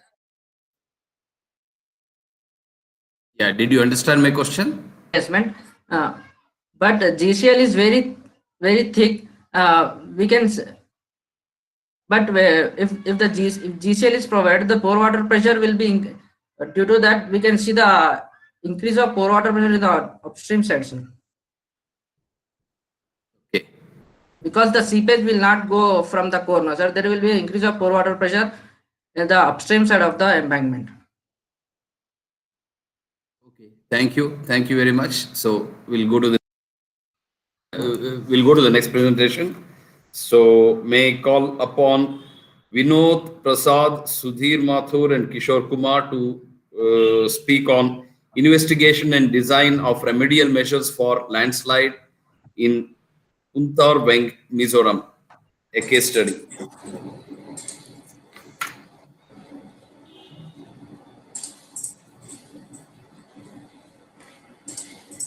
So is it Mr. Vinod who is going to make the presentation? Vinod is going to present. Please.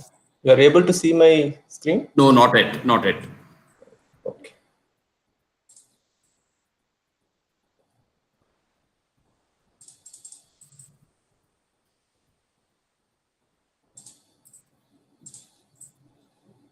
Yep. Yeah. Yeah. Shall I start? You are able to see? Please start. Yeah. Good evening, one and all present. So this paper discusses on the case study of a landslide in Mizoram. So this is the landslide which is we are going to discuss here, and it is located. It happened in the capital city of Mizoram in Aizawl, and this landslide took place in the month of August in 2018. This particular landslide was not the onset took place 118. It actually started based on a preliminary investigation. It was said that way back in 1993 itself some small magnitude of landslide happened in this particular zone, and so from then onwards, frequently for in the onset of monsoon, there was a minor landslides were taking place. But in 2018, this entire soil mass collapsed and it caused a huge landslide. And so in further, we'll be seeing what caused the landslide and what are the remedial measures which are proposed to stabilize the debris which were located in the top portion. So the site GL says that the top portion mainly consists of sedimentary type of rocks and which were of highly porous, and there were so many water channels were visible in the close vicinity of the failure portion. And the subsurface profile carried out based on 3 investigations were carried out in the failed area. So it revealed that mostly the top 10 to 20 meters were having a debris and followed by highly weathered rock. So based on that, we just this is the entire section where the soil mass failed, that landslide occurred. So we just for our easy for carrying out the analysis, we just divided into sections, like one section where we didn't have any debris at the top, directly weathered rock was available, and then followed by a thickness of debris were ranging between 5 to 10 meters, and then followed by the lower section where the debris depth were ranged between 10 to 20 meters. So the assessment were carried out to identify what would cause this landslide. Like as I said earlier, since it was having a very porous material, in the top, so during rain, the water infiltrated to it, and the shear strength of that particular sedimentary rocks were reduced, or the pore water pressure increased. So this was the major reason, and there were surface water drains were installed. Since I said it was 1993 itself, some indications were there. So some drains were installed, but those drains were damaged or clogged. So the surface waters were not properly channeled through a safer location. And the third possibility would be there was a nulla situated in the lower end of this toe part of this landslide, where due to this rain collection, due to this rain, the water eroded the banks, so which may paved way for the movement of the toe. And you can see that last one, there are so many constructions happened in this particular area in spite of regular landslides, so which would have made the alteration to the existing natural slope. And moreover, widening of a national highway has happened, which took place by cutting and filling, and proper filling was not carried out. So this all may cause the landslide. And so there are some remedial measures were suggested based on the analysis carried out. So for the analysis, these are some using Geo5 the analysis were carried out, and these are the parameters which were considered for the analysis. And for the debris, the parameters were taken from directly from the investigation report, but for highly weathered rock, no data were available. So a back analysis using the data was done, and from that we obtained these values. And three options were tried to in order to stabilize the debris. First one is to provide inclined and vertical grotter nail, and then second option is to remove the debris and then install the grotter nails, and the third one is to provide a stepped slope and then provide a cutoff wall. So there are some common common input provided for all these three analyses, like the top section, which I said where there was no debris. There, the inclined and grouted nails were provided for all the options, and the length was for 24 meters, and the horizontal vertical spacing of these nails were 2 meters, and 10-meter inclination of these grouted nails were used, and a diameter of 100 mm was considered in the analysis. And this results for the first case where the factor of safety was not meeting the required value, and the slip circle is way below the provided reinforced zone. And in option 2, we were able to modify the slip circle, but still the insignificant factor of safety was not achieved. But in the third option, we were able to achieve the required factor of safety, and we were and we were able to bring down the slip circle to the top of it. And we have suggested that though this third option, providing a stepped slope and then providing a cutoff wall, was satisfying analytically, but practically, if you see, they will involve in a huge construction activities happening in the weak profile, and accessibility was an issue, and it will have a highly expensive thing, and we needed skilled professionals to be execute these kind of schemes. So we thought, like after doing all these analysis, we found that it is better to provide a simple remedial measures like providing the surface vertical, lateral and transverse direction drains, and then provide vegetation and constructing often a retaining wall at the toe, and so that the highways located in the toe of the landslide will be safeguarded. Okay. Thank you. Thank you. Any question? Yeah, just a quick question. How did you decide the strength parameters for debris C and 5 values? Was it just arbitrarily chosen? Yeah, no, it was done it was available in our geotechnical investigation, which they collected samples and they did some lab tests. So we didn't do it, but actually it was available in our investigation report, which they carried out when they did the investigation. Thank you. So let's move over to the next presentation. The title of the presentation is Stability Analysis of Tailing Dam using Finite Element Approach and Conventional Limit Equilibrium Approach. So the authors are Surendra Singh, Abhishek, and Professor Sitaram.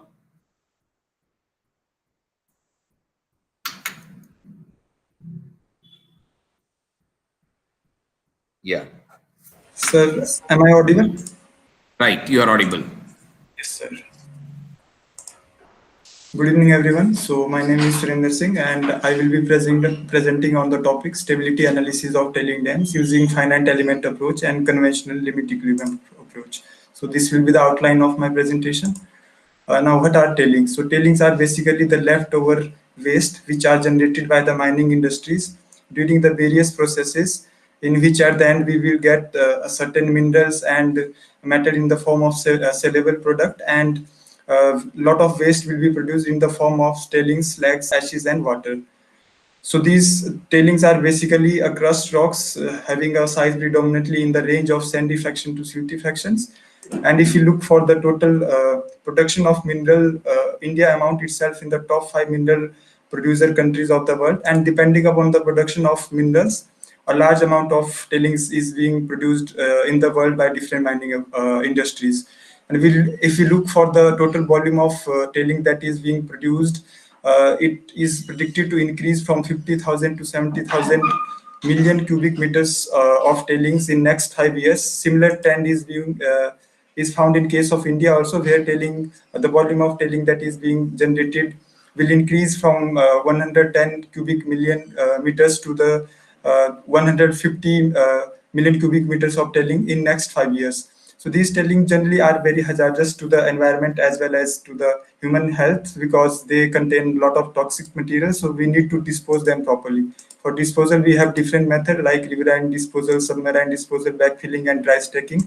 But the most important or most commonly the most commonly preferred method is storage behind dam embankment, which generally are termed as tailing dams, because these tailing dams are more environmental friendly as comparison to other methods, and also the secondary recovery is possible in these types of methods. Now, rate of failure in tailing dam has been found very high in case of a tailing dam as compared to other conventional water retention dam. And moreover, the failure is found to be more in case of active tailing dam as comparison to inactive tailing dams. These are few of the causes due to which a lot of tailing dam failure has occurred in the past. There is a even distribution of lot of causes like seepage plus slope instability, foundation failure, overtopping due to excessive rainfall or snow melt, and maybe due to earthquake-induced failure. And also, failure has been distributed depending on the type of construction of particular tailing dam. So there are 3 different types of construction: upstream, downstream, and centerline. Most of the tailing dam has been found to be failed are of upstream construction type. For this present case study, we have analyzed the stability of a particular tailing dam, which is situated in Bhilwara district of Rajasthan, in which the height of existing tailing dam was supposed to increase by up to 51 meters due to the generation of large amount of tailings. So for the stability analysis of tailing, generally the it is analyzed for the 3 limiting conditions: stability at the end of construction, then under steady seepage, and sudden drawdown condition. However, sudden drawdown condition and this steady state condition was not considered in this case due to the effect of which we provide generally in case of tailing dams.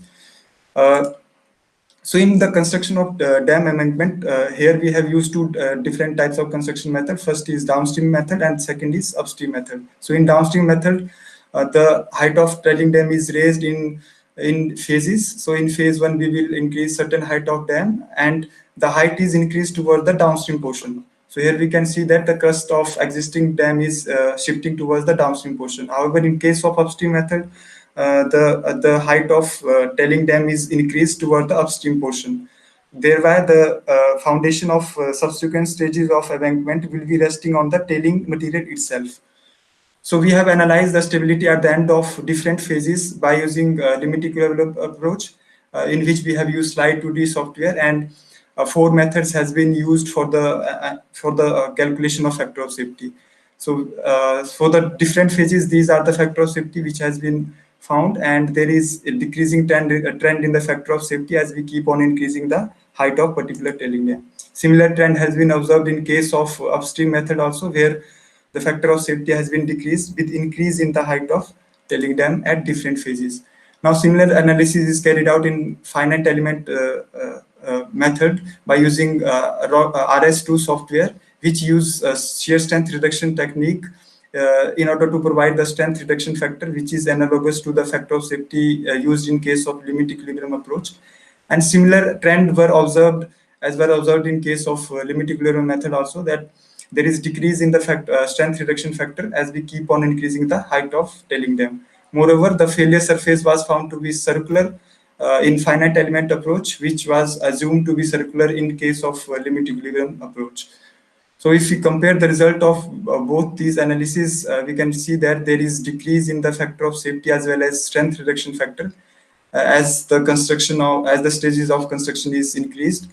But however, the factor of safety calculated by limit equilibrium approach is much higher than that observed in case of finite element approach. Thereby, these method can overestimate the factor of safety, which can lead to the failure of tailing dams in certain cases.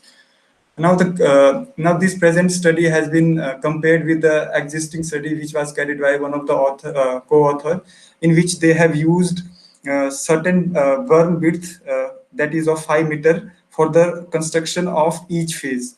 So thereby they have reduced the height of a particular slope for certain phases, and thereby they have increased the factor of safety. However, providing these number of berms, the overall area that is required for the construction of this particular tailing dam will increase, and thereby the volume of material required for the construction of these tailing dam will increase, thereby increasing the cost of construction.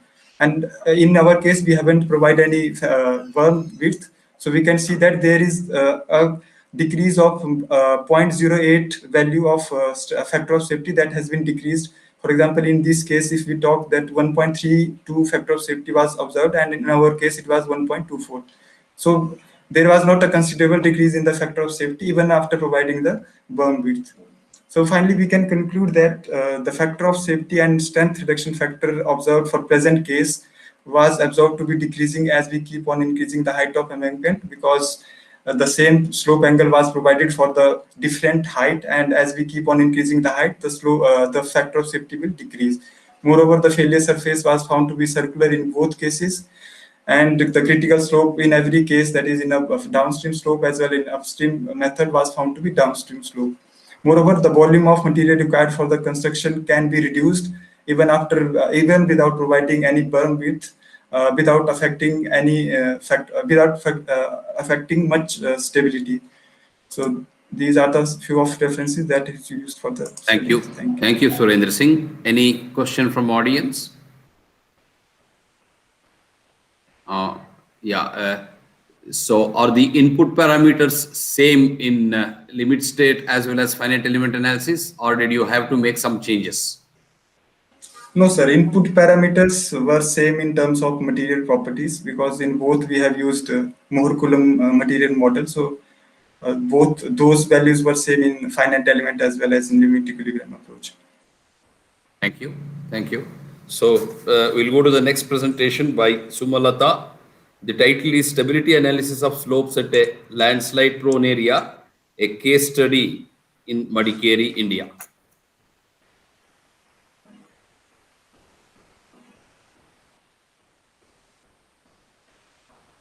Is she here?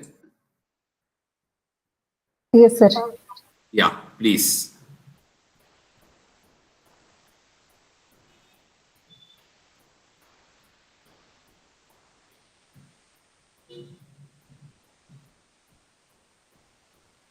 Please present now.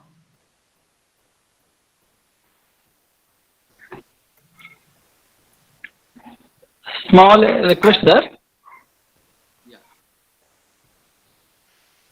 Sir, meanwhile, small request, sir. I think Dr. A.P. Singh, sir, please send me your biodata, sir, for tomorrow point of view. Dr. A.P. Singh, sir. Prasad, sir, please intimate to Dr. A.P. Singh, sir. I'll try to inform him. Dr. A.P. Singh, you are here? Sir. Yes, sir, I will send it. Please send Yes, it. sir. Okay. Yeah, Okay. send to gvramana@nntw.ac.in, sir. Yeah. Sure. Nice of you. Thank you. Thank you very much, sir, for your time. Yeah. Sir, Yeah, please. my PPT visible, sir? Yeah. Please present now. Good evening, everyone. I'm Sumlata. The title of my paper is Stability Analysis of Slopes at a Landslide-Prone Area, a case study on the landslide at Madikeri, India. Madikeri is a place located in Kodagu district of Karnataka. In 2018, a heavy rainfall was recorded at this area, and it led to severe landslides and soil displacement. For any natural hazard, proper risk analysis is very much required, as it provides the information related to future damage and its reduction strategies. In this regard, an attempt is made to identify the suitable ground improvement technique to avoid future landslides in this Madikeri area. To study the soil properties at the site, undisturbed soil samples were collected at various locations of the site. The existing slope angles and heights were also measured. The in-situ density was found using the core cutter method. The index and engineering properties of the soil were determined as per IS 2720. These are the properties of soil. As per IS classification, the soil was classified as clay of intermediate plasticity. Two additives, fly ash and rhesus cache, were studied in different proportions, and the properties of these amended soils are determined. So here you can see the properties of soil with and without additives. It can be observed that there is a remarkable increase in the values of unconfined compressive strength and the cohesion of amended soil when compared with the untreated soil, where the dry unit weight is decreased with the additives. The heights of the slopes presented at the site were ranging between 10 meter and 15.2 meter. Therefore, the stability analysis was carried out on slopes corresponding to 10 meter and 15.2 meter heights. The slope angles at the site were in the range of 45 to 55 degrees, and an average value of 50 degrees was taken for the analysis. Two methods were used for the stability analysis, that is Taylor's method and Bishop's method. The GFI software tool was used to estimate the factor of safety using Bishop's method. So the factors of safety estimated using the Taylor's method are shown in these tables corresponding to 10 meter and 15.2 meter heights of slopes. Here it can be observed that the factor of safety are increased with both the additives, but the increase in factor of safety for 10 meter height slope are more than those of 15.2 meter height slope with the same additives. From this analysis, it was understood that the selected additives are effective for the slopes of heights up to 10 meter, and beyond which it may require additional reinforcement to achieve higher factor of safety. The stability analysis was also carried out using a GFI software tool. So this is the main window of the software tool, where the interfaces option is used to draw the slope, and the soils are defined in the soils option here. The soil properties such as unit weight of soil, cohesion, angle of internal friction are given as input and are assigned to the interfaces using the assign option, which is presented here.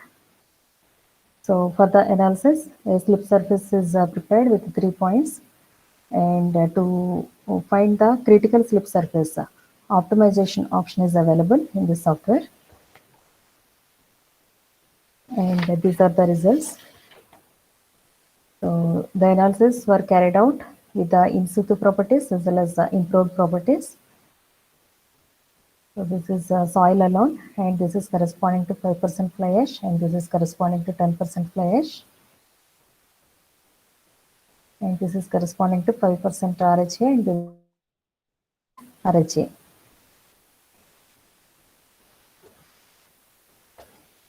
So this is the result of a 10 meter height slope. So here without additives, the factor of safety is less than 1.5.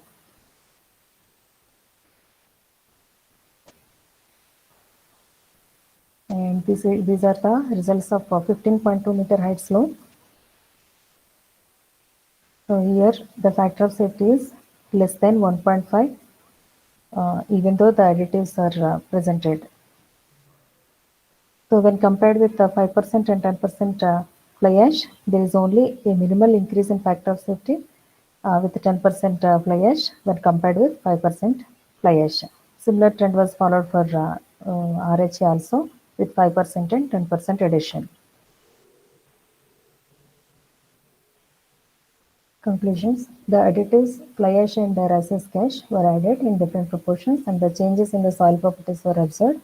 So with the addition of fly ash and rhesus cache, the unconfined compressive strength of soil increased significantly. It was also observed that for the existing slope of 10 meters height, the factor of safety have considerably increased with the addition of fly ash and rhesus cache. But for 15.2 meter slope, the estimated factors of safety using both the methods were less than 1.5. So hence it was concluded that addition of fly ash or RHA is effective for slopes up to 10 meter height, and for slopes beyond 10 meter, it needs some reinforcement either in the form of soil nails or geosynthetics to achieve higher values of factors of safety. So thus the stability analysis carried out with and without additives is useful to select suitable admixtures to improve the slope stability of soil presented at the site and to avoid the future landslides. Thank you. Thank you. Yeah. Any question? Quick question? Okay, I'll just ask a question. How do you think this work is useful in field? How can you add fly ash to the existing slope? Since the depth is only 10 meter, so I think like lime piles or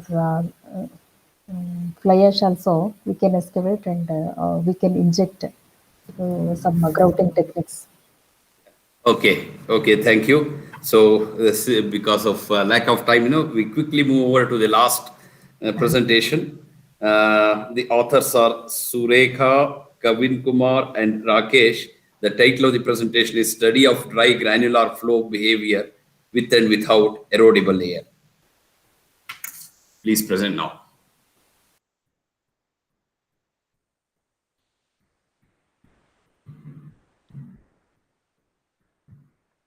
Is it visible? Yeah, yes. Yeah. Yes, sir. Am I audible clearly, sir? Yeah. Yeah. Thank you, sir. Good evening, everyone. I'm S. Sureka. I'm going to present some study regarding study of dry granular flow behavior with and without erodible layer. Um, this study this is a part of my MTech work at NIT Warangal. So this study was conducted using the method discrete element method. Why we chose discrete element method is because generally when landslide occur, so dry granular flow it's like landslide without, it's just composed of granular materials, and it doesn't have any water content also. So uh, so why we chose discrete element method is because the main intention of this work is to find like study the behavior of study the entrainment phenomenon. So to study the entrainment phenomenon, discrete element method proved higher advantages. So hence we landed in this method. So at first I'll give just a brief of this method. Discrete element method is just it can simulate soil and other granular materials. So it is capable of simulating individual particles. So generally, if there is some, if there is a volume that we generate in like this, take this as a volume. So this volume will be discretized into different grids, and then like a particle detection will be taken place in this individual bits, and like it's like at first the contact will be detected between two particles. So when particles come into contact, they just deform slightly at the contact, and with that deformation a force will be calculated. So that is called the contact force model, uh, that we from which we calculate the contact force that is generated between the between two particles, and from that is used as an, so like that between from like particles from the force will be unbalanced, force will be calculated for entire particles of the system, and by using Newton's law of motion, the acceleration will be calculated, which then will be integrated to find the particle displacement. So this particle displacement will then be used, will then be updated, and then it is used in different iterations to find the like run out distance. Okay. So this is the basic concept of discrete element method, and we have used a model called granular column collapse model. This is the layout of the granular column collapse model. Here, if you see, there is a pile of granular materials contained in a confining gate, and when this confining gate is open, this granular material will collapse into this horizontal bed. Now, in this study, a comparison will be made uh, in most of the cases, this bed can be a rigid bed, which means uh, like particles will not get eroded, or this may be erodible bed. So those are the two cases that is employed in this study. So here in this layout, an erodible bed is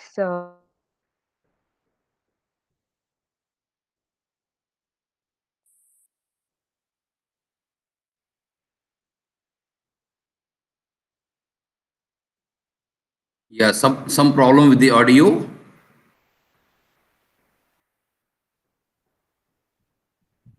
erode this particles which is Okay, present in okay. the erodible layer. Go on. Entrainment will take place. Sorry. Yeah, please go on. Carry on. Carry on. Go on. So in that case, entrainment takes place. So here, if you see this Hi is the initial height of this granular column and Li is the initial column width, and the ratio of these two values gives the aspect ratio. So this granular purpose of the granular column was initially to just relate the aspect ratio of the granular column as well as the runout distance. Runout distance is nothing but the distance covered by the failure mass once this uh, confining gate is removed. Okay. So these are the input parameters that are used in the study. So if we see here, the initial column height is varied by keeping this initial column length as constant. And hence, since we vary the height as usual, the aspect ratio also varies.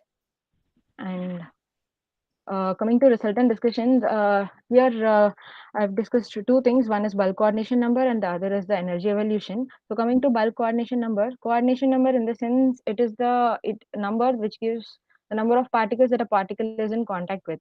So generally a particle will be surrounded by a number of particles. So that that number is called this coordination number, and this coordination number also notes the density of the system. So it generally varies between 0 to 9. So 0 in the sense the particle is not in contact with any other particle of the system, and 9 in the sense the particle is in like the system is in highly dense state. So the above, these are the two graphs. The above graph denotes the variation of bulk coordination number with respect to normalized time. Here the time is normalized in order to make it dimensionless. The top one shows the graph variation for no erodible bed condition, and the bottom one shows for with erodible bed condition. So here, if you see, there is a minimum value of coordination number noted at normalized time of 0.55. So at that point, this system attains the maximum kinetic energy. So it can also be noted that when coordination number is less, then the velocity of the particle is more. Well, it is higher, then the velocity of the particle is less. Okay, so here if we see, this is the erodible bed and sorry, this is without erodible bed and this is with erodible bed, and for here four different aspect ratios are used in the study, 2 less than 3 and 2 greater than 3. The first two are called the smaller aspect ratios and the next two are larger aspect ratios. So if we note this granular columns of smaller aspect ratios, the variation in this bulk coordination number values are just gradual. Whereas in the case of larger aspect ratios, we notice rapid change in the bulk coordination number, which means if the variation is gradual, then there is a gradual variation in the density of the system, and if the variation is rapid, then there is rapid variation in the density of the system. Also, why this is because in the case of columns of smaller aspect ratios, the failure mass movement is generally governed by the friction between the particles. Whereas in the case of larger aspect ratios, the inertial effect of the particles comes into account. So that's why there is this huge difference in the bulk coordination number in the case of larger aspect ratios. And also, if you see at the end part of the curve, in case of no erodible bed condition, the flow comes to rest sooner for higher aspect ratios. Now, this curve shows the aspect ratio of 8.86. So, for higher aspect ratios, the flow of Sureka, the I think you'll have to be very quick. yes, sir. That's it. That is sooner. Whereas when coming to erodible bed, all the four different aspect ratio comes to rest almost like the flow duration is same for all four aspect ratios.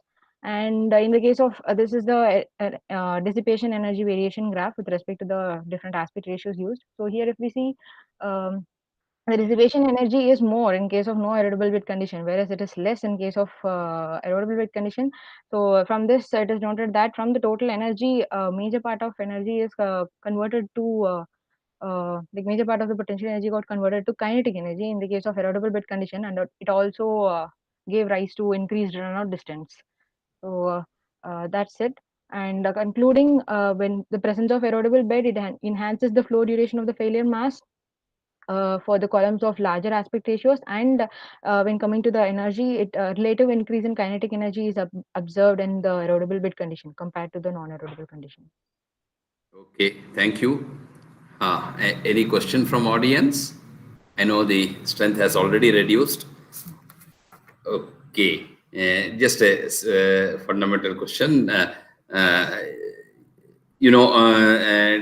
can it be used for particles of different shapes and presence of water?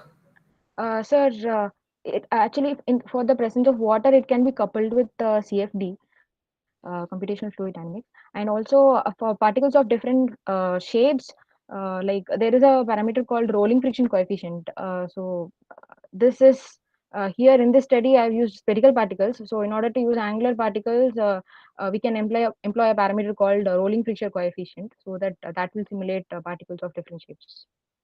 And you said, basically the force can be correlated from acceleration. Okay, so in a fundamental static problem, where will acceleration come? Sorry, sir. Fundamental static problem in this. Basically, if it is a static problem, where do you expect the acceleration to come? No, sir. We can't expect much acceleration.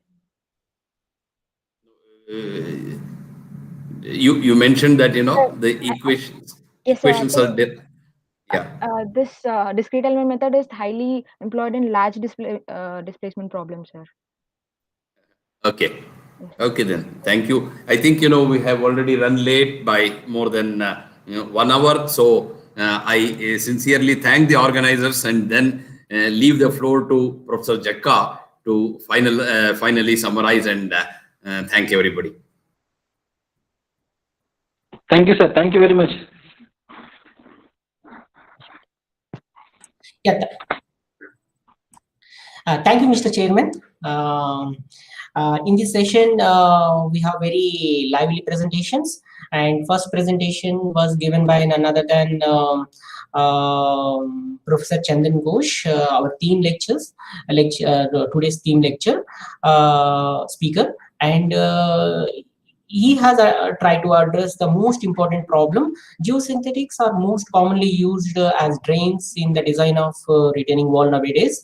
As we all know, retaining walls are used for different purposes, particularly to stabilize hill slopes. And most of the time, our hill slopes are unstable.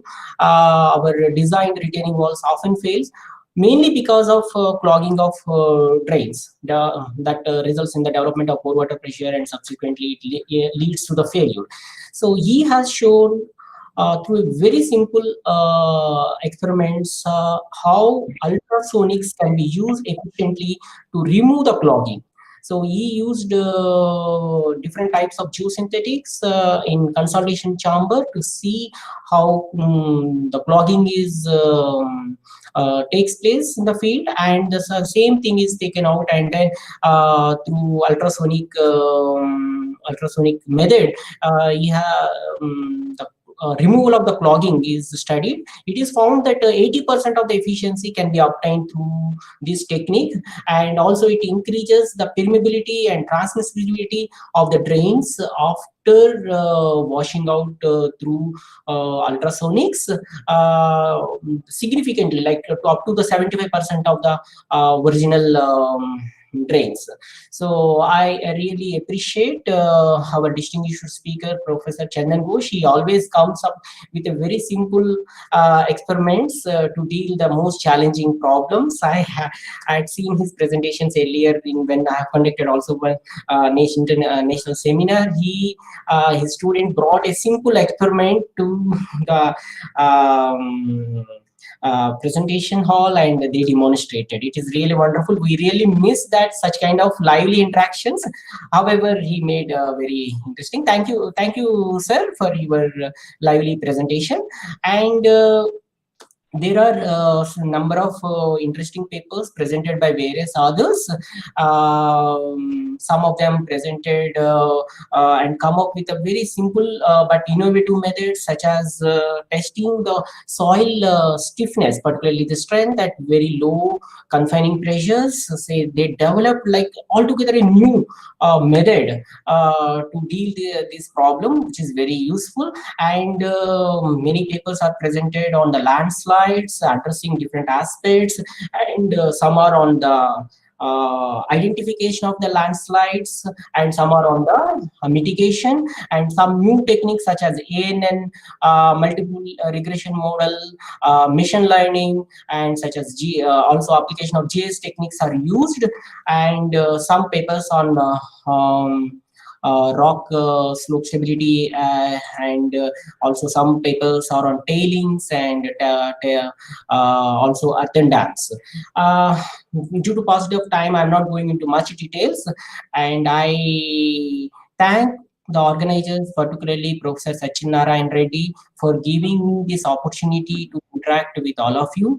I am also thankful to Professor S.K. Prasad, chairman of this session, who guided me in conducting this session nicely. And I am also thankful to Professor G.V. Ramana, section in charge, for his cooperation and providing all the necessary information for us in timely manner.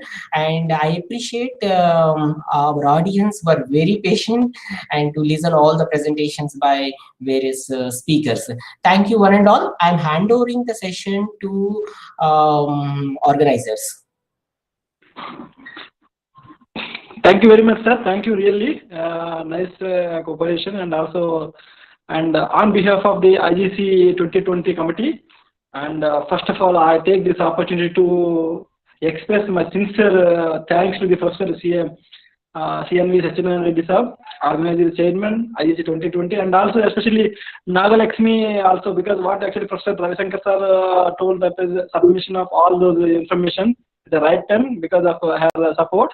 And also Sachinarayan Reddy Sir today morning also informed me, so take care of from the, because of we and Ravishankar Sir both were from the AUCE College of Engineering, so it is our primary duty to continue the support of this particular conference in further also. So tomorrow also there is a session, and our Professor Prasad Sir also tomorrow has to be joined in the team number 6 also. I think excellently. I think Professor Prasad Sir really great actually. Morning and yesterday also he reminded me, Ramana, actually you have to do very careful. That is actually the responsibility he has taken, and really I am very happy with Professor Prasad Sir. And next, I would like to thanks to the honorable chairman and especially Prasad Sir and co-chairman Professor Ravishankar Sir, and especially professors, other senior most professors, Mahendra Singh Sir and Samadya Sir and A.P. Singh and many. They actually attended this particular session, even this much late also, and our colleagues also there, and the students, because they have really contributed a lot in this area.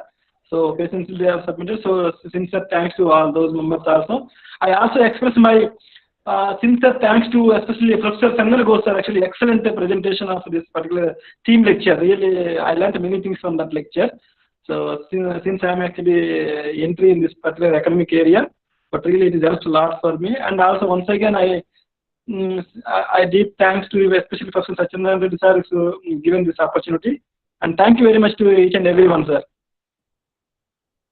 Sir, Prasad sir, please, sir, Professor Prasad sir, I think. Yeah. Thank you very much. Thanks every one of you, and thank you, Professor Samadhya. Thank you, Professor Mahendra Singh. I also saw Professor T.G. Sitaram for a while. So thank you, Professor Jekka, and Professor Ramana. I'll be meeting you tomorrow morning also at 11:30. Also, A.P. Singh, Dr. A.P. Singh. Thank you.